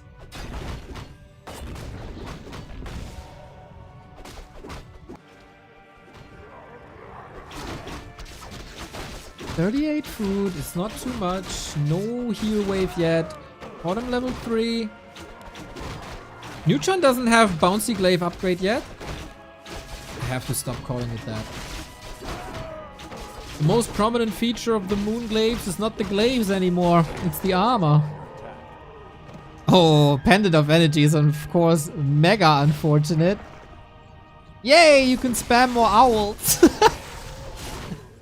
Oh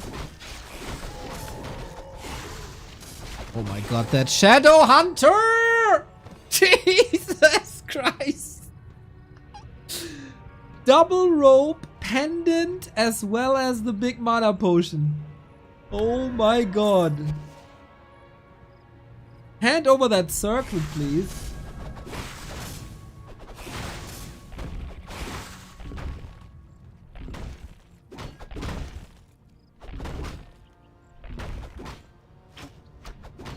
And Neutron doesn't have the critical mass to deal with that, I think.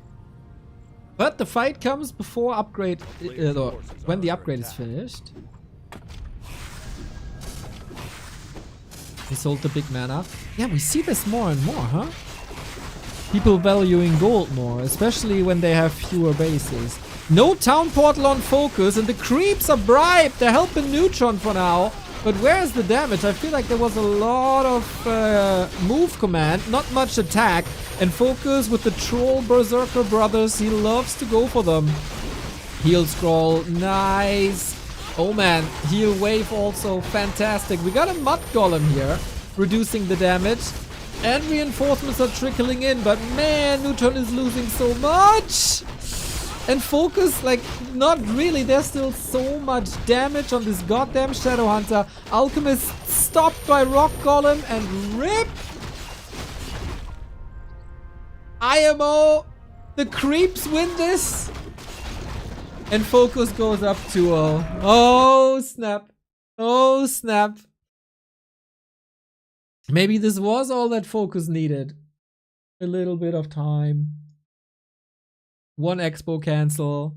50 food and go. Nice snipe. That was a weird fight. Feel like there was an opportunity, of course.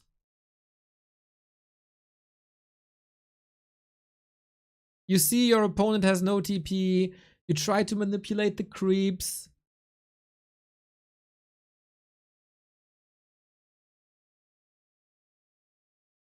But then the creep turns around and FoCuS was looking good. And yeah, that's how the cookie crumbles, everybody. FoCuS up 2-0. This might be a very, very fast day today. There might be a 2-2 after. Or we start the big comeback and the reverse sweep of Neutron. Looking at the B Cup bracket, we got tons and tons and tons of games throughout the rest of the week. B Cup every day.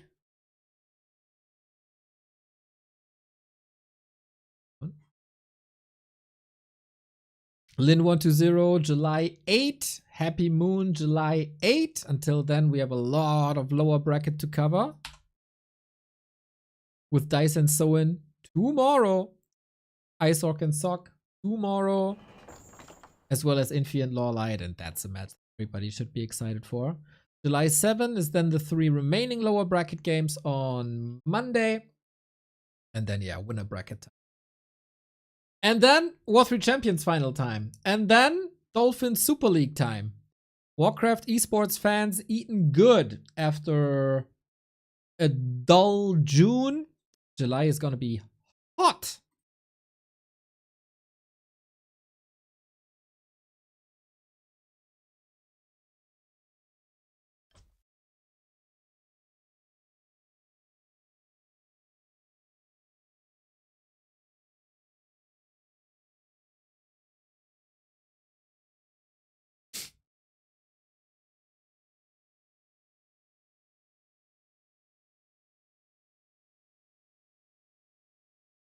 It was not a great fight, was it? A bit unfortunate. Game has started. 3 minutes. And then we're ready to go.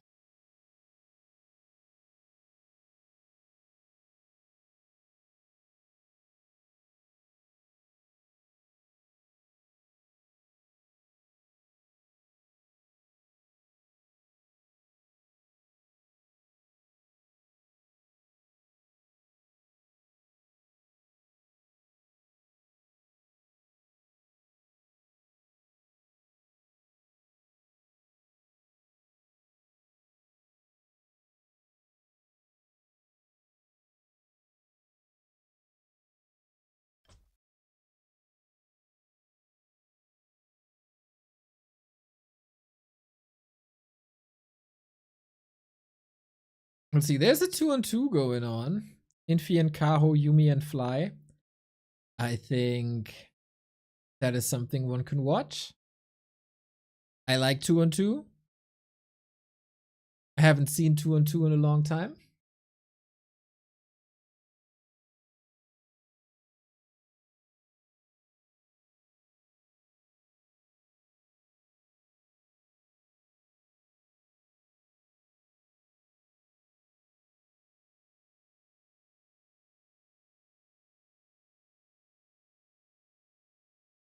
It's all the random 2-on-2. Yep. But does it matter?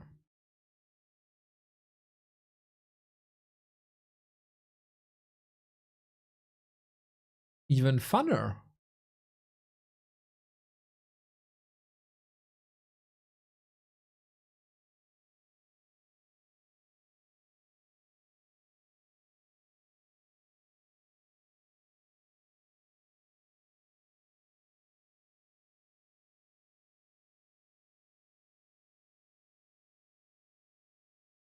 It was a question. Yeah, looks like it's definitely random. I don't know if it's all the random. We'll see. First, of course, we will watch the 3 upcoming maps that Neutron will own. We're all very convinced of that, I'm sure.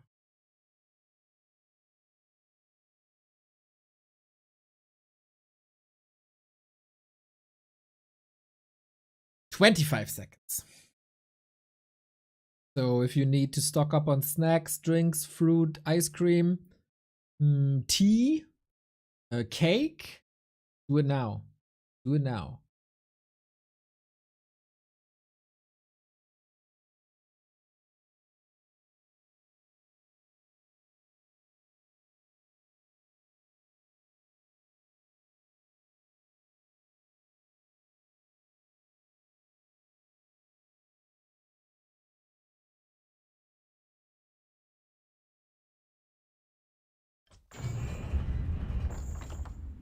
Okay. Let's go.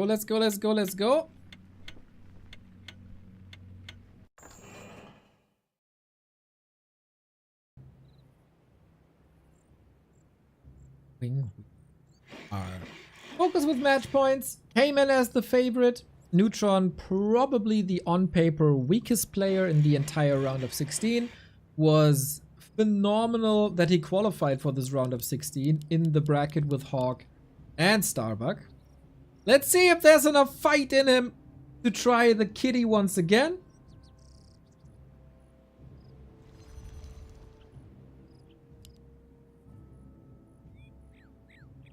Neutron's going to win this map so big, FoCuS going to quit, BCAP and give Dev win. Okay, Sharky, let's see how good your predictions are.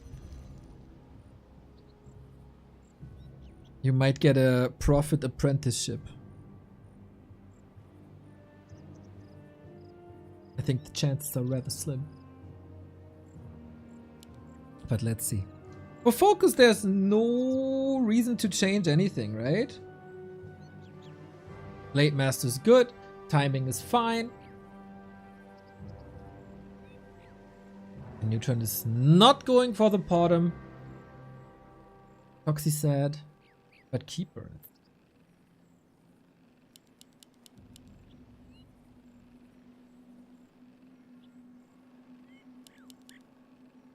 This is the classic Keeper mass hunt expansion strat. Neutron is truly playing stuff from like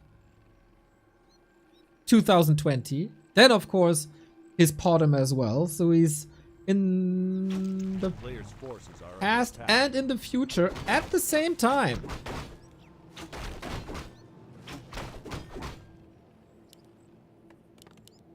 But yeah, bottom experiment benched again. FoCuS trying to fast tech again, going Shadowhunter again. Orcs don't really have that much wiggle room against this, right?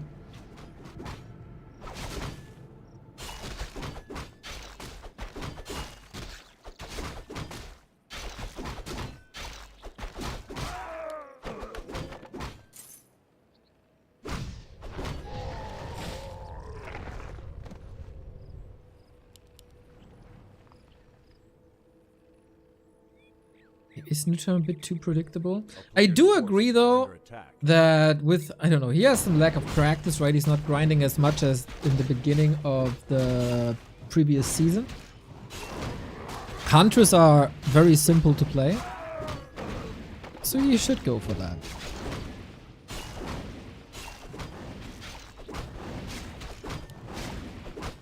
And yeah, he was up against a 600 mana Shadowhunter last game. It's rough. We go for the long walk creep. It's a long walk for the Overseer. First he's drawn out to the left hand side and then all the way down. Well, it's just 6 feet under. It's not that much, but more meters than I do in a day. Forces are under attack.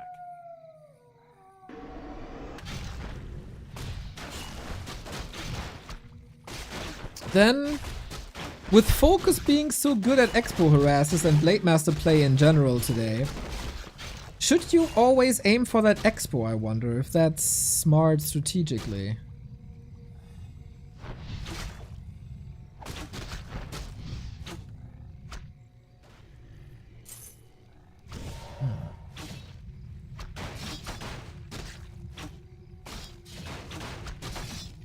Players' forces are under attack.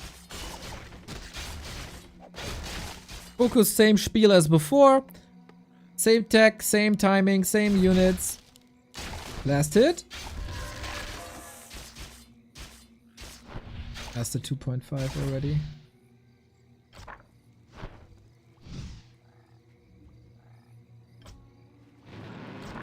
Limb Crapper goes to FoCuS. So yeah, 2.5 is nice. There's no real progress. So there's one base hunt now. What's the follow-up though?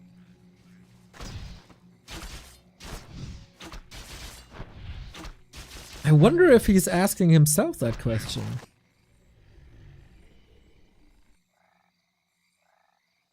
FoCuS is asking himself that question. He can't really find an answer. Maybe hunts Dryads. Expo now. Oh my, that is so late. But he's rather lucky. The illusion is gone. FoCuS was scouting for that and couldn't find it, so he might be confused at the moment.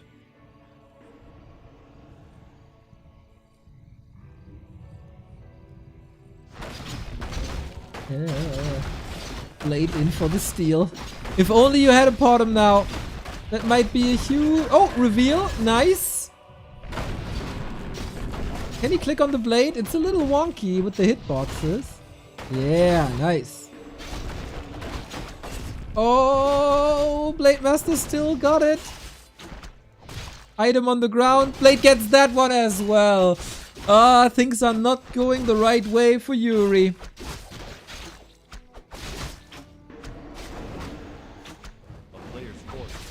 Another reveal and then maybe FoCuS with Acid Bomb? Gotta save himself first and foremost though. Reveal, no entangle, backstab, invuln.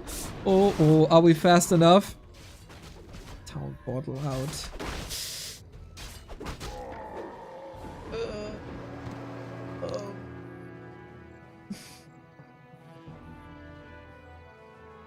This is a bit problematic.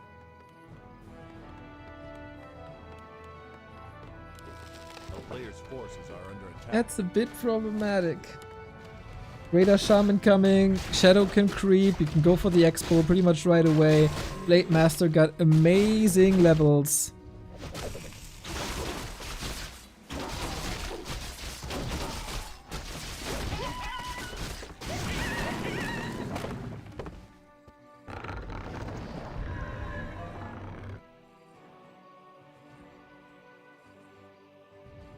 Players' forces are under attack. Neo's fault. Neo hacking the code. What did I do? I'm actively rooting for Neutron so we get more games. What can I do?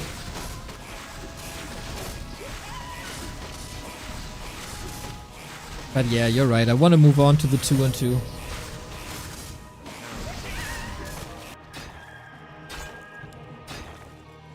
And similar to Hammerfall. He's just cutting down buildings with the blade alone. You need double Ancient of War for this. Entangle Acid Bomb, it's not enough, is it? Oh. So close, man. Plus Mirror Image with the 1-1-1 build to get out of there. And Mirror Image. Can he reach again? There's currently no mana. He just surround. That wasn't even close. Wasn't even close.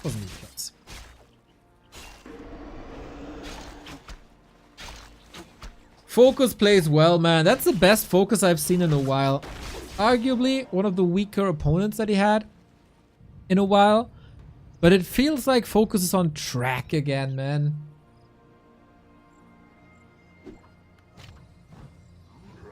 Just barely any mistakes.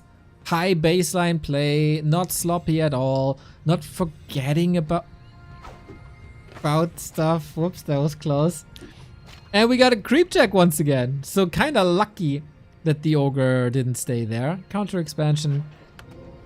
Yeah, Neutron has to be very creative to get something done. Maybe with the help of, I don't know, man. Zeppelin? Zeppelin harass, TP Players' out. forces are under attack.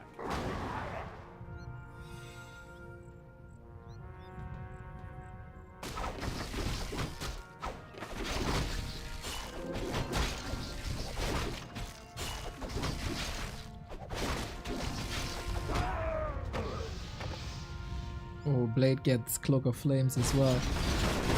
Not bad.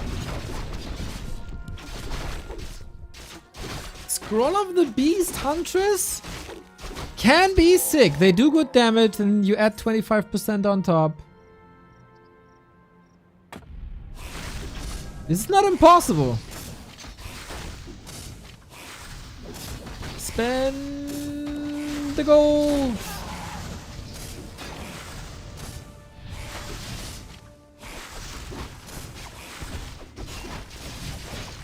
Okay, 50 food army, first hunter is gone, Scroll of the Beast. Do we have an entangle? Get that grunt, get level 3. FoCuS feels more confident now. I can just outplay you. I did it 2 maps in a row, I'm doing it on the 3rd as well. Raider down, level 3, he got it during the fight. Wonder if he should have split the unit up to the north. Maybe just to confirm. But for now he holds here, and FoCuS still needs a little bit of time until this expo pays off.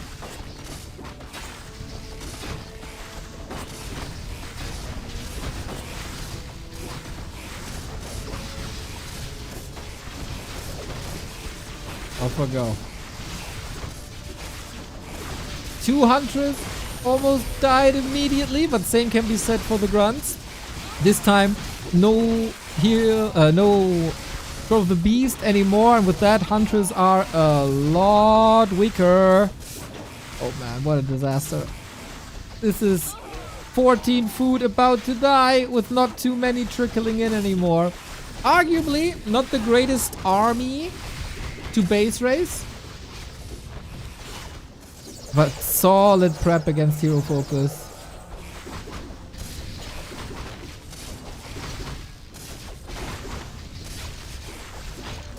When that expo falls, Neutron falls. Intercepting reinforcements, but he's not close to a like super meaningful level. Can he muscle up one more fight? Everything in FoCuS's hands is green. And not just the color of their skin, but HP bars as well. A town is under siege.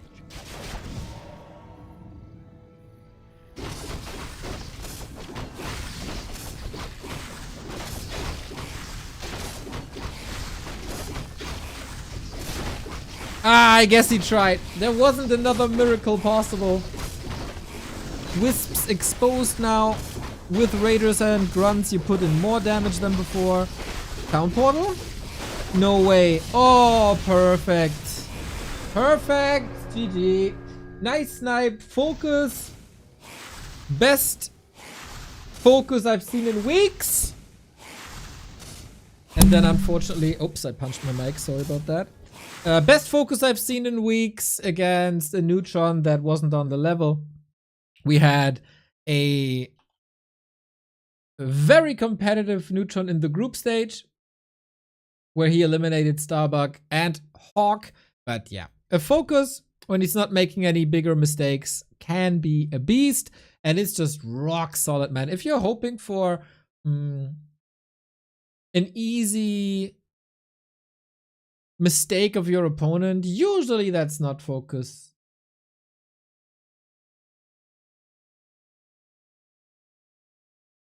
He's usually too solid for that. So yeah, those are the results of B Cup for the day, everybody. 3 series, rather quick, all of them. The highlight by far, and it's not even close. You gotta watch Moon versus Kaho map 1. One of the ancient gods, Moon, 3 O's Kaho. Hey, Kilgrim, thank you for the 10 gifted subs, man. 186 total. Absolute legend. Thank you, thank you, thank you. So yeah, Moon versus Kaho game 1. The game. LawLiet, Foggy, nice little back and forth here and there. Solid game. And then, yeah, there was no miracle. But if you want to rewatch any of this, send Moon vs. Kaho. So I heard there's a little bit of 2-on-2 action going on. And I think it's all the randoms 2-on-2, and I think I've never seen this. So Yumi and Fly versus Infi and Kaho.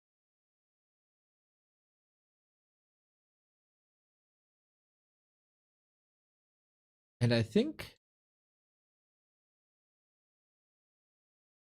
we can just do it.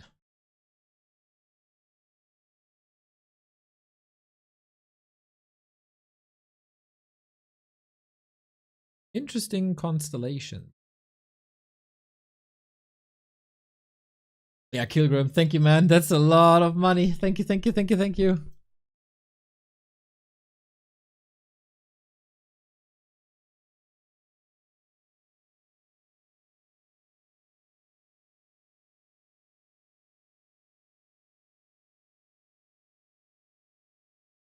So, are they're playing 7 maps, I think.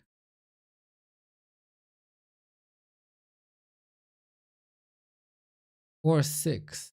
We'll see. We start on Twisted. Yumi and Fly, an old mouse sports team, huh? I gotta check real quick that I fulfill my sponsor requirements as well.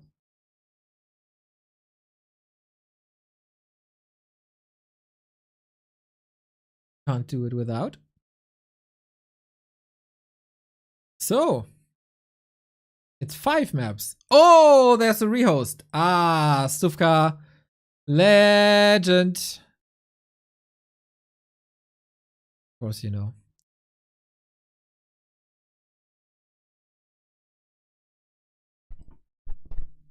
What sponsor? Oh, you haven't heard? This month we're sponsored by OperaGX, !OperaGX, as a browser with a built-in VPN and adblock and Discord and Twitch, etc. And Rogue Energy. In the summer, you should stay hydrated. And you can do that with the hydration of Rogue Energy.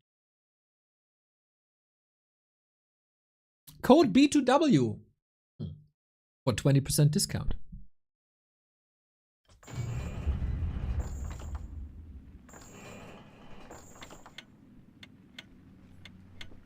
Man, it's been some time I've seen some 2-on-2. This is a 2-on-2 between Fly and Yumiko and Kaho and Infi. It is all the randoms 2-on-2. And I'm fairly sure that this is something that I have never seen before. So hopefully this is fun. We start on Twisted. Here it is. I will adjust these boxes here real quick.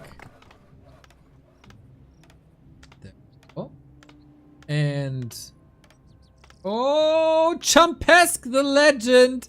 Thank you for the, what's it now? 92 month. That is freaking crazy. Thank you. Man, it's still so wild to me that I used to watch you all the time on YouTube. And now it's the other way around. And we're on Twitch. Like, and that you never leave us, man. The loyalty. So, I'm gonna give you the prediction. Choose outcome. No. Go. Okay, all the randoms 2-on-2. How does that even work out? We got Kaho and Infi as double undead. How do you play double undead?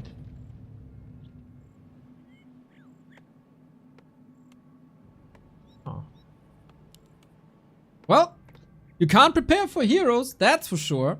On the other side, Yuumi as Night Elf and Fly as human. We have a little bit more in-game space. Still not ideal. It is what it is. So, since I haven't seen too much 2-on-2, I don't even know the regular 2-on-2 meta. We got a ghoul build here. We got a ghoul build here. You could flood a Night Elf base so freaking hard if you have like one summon hero.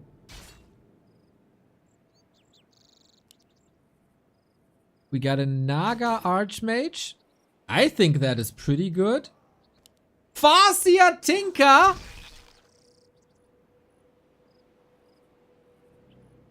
So if you're just going to mass, isn't this super good? If you just flood the Night Elf, isn't that easy GG?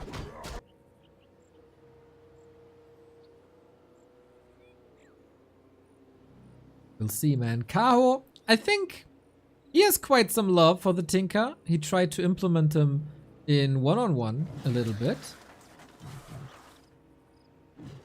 So he knows how to play a Tinker. And Infi, of course, knows how to play a Farseer, that's for sure.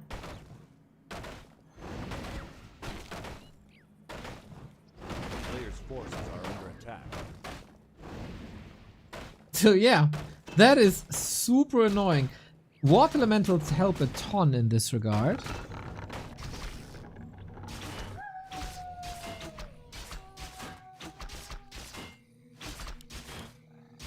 Naga can level.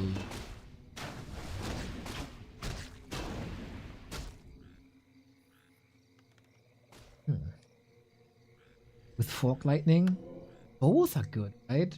Water Elemental super strong. But yeah, we continue to harass and look at that. Farseer staffing. I knew something was off.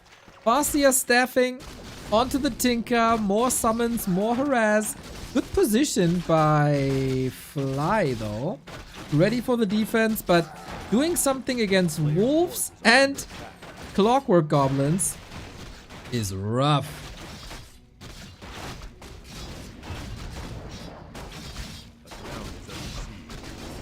Rocket Factory down though, no more mana for a second one. Kinda surrounded there too. Kaho still got the town portal. Fly to the rescue, this Naga was fine. Shouldn't allow the Tinker to retreat without the town portal, but Naga's making sure of that. Zap actually! All the creeping worth it.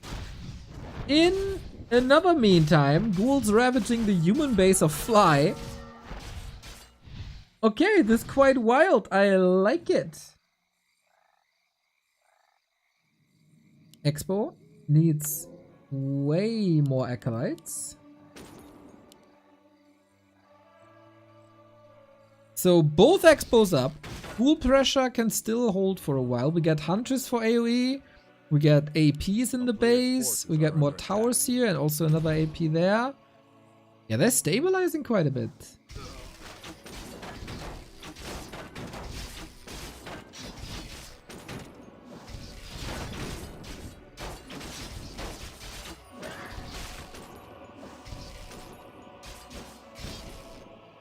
Imagine double Destro push? Yeah, that's gnarly. But we destroy with more ghouls. And we tech on both sides. Expo saturated. Can destroyers eat the frost arrow debuff? Nope.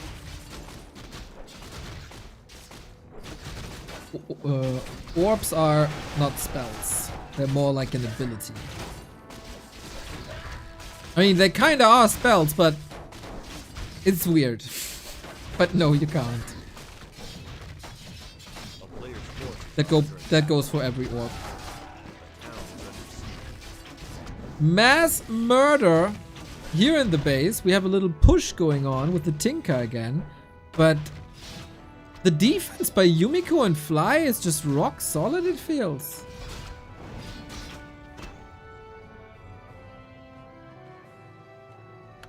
But what's the longevity? Human Night Elf can be quite nice. Especially with like the regular heroes and Demon Hunter Paladin Mountain Giants Players' rifles. forces are under attack. Here, can't really bank on a Paladin, huh? Like Ensnare? Pretty much like Ensnare. If you think of it like Ensnare, not wrong.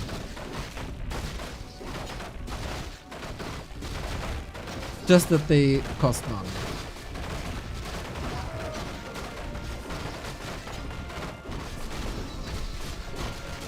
Tinker leveling. 3-3 on the Yumi Fly side. They killed a bunch of ghouls, huh? Double Slaughterhouse, second hero, tier 3 tech. Infi quite a bit behind when it comes to Tekken. But that's what he's supposed to do, I guess. We got a big Makrura, the Deep Seer, as well as the little Draenei.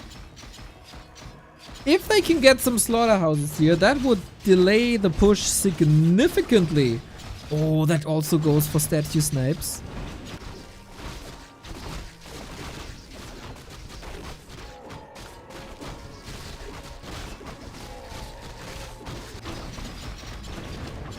Double Makrura.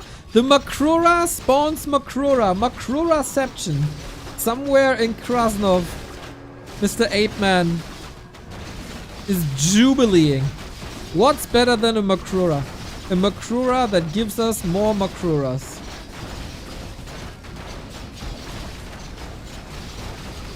Perpetuo Makrura. Perpetuo Makrura. Perpetuo Makrura. Na, na, na, na, na, na. This is bloody. And this is disastrous for Kaho.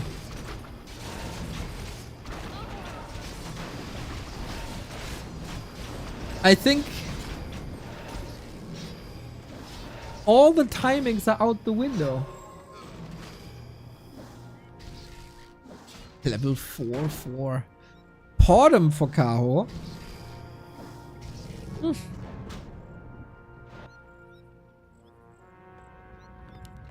Second crypt on the way to tier 3 gargoyles.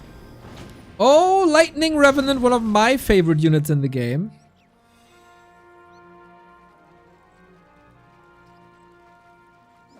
A player's forces are And we under have to attack. start from scratch here with the slaughterhouses. Oops. Yeah, WD probably not the greatest, but the potential is quite high. And now we wrecked one undead base. Let's just do it again in another undead base. More mercs! A Tuskar! Just keep the Makrura safe. That's most important. Hunters are starting to fall off now with the arrival of Gargs. But yeah, mercenaries can provide some good anti-air. Yumi gotta be a little careful of not feeding too many hunts. Heroes can still do great work. Purge, chain lightning, fork lightning, all the lightning! What's going on? I don't think they can break this base this easily though, as they broke Fly. Kaho. Yeah, they might be overcommitting here. With all the summons and the clockworks and the statues and home turf advantage. Haha, you're right, double FS. You're not drunk yet, guys. It is really too farseers. Too farseery? A player's forces are under attack.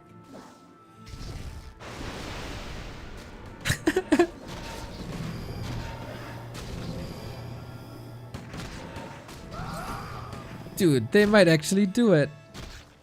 Double wolf, double chain lightning. Blood mage as well to distribute mana if he wants to.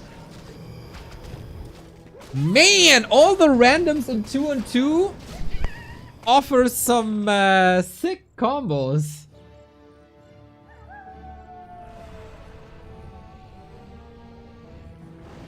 A player's Oh, Big creep, Unholy Aura, Narrow Queen.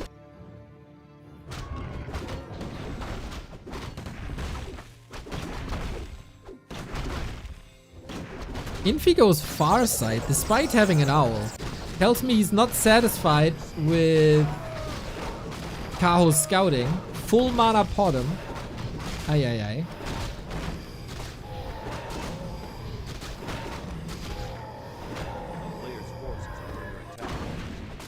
So, yeah, we need some magic immune units, huh?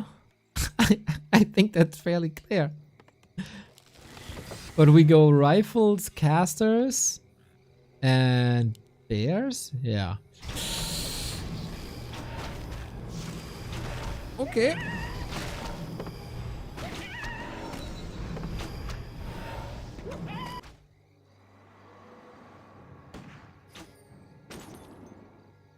A player's forces are under attack.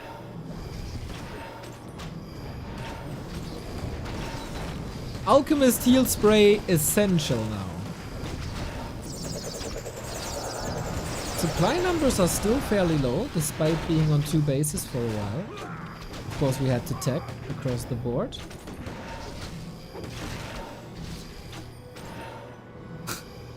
Yumi gets a Blade Master.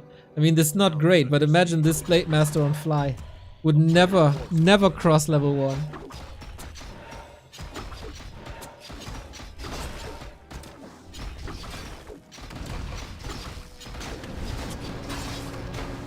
Oh, because we got worms. I didn't even see that. Destroyer push coming in. Gets the big spider. Blood Mage dies, but I think you take that trade. Mercenaries, incredibly powerful late game. And we got rockets. A player's Yep. forces are under attack. And worms on top. Jesus. I don't... like... Is there much that Yumi and Fly can do?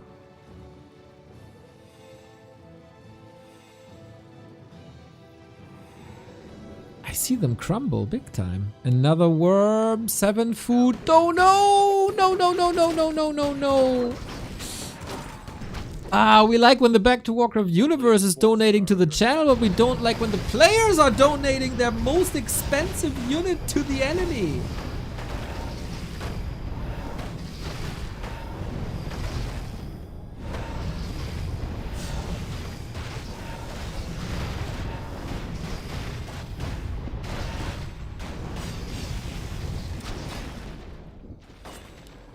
RP, Big Makrura still in, double Boneyard.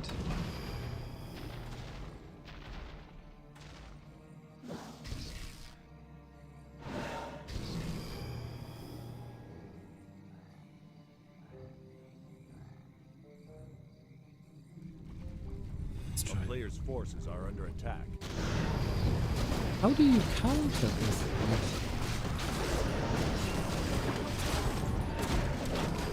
I don't know. We got a flank. There's no mana on the Destros. That's a problem. Fools connecting. Rockets connecting. Flame strike! AoE aficionados, this is your game. Plus the Siphon. Is he running out of mana? Level 5 on the fast here as well. So strong. And he can just spam the rockets. Yumi is losing everything. Same goes for Kaho, to be honest. The destroyers don't do that much. But MVP Blood Mage, the mana battery, it giveth and it taketh.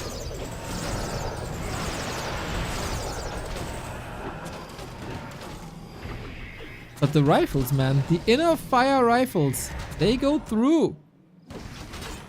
Few more reinforcements. Fly at 70 food, man. Fly is not weak. But my god, that damage on an alchemist, deleted. Deleted.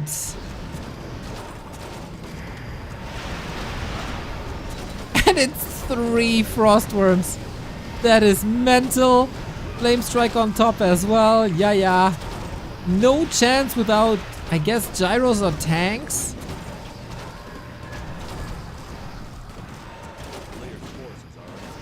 And new reinforcements. Oh, that was That was one of the flame strikes of all time.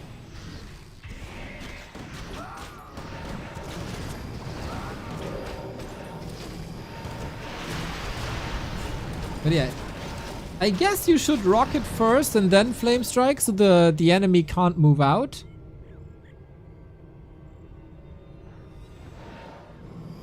Yes, I would love to see A-bombs here.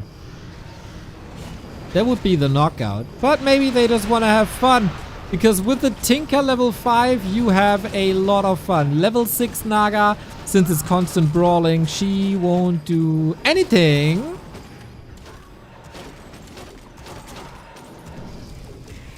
That is one hell of a fight, man. Supply numbers are still even. With 4 worms.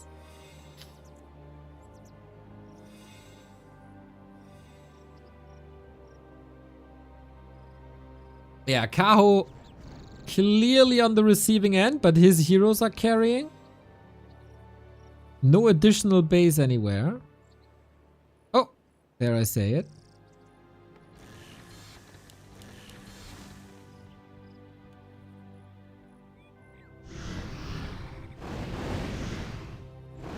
Okay, did you expect you'd see a Tinker level 5 alongside 5 Frostworms today? Town is under siege. Foxwolf.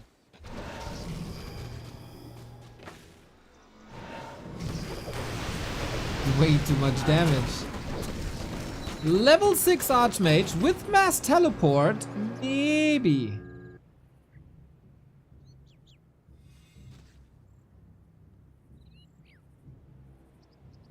A player's forces are under attack. Wow, MVP Wolf.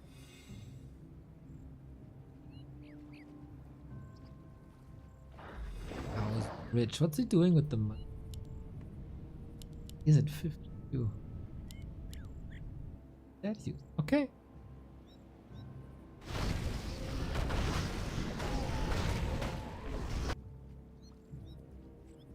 These owls are so annoying, by the way.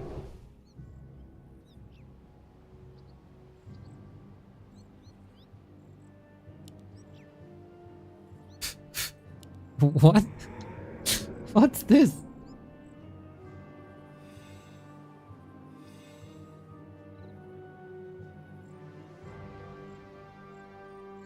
Ubuntu is nice, bit underused. Agree! But eventually... A player's forces are under attack. It's all down to demand of the people. And yeah, it is a bit more chaotic, that's for sure. Especially all the randoms, man.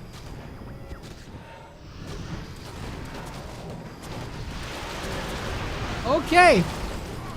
Flame Strike rockets, and this time he switched up the order. Rockets first, Flame Strike second, worms far forward though. This, oh my god, the rifles destroy the worms.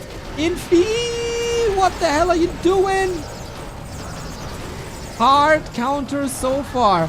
Needs to clean up the right hand side with the AoE now, and that might work actually.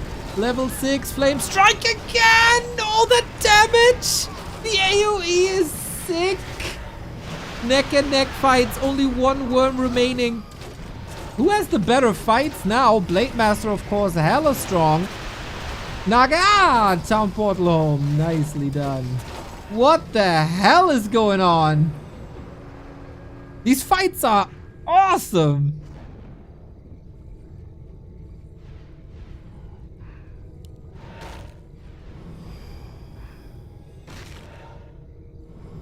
So what do you switch into now? Ghouls. Ghouls and worms. Classic. A player's forces are under Third attack. base is running! Town is under siege. That the Blade Master reaches level 5 is like... Ow.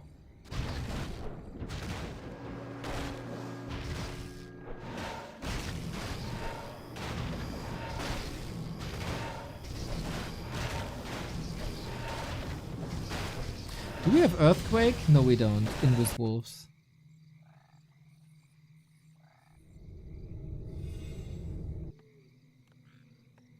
Main base is... Town is under siege.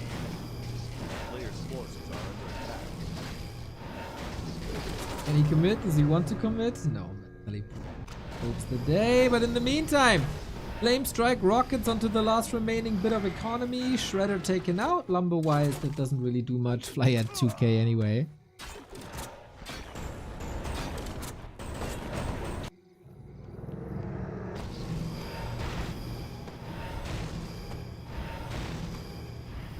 Town is under siege.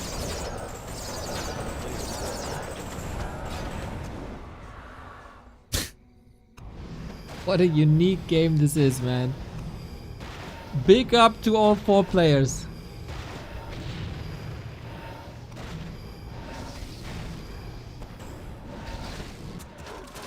But yeah, Mass Teleport can do a lot now. Like wrecking an expansion with 5 acolytes. 4 Invis Wolves!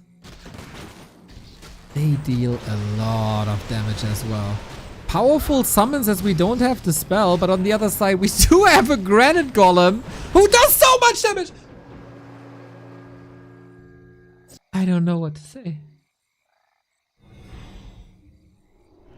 Destroyer push. Level 5 bottom. The base race potential for Kaho and Infi with Earthquake, Rockets, Robo Tinker, Starfall and Flame Strike is ginormous.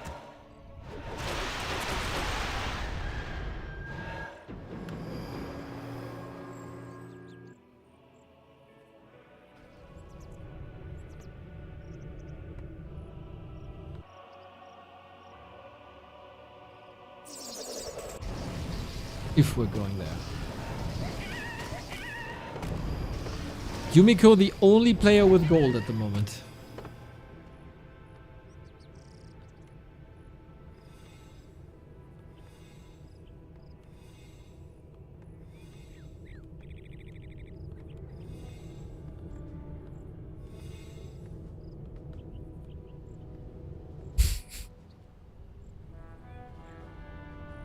How does this game end?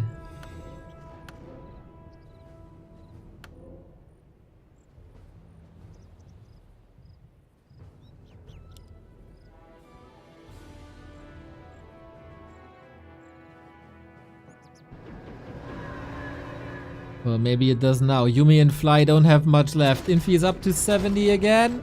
That is a lot of worms, but we have rockets against it, boys. Well, here it is. Rockets Flame Strike combo takes care of 3 rifles pretty much immediately. Will we see the Robo Tinker?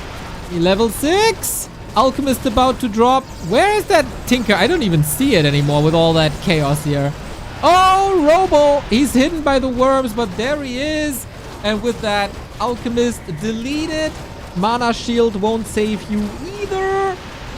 And the Granite Golem is falling. This is just too much AoE to deal with, especially for Fly, who had nothing that was magic immune. And then obviously, you die.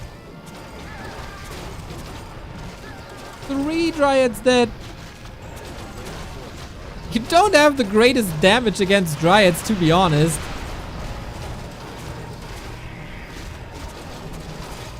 That this Blade Master gets level 6, dude. Well, we're not blessed by a Blade Storm, are we blessed by a kill? Nope!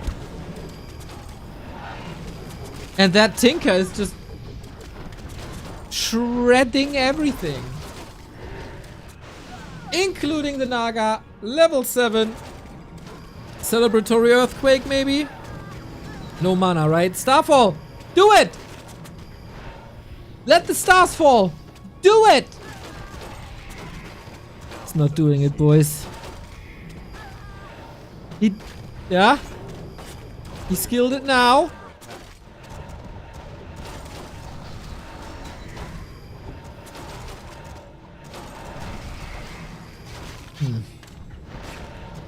He's holding it for now. Yeah, I don't really know how to... Oh! Yumi? What's up there? Fly lost both heroes, of course. Classic.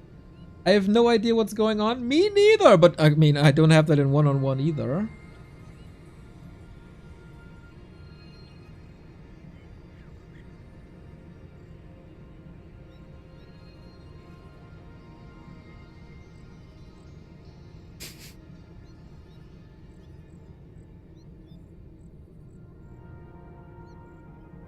Oh, I can fast forward through the break, of course. We're not getting any younger, eh? So maybe needed a little bit of break. But yeah. Give me that Starfall. Most beautiful spell in all of Warcraft. Caught him with an Orb of Corruption, by the way. Nice touch.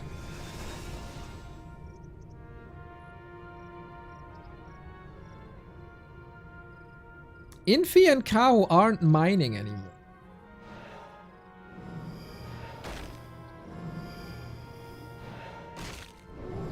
Nobody's mining anymore. So is this base race now? There is no way in hell Kaho Infi are gonna lose the base race.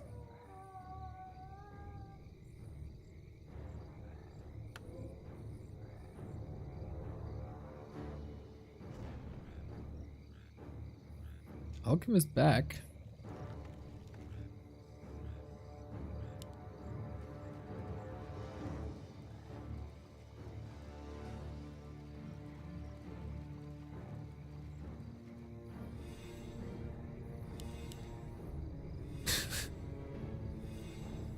Kaho has enough resources for an expo, same as Infi. A player's forces are under attack. We sell quite. Okay.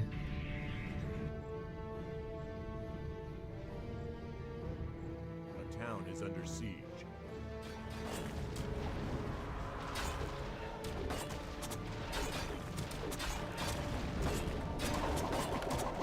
Late Storm! That's a big building gone.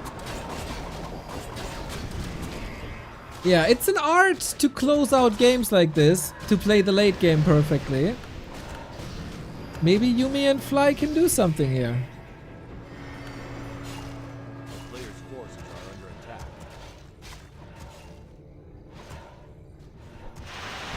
Or they're just getting wrecked.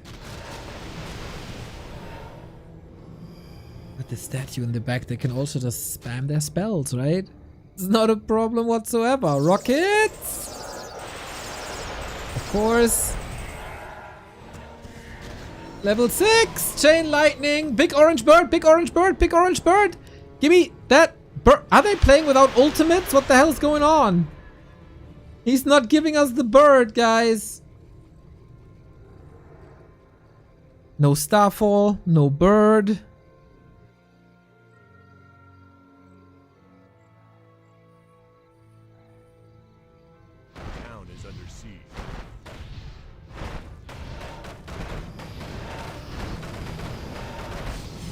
Cow revealed, lol. Earthquake?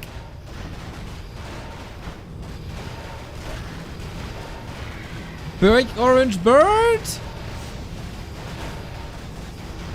Starfall! Starfall! No, it's not worth it anymore. Okay, we're starting with a lot of ultimates here. Oh. Again, man, that's not the first time.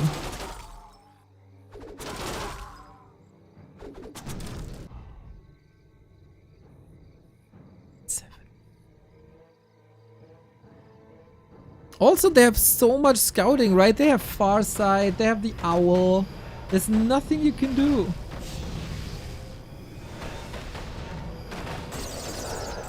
Can they portal? They cannot portal. There's no main building anymore.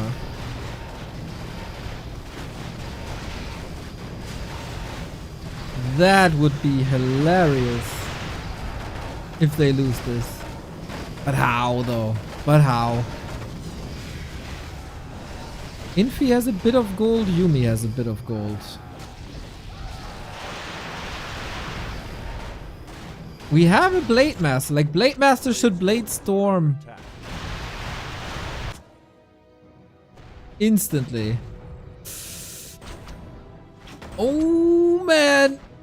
We have no tornado, by the way. That would have been so good. Town is under siege.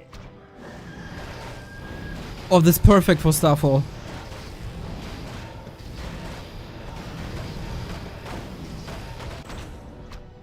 Oh man, Fly is so slow.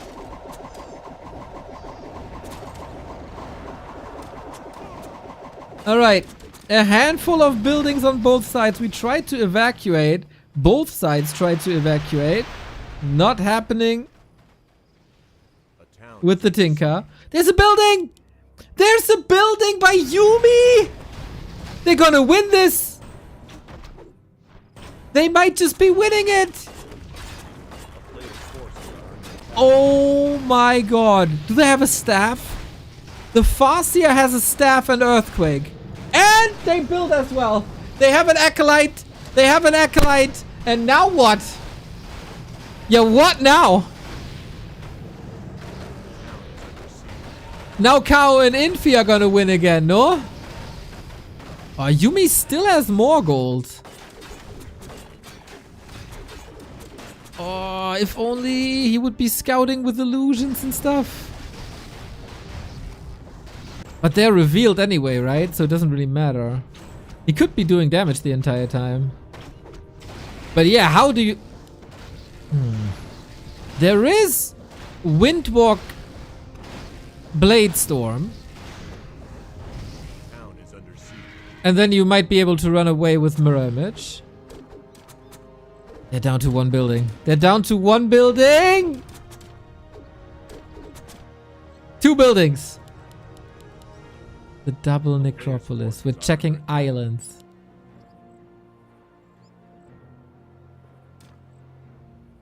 Three buildings left on the map. Yumi? Did he queue something? Because he lost some gold, no?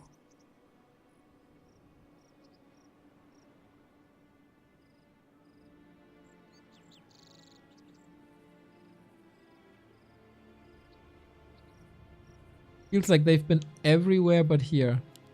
He can hide in the trees, maybe. Oh, Mass Telly! And Blade Storm! Oh, and Tornado! Archmage deleted though. And here it is! Starfall! They don't get it! They don't get it, are they? Earthquake on top of things as well. This is the craziest ending! The Necropolis! The heroes are falling so quickly! Do they have enough damage? Do they have enough damage? 168! They need a little bit of damage! But everything is dead except the Naga! No way! She's in range! One more hit! Oh my god! He kills the hero and the Tome of Relics last second! The most insane ending to a Warcraft game! Are you kidding me? Cinema! The best game in a long time! What a legendary ending that was! Yumi, Fly, Kaho, Infi, the Oscar for the best game goes to you. Brilliant Warcraft, man. Only in Warcraft you got these games. There's no other RTS. There cannot be another RTS like this. Oh, imagine he puts the Blade Master in between the buildings. He could do so much damage. Insane fights. Everything here was just mental. And the Tome of Relics, man. Saving the day. Double undead. 2-on-2 ATR. This was the introduction, everybody. And what a grand display that was. Super fun. Thankfully, we got a lot more of that.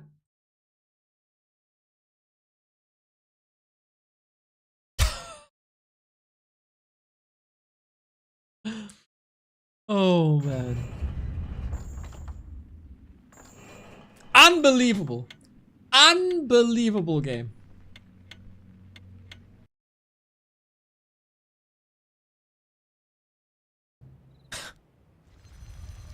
These guys, man.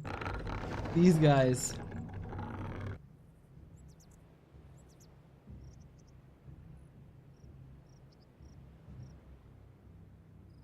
They killed the tree? No, but they had nothing left.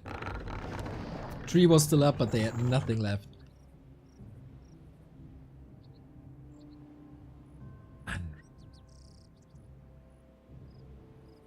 Is Warcraft 3 the greatest game of all time or what? Like, if anyone ever makes the argument that Warcraft 3 is not the greatest game of all time, show him that. That's all you need.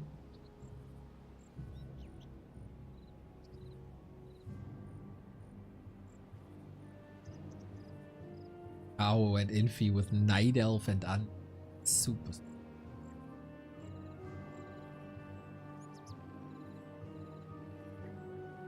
Yuumi with his main base as well. So Kaho and Infi up top.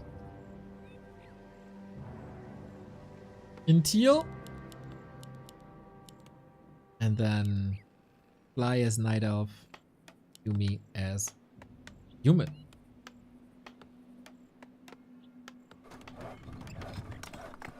Yeah, it's games like this that makes you appreciate the game, man.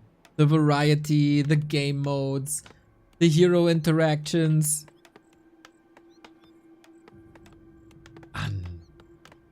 Unreal. The display of skill and fun. It will be hard to top if every game is like this now. 2-on-2 all the random goat mode.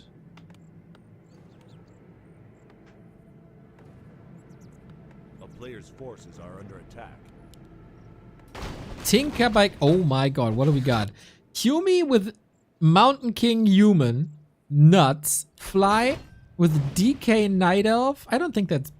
I can't heal really, right? It's not ideal. You can only nuke Kaho. That's a bit problematic. Tinker Night Elf, I think, really good. And Infi with Dark Rangers, fantastic as well, no? Yeah, it's only the DK that stands out.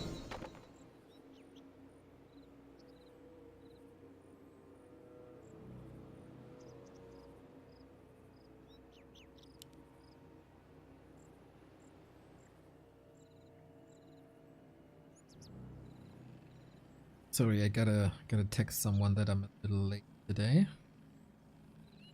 A player's forces are under attack.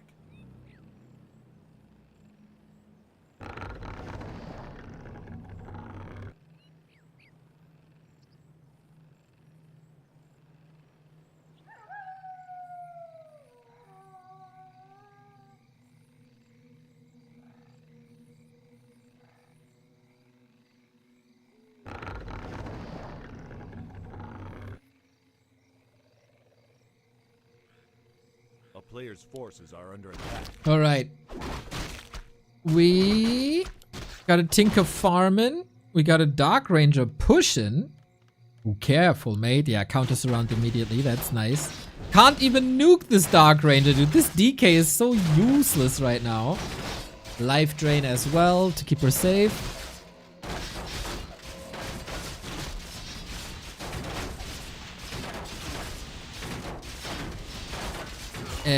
Yuumi, this is quite a commitment.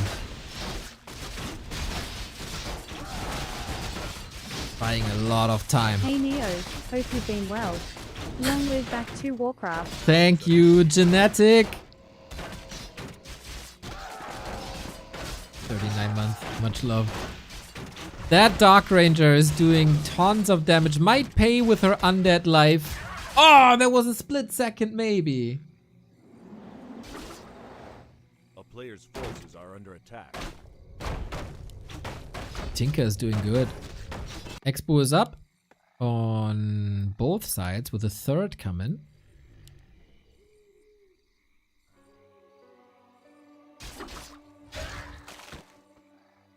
A town is under Body blocks, man. Good body blocks by Infi. God, it's so confusing. By Fly. But for me, MVP so far, Dark Ranger and Tinker. A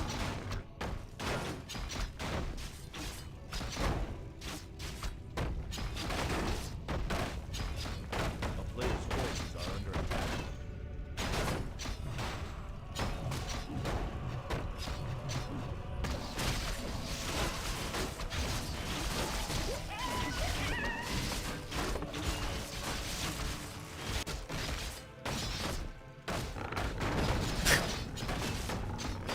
He's just clicking on buildings, man. And Dark Ranger, she back.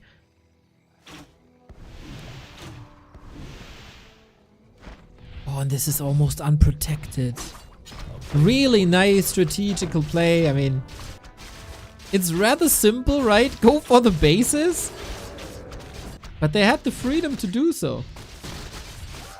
And the Dark Ranger raised some skeletons. It's necessary, I feel. Ghoul slaughter! This Mountain King, holy! In Germany we say as shepherd. I don't know if that was worth it! I mean, Fly is completely on the receiving end here. Not dealing any damage, just farming. As shepherd? Pretty much, yes.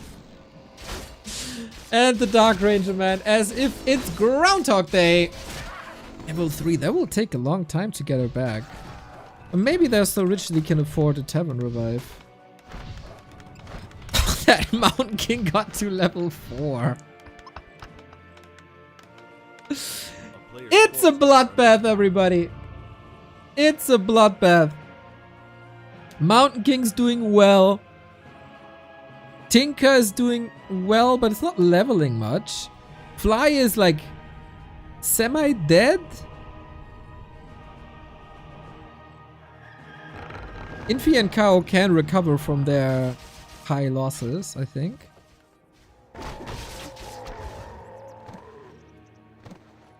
A player's forces are under attack. Dark Ranger back.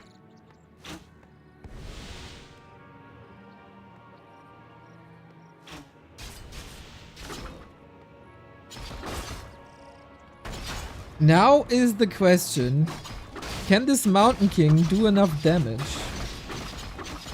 Oh no, the Dark Ranger! She needs help!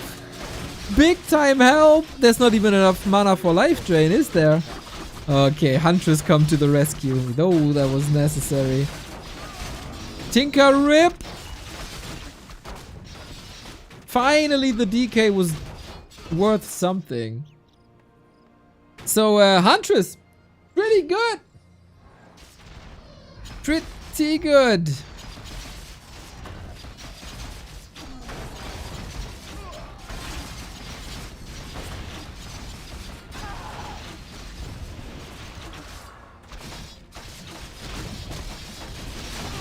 Dark Ranger back from the tavern again.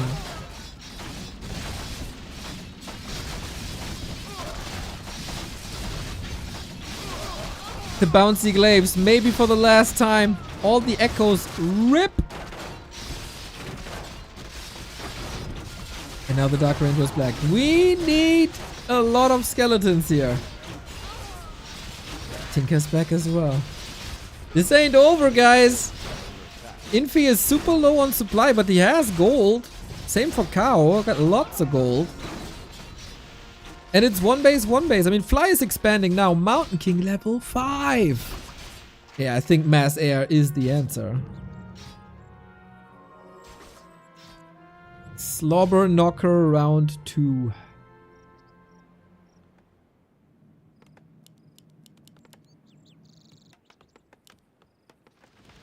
So is it time for gyrocopters this time? Mountain King covers the ground with clap. And gyros cancel everything else. He's up against a Tinker. But level 2 rockets are not that impressive. You have to reskill as well. And Garg smells.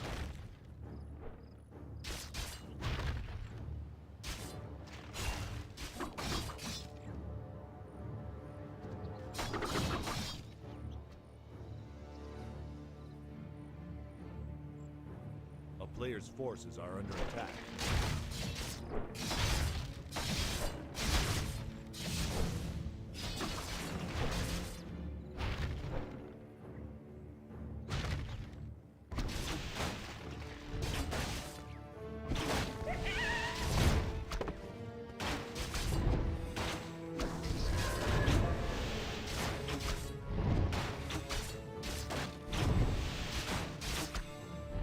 Town is under siege. Player's forces are under attack. How many heroes have died this game and will continue to die this game? Tinker again on the receiving end. Can't Wait. Okay, I was about to say that's never allowed to happen. But Mountain King footmen are back. Nasty.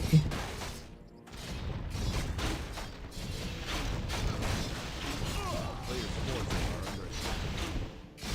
Town is under siege.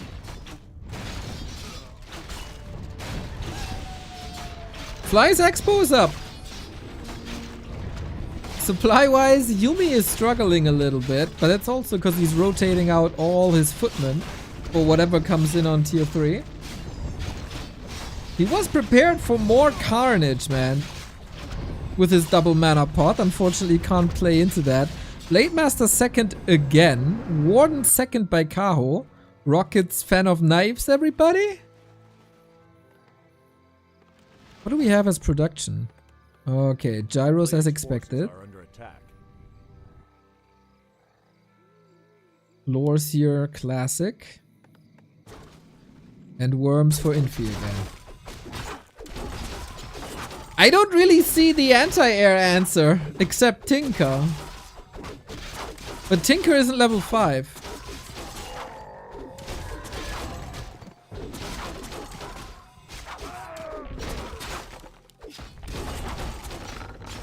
Player's forces are under attack.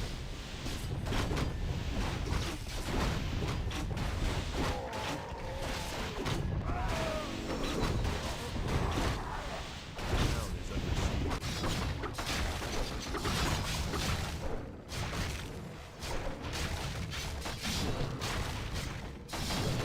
siege.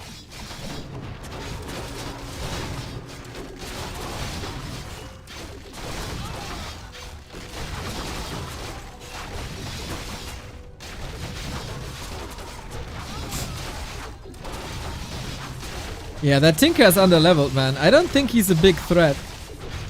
So next expo down, that makes it 2.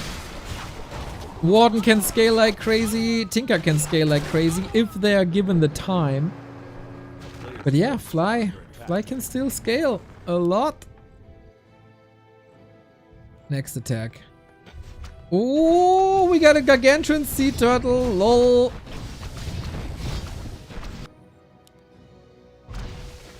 But here are the gyros. And that is quite some gyros. No Tinker. No, no, no, no, no. Rip, rip, rip, rip, rip, rip, rip, rip, rip. We lost every non-worm unit here. A player's forces are under attack.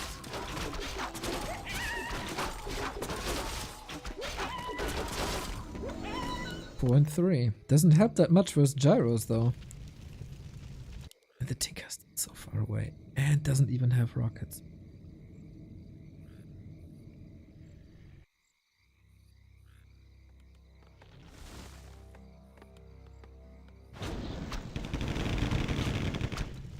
It's just... gyros are just superior. A town is under siege.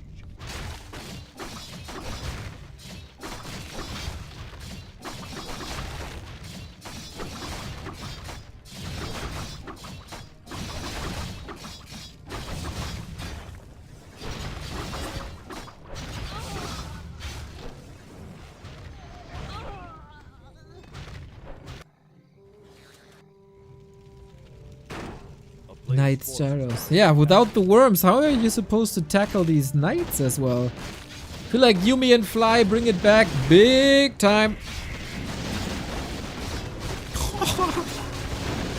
Let's be honest, Mountain King MVP. All these kills, all the claps. Got 2-3 bases.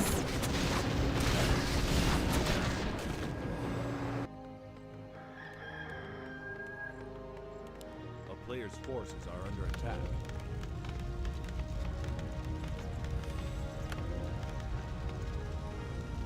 And I think they're pulling further and further ahead. With this base gone, they have another here. And Infi also rebuilt. Beans now. Against the Mountain King. Okay. Interesting.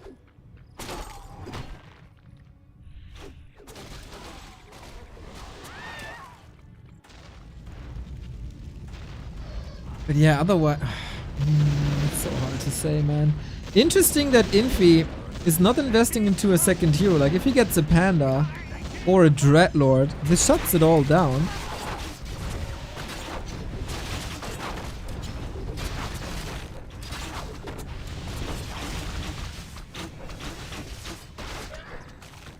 But this way you have to shut down the Mountain King somehow. Double Blade Master second, by the way. That's a bit unfortunate. Still a lot of gyros. Still too many gyros. Or another Tinker. Correct though, Sharky. Warden down. There's so much happening. It's wild. But with Kaho down to 19, I think they have to leave the game. And our game is tied 1-1. Not as crazy as the game number 1, but that was pretty much impossible to achieve. But good comeback. Little bit luckier, I would say, with the heroes. Still made a good work with the DK. That wasn't the ideal outcome, but they made it work with some coils, with lots of hero nukes. And there was a lot of carelessness as well. Which is, of course, awesome. So, let me keep them up, actually. Ooh.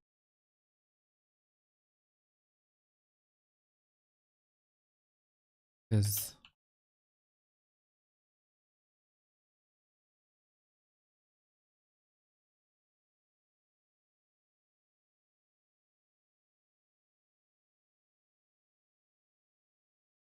not sure if they stay open all.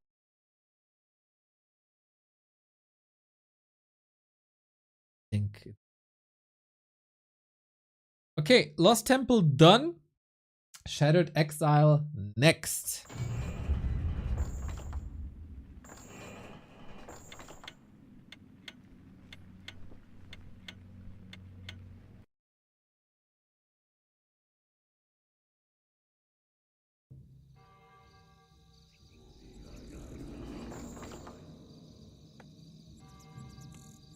Let's go, let's go, let's go.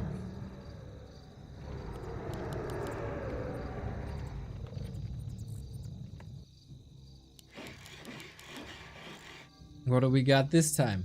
1-1 score, winner claims match points. What are we randoming? What are we getting? Definitely the wrong scene is what we're getting.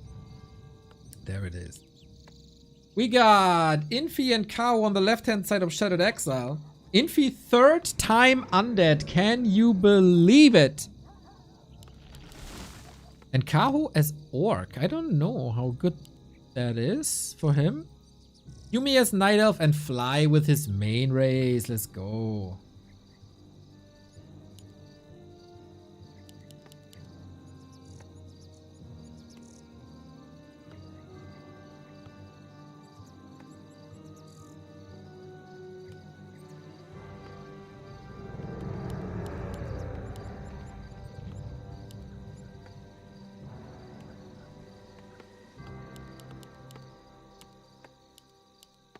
Alrighty, hero combinations decide a lot again.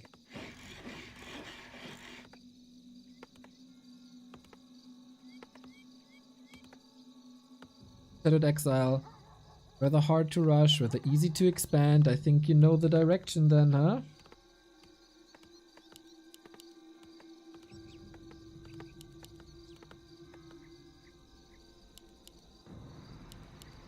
A player's forces are under attack. Man, that ending on Lost Temple was beautiful.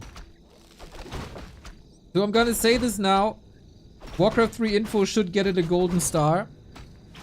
Or a golden crown. It will at max be silver again. Because every time I say there's gotta be a golden star, they don't acknowledge it.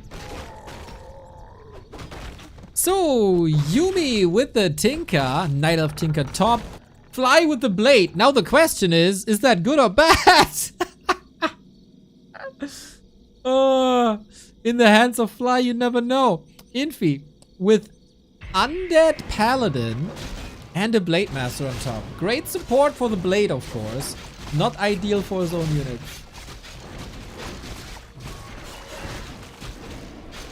And a Blade for Kaho as well.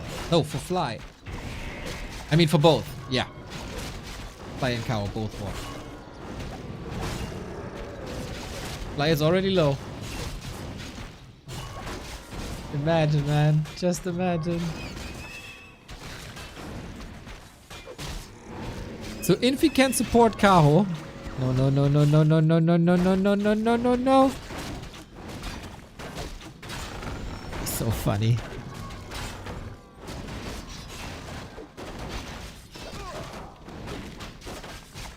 I should be safe, but I said this so many times in the past 20 years. Okay, they read the game well, know that this is an expansion map, are going for an expansion. And disrupt this quite heavily with Tinker Summons.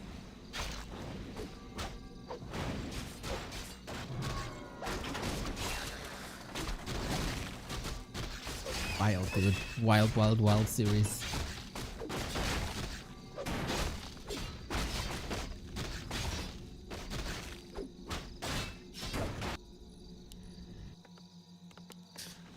Whew! Okay, early game settles. We stay on one base.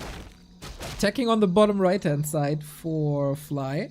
Also attacking here on Yuumi. Infi. Yeah, he got shafted quite a bit, but we're trying again. A player's forces are under attack. Soul game 1 was game of the year. Game of the year, not even close. We had Makrura that summoned more Makrura.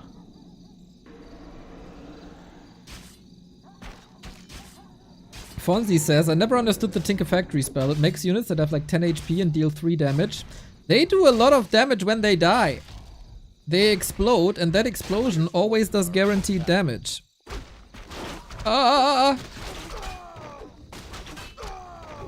Boink. See? Wait.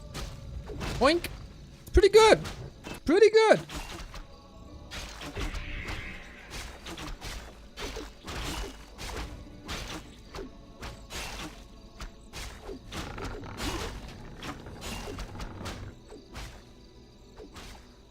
And the goblins don't give XP. That's also nice. We have a little harassing Nether Dragon. A bit too early, eh? Nether Dragons will get hotkeys in the next patch, which they don't have so far. I mean, they do have hotkeys, but not assignable hotkeys. And is that another Expo killed with only the Nether Drag? This is enough damage, isn't it? Yep. Oh, snap! What a little difference one tiny unit can make.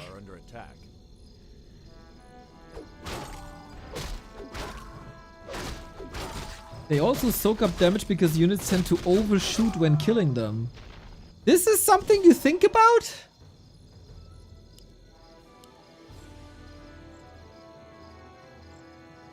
Really?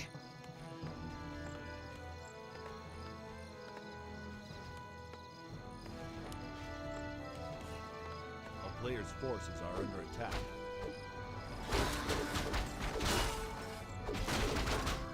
Town is under siege. Solid range army, opening up the mercs.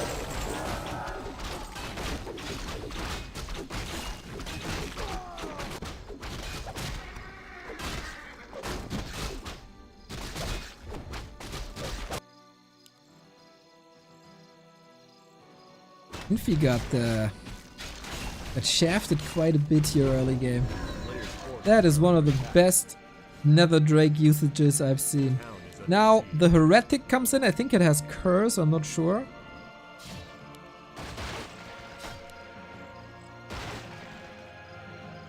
And the other side Expo is up.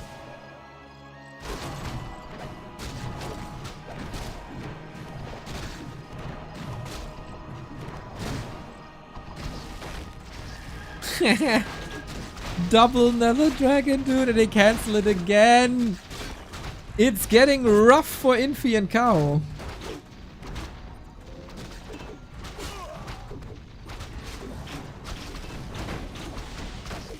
Mr. Bo Zipper says heretic, not heretic. You know that I don't hear how you type?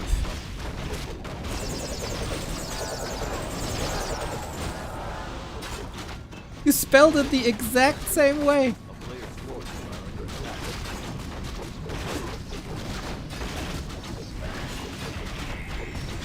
Thanks for the help, bro.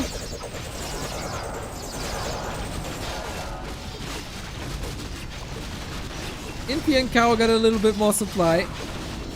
Headhunters can theoretically be kinda nice. But against Blade Masters? Against Dark Ranger? I don't know, man. Yuumi and Fly are getting trashed here. Jesus.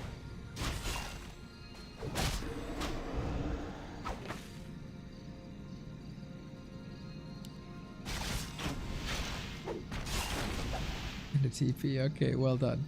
So, is that finally time? They lost a lot of, like, structures.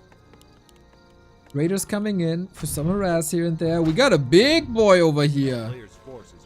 That's an overlord. Mr. Bo Zipper would say that's an overlord, not an overlord.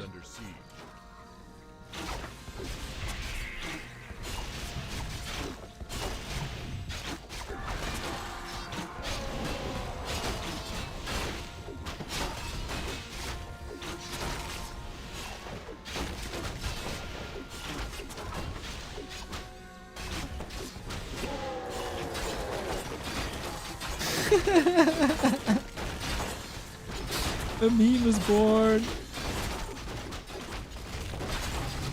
Oh, big bronze dragon.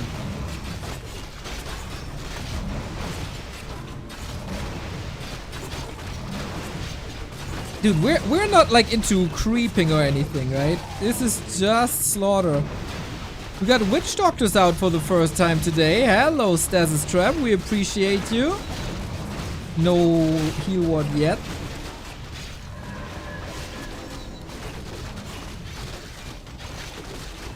And bears. This can potentially be a lot of healing. And lots of crowd control as well. Infi getting his expo up. Supply numbers evening out. Infi is really not a fan of second heroes in this game mode, apparently. With auras, I think it can make sense to get the solo experience. For level 2 devotion here in this case.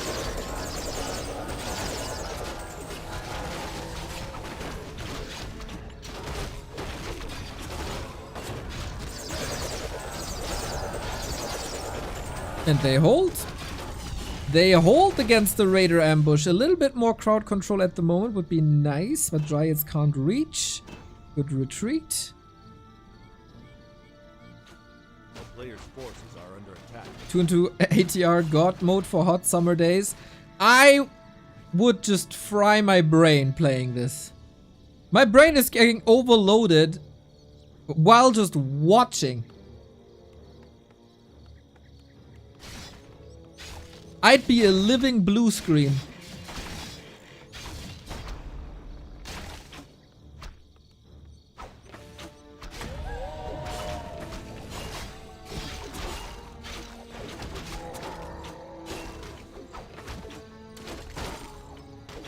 Yumi and Fly still have to recover a little bit. This is just... level 4. Nice. Very, very small armies, especially by Yumi.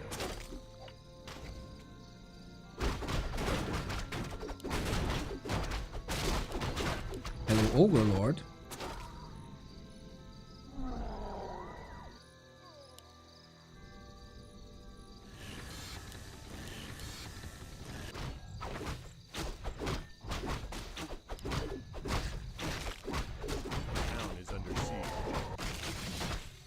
And we go for the tree again. That seems to be a very prominent target here. And look at the damage. Still trying to hold. Tinker is getting good damage done. Raiders are falling. Repair is still there.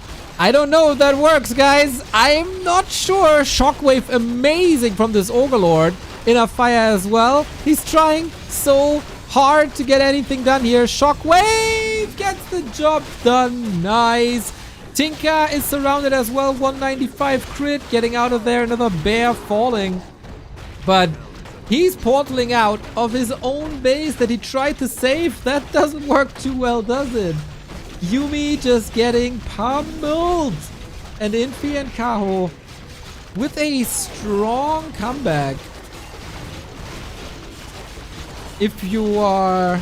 yeah, you have to get out. You have to get out. Now... this was a lot of units lost at the end of this. Infi is also only at 38, but at least he still got his main base. Yumi still has income. He's not out of there. But that was his tier 3. And we're getting pulverized, walkers. It's mostly Witch Doctor. And that doesn't do much. He held on to one production building. So at least there's more bears. But I feel... Infi and Kaho maneuvered out of a very stressful situation. Fly also Blade Alchemist Potter. Town is under siege. Not that great, is it? A player's forces are under attack.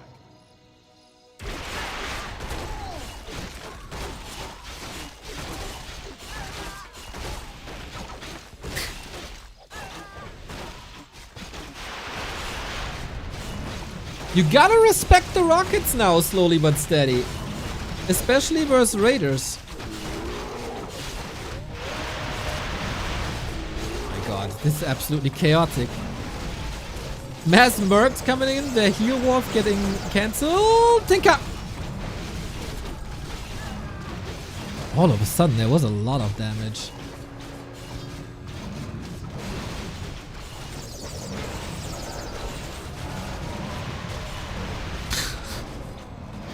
Just so chaotic, I don't even know where to look.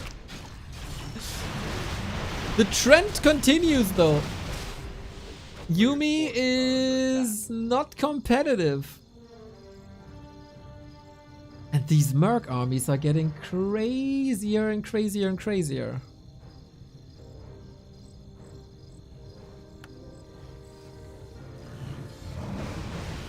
And this is the last stand for Yumiko. I mean, he did rebuild the tree.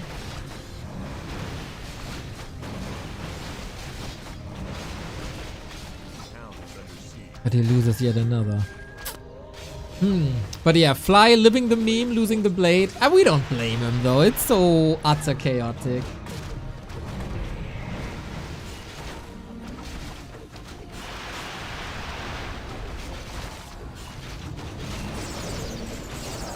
Oh, Tinker, you're supposed to be the savior.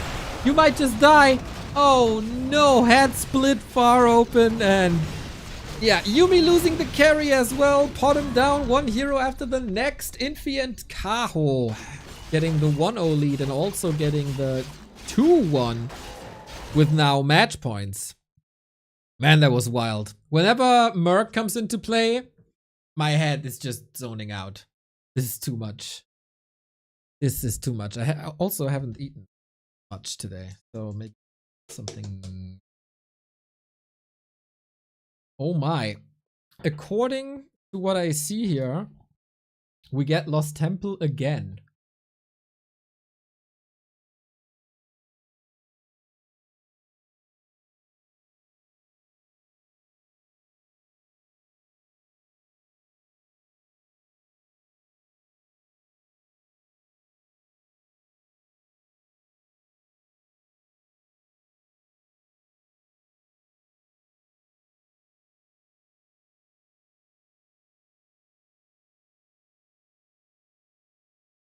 Well played, play. Yep, that is right.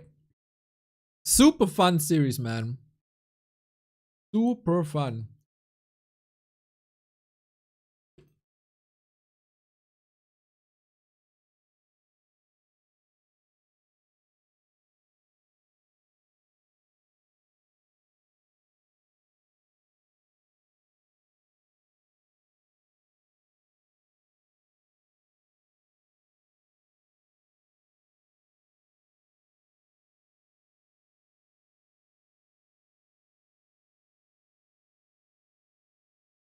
So, let's go Lost Temple again.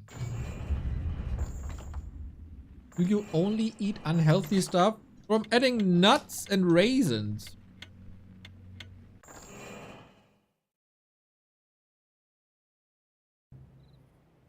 How is that unhealthy?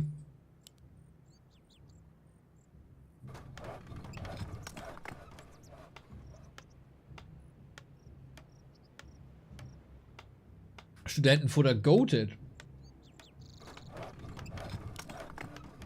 Yesterday I had potatoes, tomatoes, fish, and aubergine. The day before I had a pizza. That was an unhealthy day.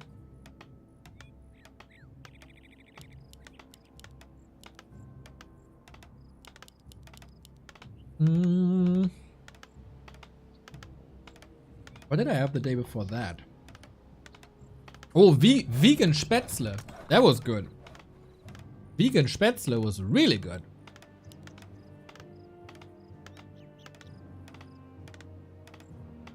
So we're back on Lost Temple, the map that got us the replay of the year.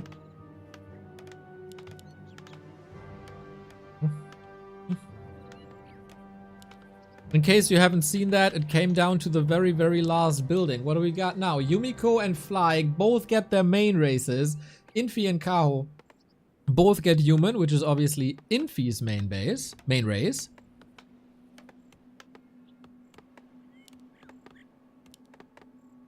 Now that means I have no idea who's who. Okay, Infi is south.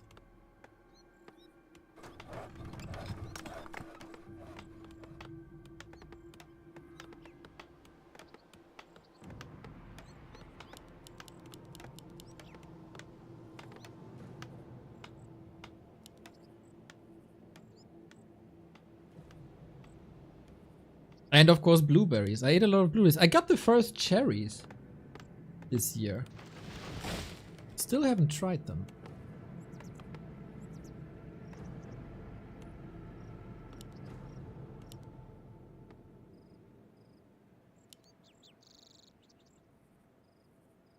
A player's forces are under attack.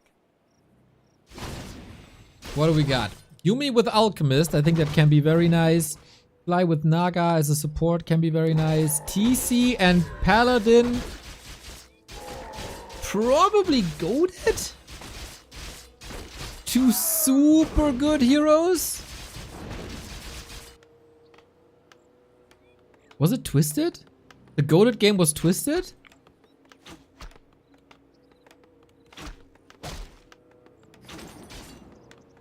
No. It was. The goated game was Twisted, not LT. Hey, I really didn't eat enough today.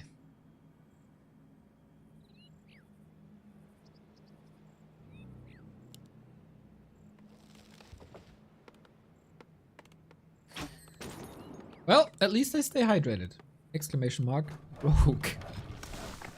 A town is under siege.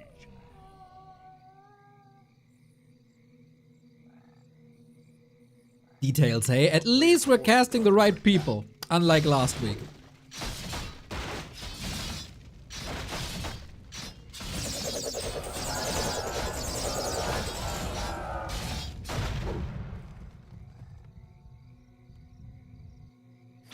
A lot of human. This is gonna be chaotic.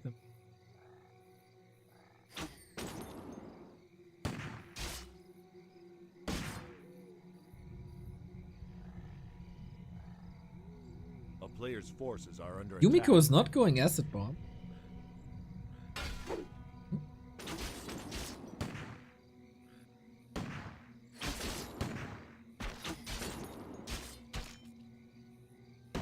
So, one expansion here for Infi. One expansion here for Yuumi. That somewhat evens out. Nice block. Nice block. Fly. Dude, shake that booty. Well done.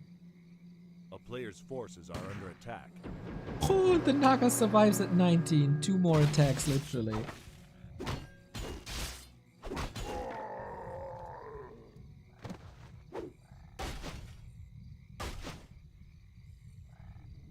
Oh. A town is under Chemical siege. Rage Alchemist in 2-on-2. We'll see how that. Yeah, we attack each other all over the map. There's no calm moments here whatsoever. You can forget about that.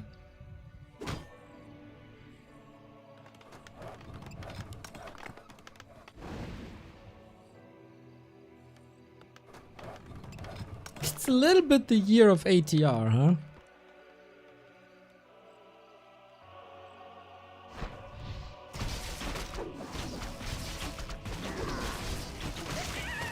So, you know, Lost Temple Fountain Prophecy. Whoever wins the temple, or creeps the temple wins the game, or the fountain wins the game.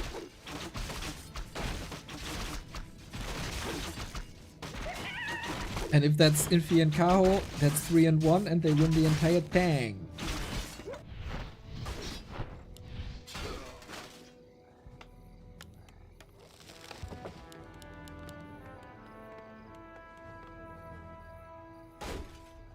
A player's forces are under attack.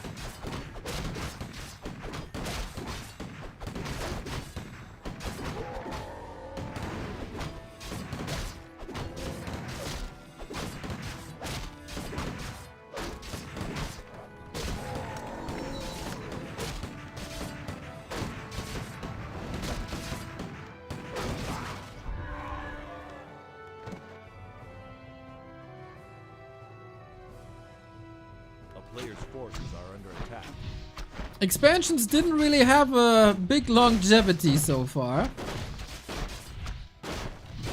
Especially in the past, like, 2 games.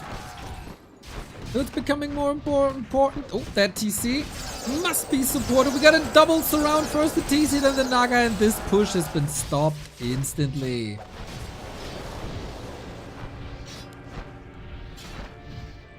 Another TP thanks to the surround. Easy. He can heal himself a little bit. Damage is really not that great for Infi just yet, but rifle numbers are rising. Naga Bloodman.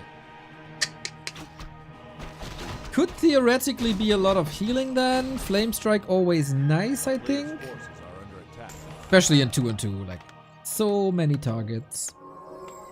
And against Footman Rifle. It should be fine. But the rifles are all here on Infi and Kaho. They don't want to go into the late game as it seems. Counter push.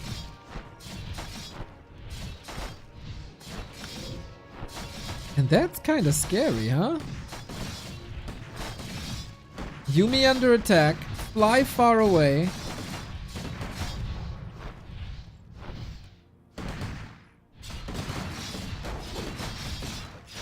Huh. They do have a TP. Forces are under attack. One lousy raider. That doesn't do much. They're just sacking it? They're giving it up? But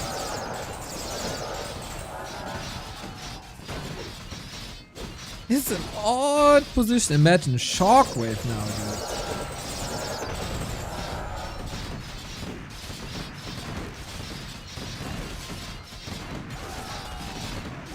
Town is under siege. A player's forces are under attack.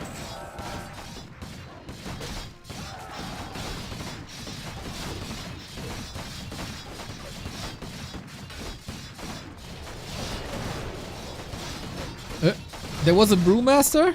Oh, the Brewmaster just came out and got intercepted. Well, that's unfortunate. Infi and Kaho got so freaking much! And Yumiko is the guy with the lowest army on the field and he's losing his base. That's also not optimal.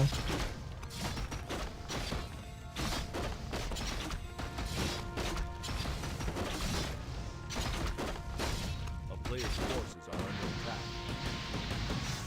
Archmage Blizzard. The Song of Ice and Fire.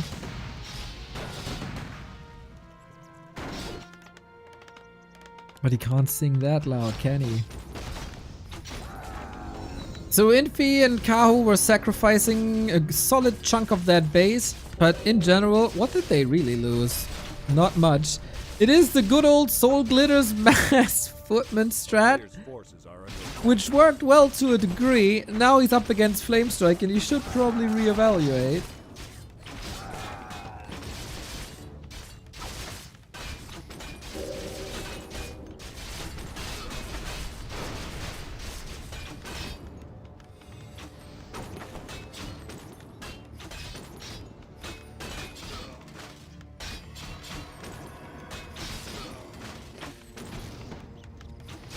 Player's forces are under attack.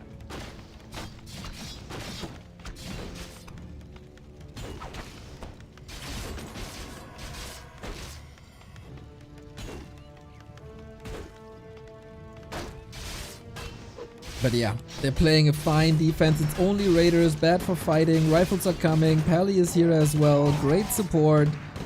There's no way they can do anything about it. Still 3 base, 3 base. Yumi was able to recover a little and fly on the way to tier 3 with Forces are under attack. Walker Torrent. Good old Walker Torrent. I have Griffins already. Oh bad. Oh bad. Bad then. Hoo-hoo! Not ideal.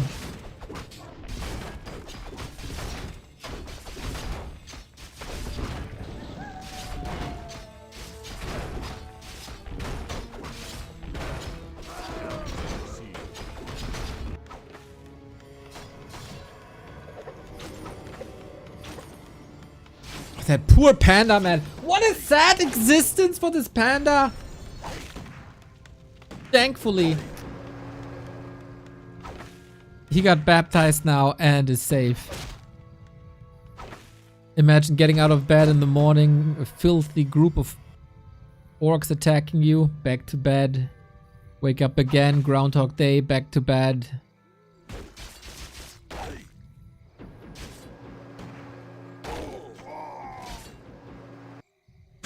But it feels like Yumi and Fly Player's forces are under attack. trying to have fun now with lots of bases, like 2 bases at the same time. Pre-Jack with Stomp and Griffins though. Man!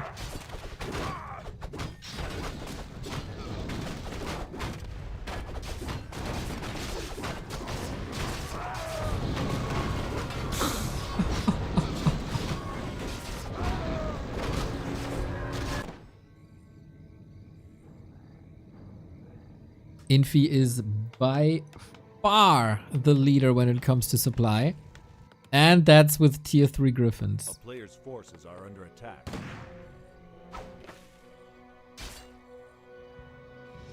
I hope, did he cancel the walkers and Torrent? No, he's just following up with that. But if the 2 expansions in the north are undetected...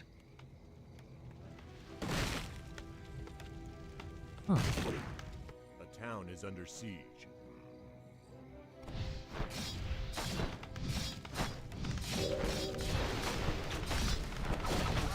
This needs some strategic expertise, that's for sure. Love the Drunken Haze for increased mischance. Raiders make it so nobody can repair. Flame Strike on top, oh my. He's trying so hard. Didn't even get that far though. Base down. Dude, this game could shift in no time. Base by Infi. No, base by Kaho, under attack. Lots of gold, but I mean, no lumber, no supply really. And Yumi should be getting rich AF with the investments. It was a super cheeky play. Infi is dominating on the right hand side. Super cheeky play in the north. Main base down, Expo down, level 4-2. Town is under siege. Base by Yumi wiped.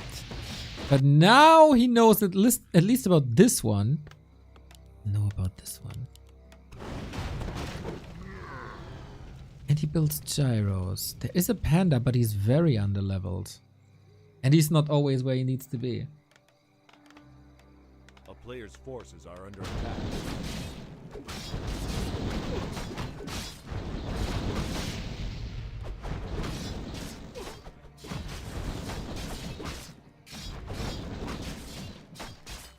A town is under siege.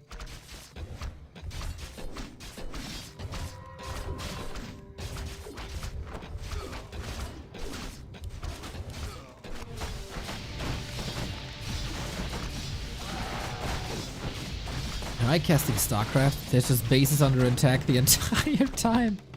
What a stressful life, man. As a Warcraft caster, you focus on one army, read a couple of hero levels, compare some items here and there. It's chill. Here, you gotta be all over the map all the time.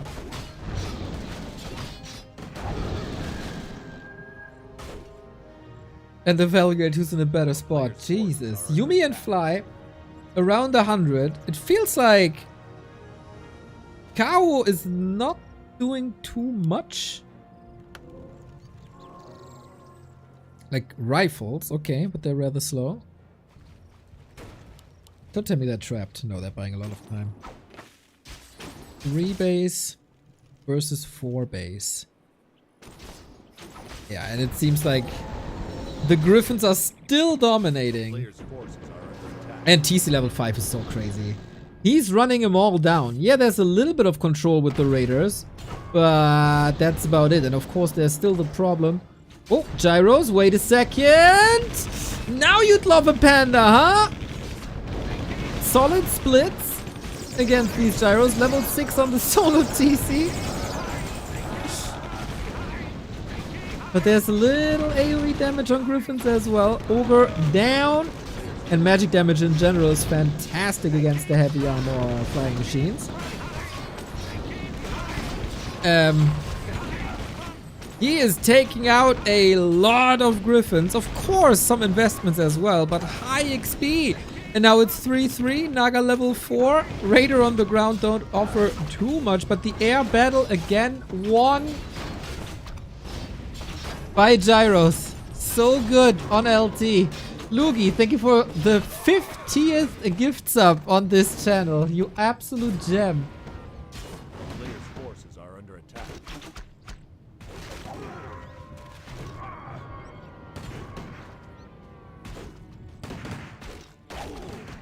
Didn't see the gyros coming. Had no TP.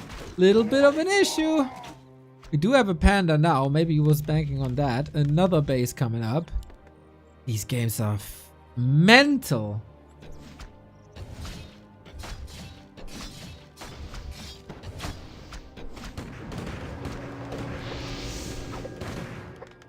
These games are seriously a little bit too processed for me right now. Player's forces are under attack. Doomguard. There we go. Tinker. Infi really, he plays the meta of solo hero. And once he get the ult, he goes second hero. We have to tech again 18 minutes in.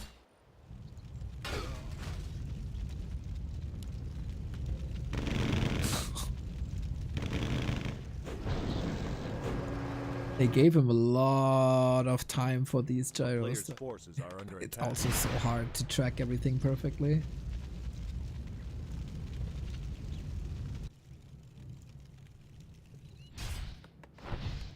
And now he knows about that base.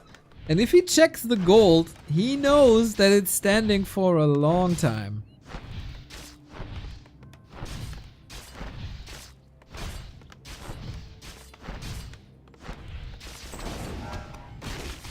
TC surrounded, A player's forces but are under rifles to attack. the rescue. Can you not fight this? Oh, he wants to fight this at the fountain where the Tinker is coming in as well. Is that smart? Kaho, thank you for the 7 months. We still have a Doomguard. We get a reincarnation. Gyro's kind of useless now. So, Blood Mage, ideally rip the rockets! Oh, sick save! Sick save by Fly. They're still getting decapitated, and Fly is the one with the highest army, but it's Tauren Raiders. There is Slow. There's Endurance Aura. There's Stomp.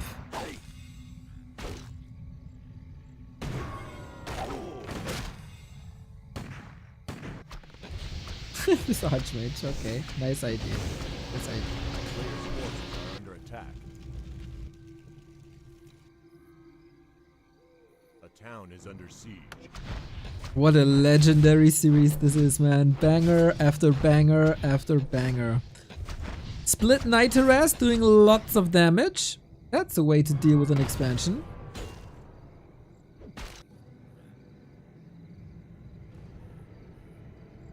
Can Fly decide this game? Because Yuumi is not looking pretty. Players' forces are under Loses lots of workers, 29 supply, Alchemist, Archmage, not great.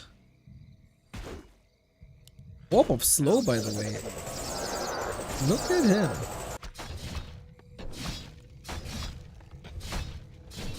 Okay, we attack here, we attack here. Did he calculate it perfectly? Yes, he did. Yuumi is gonna be out of gold in a bit. And in general, Yuumi and Fly are gonna be out of gold in a bit. They gotta get something done quickly. forces are under attack.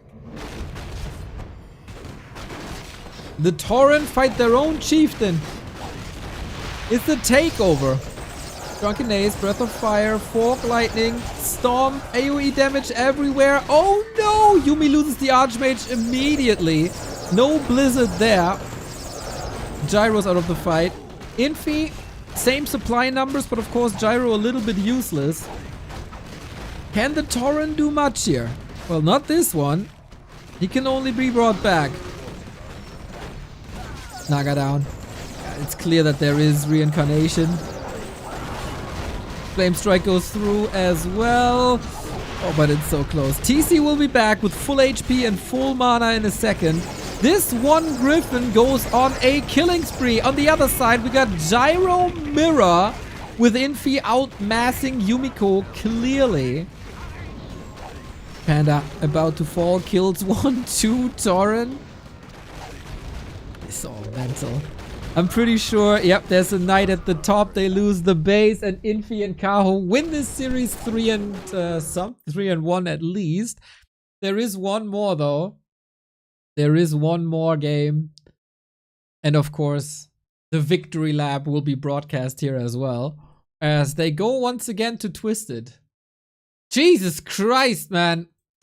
I'm so overwhelmed by these games. Infi and Kao did an incredible match. Wonderful, man. What a series. 2-2 ADR. I really think I haven't seen that before. And it's delivering big time.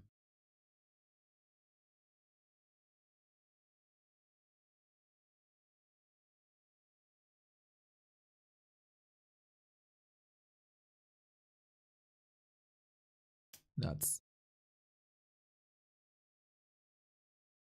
Before we go into the last game of the series, tomorrow we will continue with B Cup, and our sponsor of the month, OperaGX, will show you the bracket that we had here. Kaboom! OperaGX, nice browser, especially for gamers, can limit its own performance. If you're gaming, it can throttle your CPU and RAM, so the focus is only on the game and not on the browser, unlike other browsers. As a VPN and ad block locked in with the link !OperaGX. You get the link, and every new user supports us quite a bit. To get started, use our link. That'd be amazing. Infi defeated by Lin. Live defeated by 1-0 gives us 1 winner bracket semifinal. Happy struggled against Colorful. Let's see if he struggled against Moon, who decimated Kaho after Kaho went on a killing spree in Night Elf Mirror. Today wasn't Kaho's day in the 1-on-1s. In the 2-on-2s, it looks a lot better. Foggy unfortunately couldn't keep up with LawLiet. That was a fun series, and also Neutron couldn't keep up with FoCuS. So 2 lower bracket rounds here with Infi and LawLiet, as well as Colorful and FoCuS. That was fun this afternoon. If you watch one game, you gotta watch Moon versus Kaho game 1, man. That was outstanding. That was so good. The brilliance of Moon displayed on one map, really. Really. That's how good it was. So, are you ready for one last ride, everybody? One last all the randoms 2-on-2. I love it, man.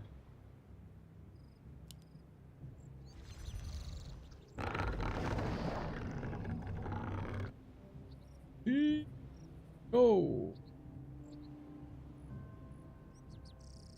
Is 3 and 1. 4. The Golden Pineapple, everybody. We ended up on the map of the day once again. Twisted Meadows brought us the replay of the year in this very series. And now we will see.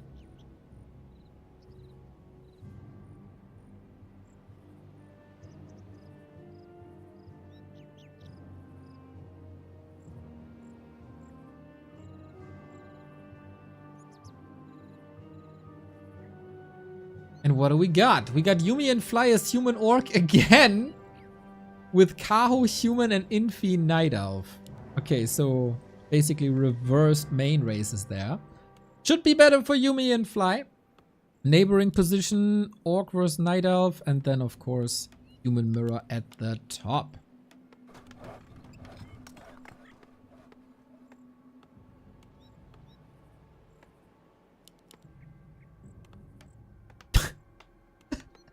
Wait, these are 2-on-2s? I thought the last game was 1-on-1 the whole time. Bro. That's impressive. To watch a game for 25 minutes. A player's forces are under attack. Thinking that it's 1-on-1. GG, dude. Just when I thought that I'm a little lost. You chopped this one up, man. Well done. Well done. Yumi with Beastmaster can be quite nice for an early push, will fall off later. Fly with an Archmage, always brilliant, I think. Kaho Shadowhunter also always good. Shadowhunter TC should be great as well. Oh, Archmage Harass needs repair.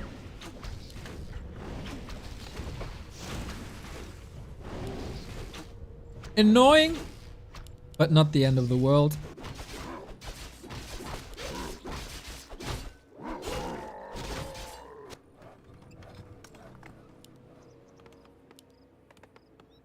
No expos this time. We got a tech. Not sure if he's feeding a little bit and lacks some lumber due to the repair that was necessary.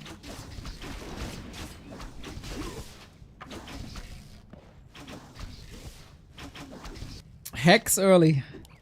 Ooh, Hex and Endurance Aura. The strength of Orc heroes. Only had a Stomp, man. If he had a Stomp. Oh, we got him! Excellent play by Kaho and Infi. Poor Fly, man. Not just the Blade Master loss, but also here early Archmage loss. Overstaying is welcome. Surprised by the Hex. Not getting out. Problematic. But we have a Beastmaster with a strong Misha. And hopefully they can do something together and save their buddy. We got Stomp again. As he finds himself in a surround, that might help, but Infi going for the town portal soon. Must be. There we go.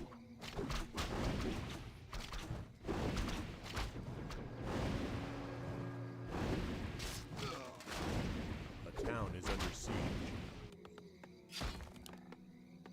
A player's forces are under attack.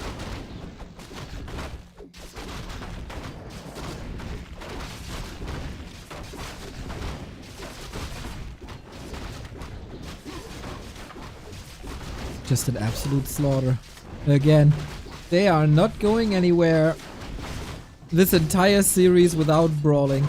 We get mercenaries again. This was not the case recently. Yeah, 1, 2, 3 kills in 1 second. This might be the series with the highest kills per minute that I've cast in a long time.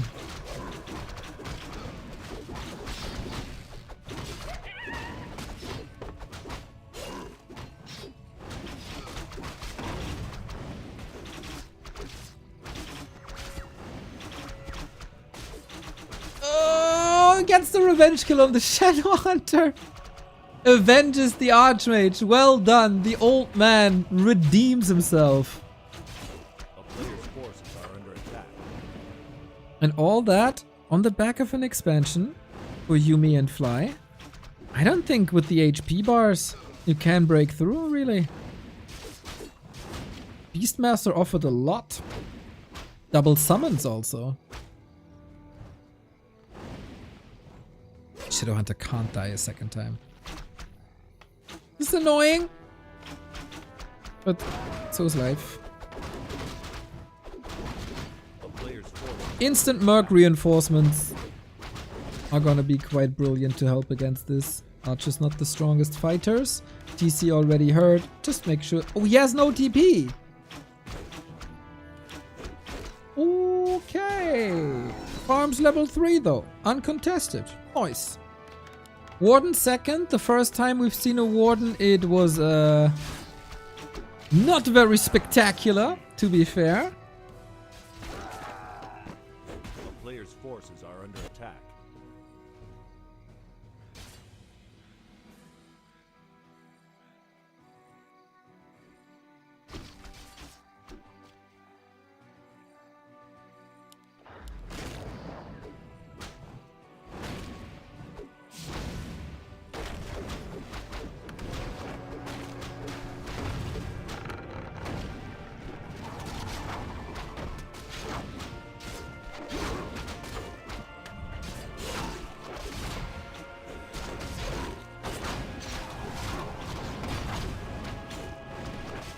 It'd be down to lousy 25.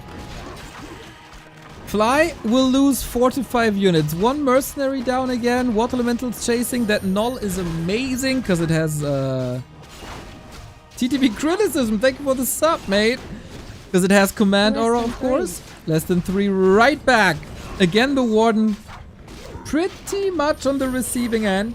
But these bear surrounds are mental. We got double bash chance now. He needs some. For sure, Beastmaster, no! Oh no, not like this. Not like this, Yumiko. Can't help but feel that this was a little bit of an overcommitment. And Yuumi and Fly, fueled by that expansion on the right hand side, that was harassed but never shut down, with a lot of momentum here. Warden killer as well. Yeah, this might be the quickest one.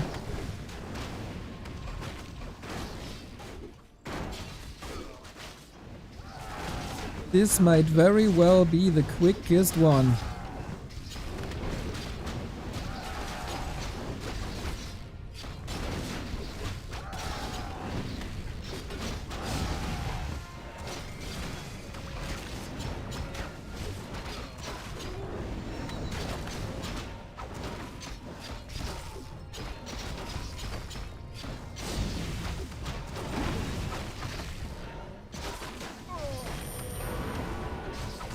Yeah, this seems like victory lap for Infi and Kaho got ruined. Early Archmage kill didn't really matter that much, as they could still get the expo up. Shout out Yuumi for carrying economically. That wasn't too easy for him.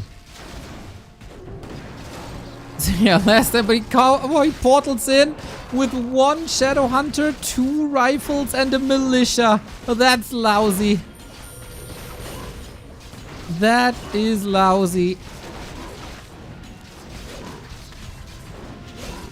And that Shadow Hunter can also say, Gooba! They still seem to enjoy this though. As we stay in the game for a long time. TC kill, yep, Infi, rip, rip, rip, rip, rip. If a level 1 Warden is what keeps you in the game, you have a problem. At least we see the Thunderhawk.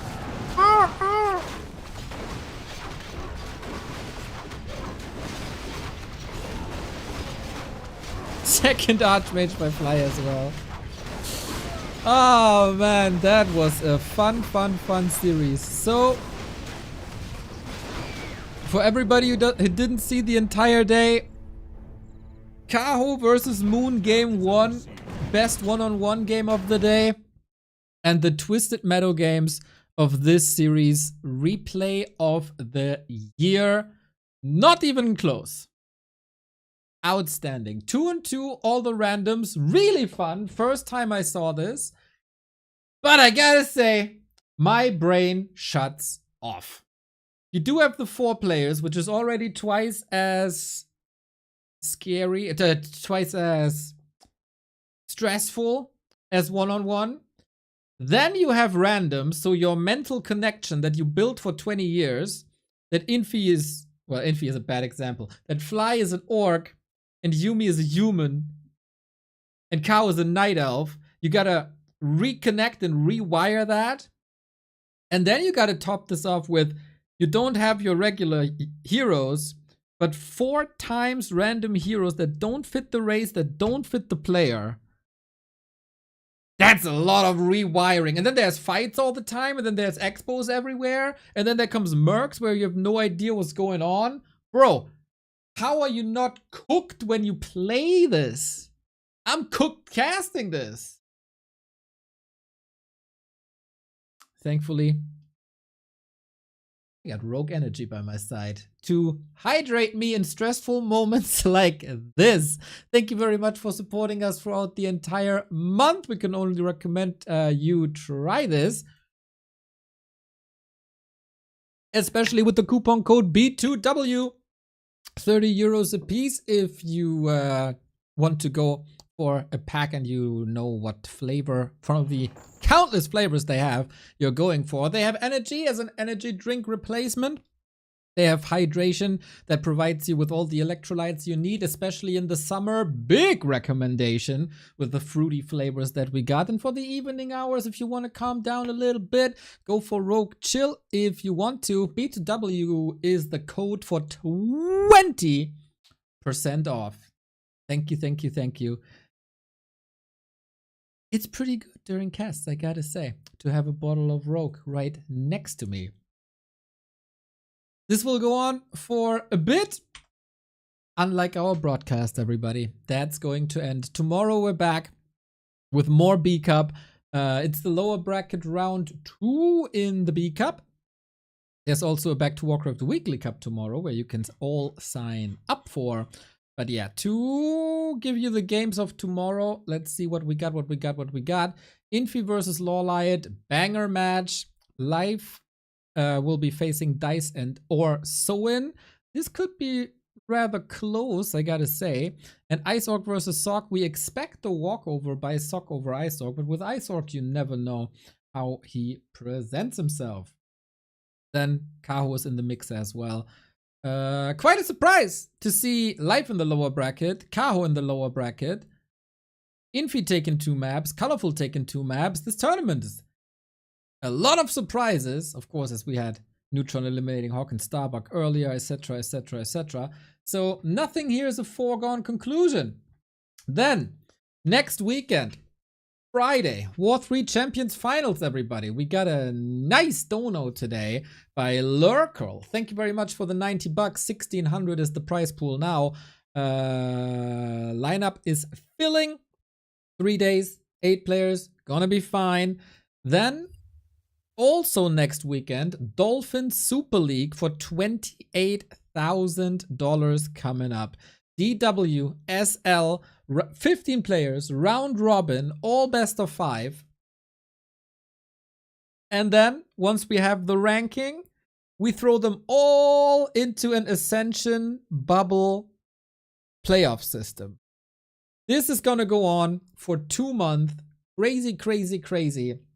With all the best players in the world, with the 40, the Sock, the Fly, the FoCuS, the Lin, the 120, the Happy, the Lappy, the Colorful, the Kaho, the LawLiet, the Life, the Moon, the Infi, and the Starbuck. And then afterwards, we know for sure 100% who the best and most consistent player of the summer is. And maybe all of that with the new patch. Wouldn't that be something? $28,000 league, and you gotta get used to the new piercing damage. Hell yeah, dude. I don't envy these guys. Okay. We had quite a bit of support here today. I want to shout out Kilgrim for the 10 gifted subs. Another story was gifting subs earlier as well. We got Asgelfi with the €100, man. That was insane. Out of freaking nowhere. Young Fang also with the 5 gifties. It was lovely. So thank you for that. That you want to keep our engines running here at Back to Warcraft. We have 2 YouTube channels, by the way, for all the best content that you might have missed on stream. Back to Warcraft, where we are aiming for the 100K, and we need a lot of your help to break the 100K. So I finally get my play button. And Back to Warcraft More, where we present you even more that doesn't fit on the main channel when we have too much to upload. That second channel is your friend. Now, I'm gonna be eating so many cherries that are gonna have diarrhea tomorrow. It's gonna be glorious. Gonna rate you to...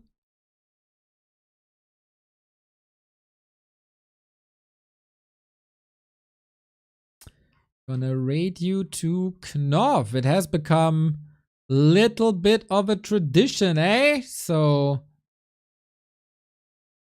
support Knopf if you like him. Because he's a gentle soul, nice head. Take care, everybody.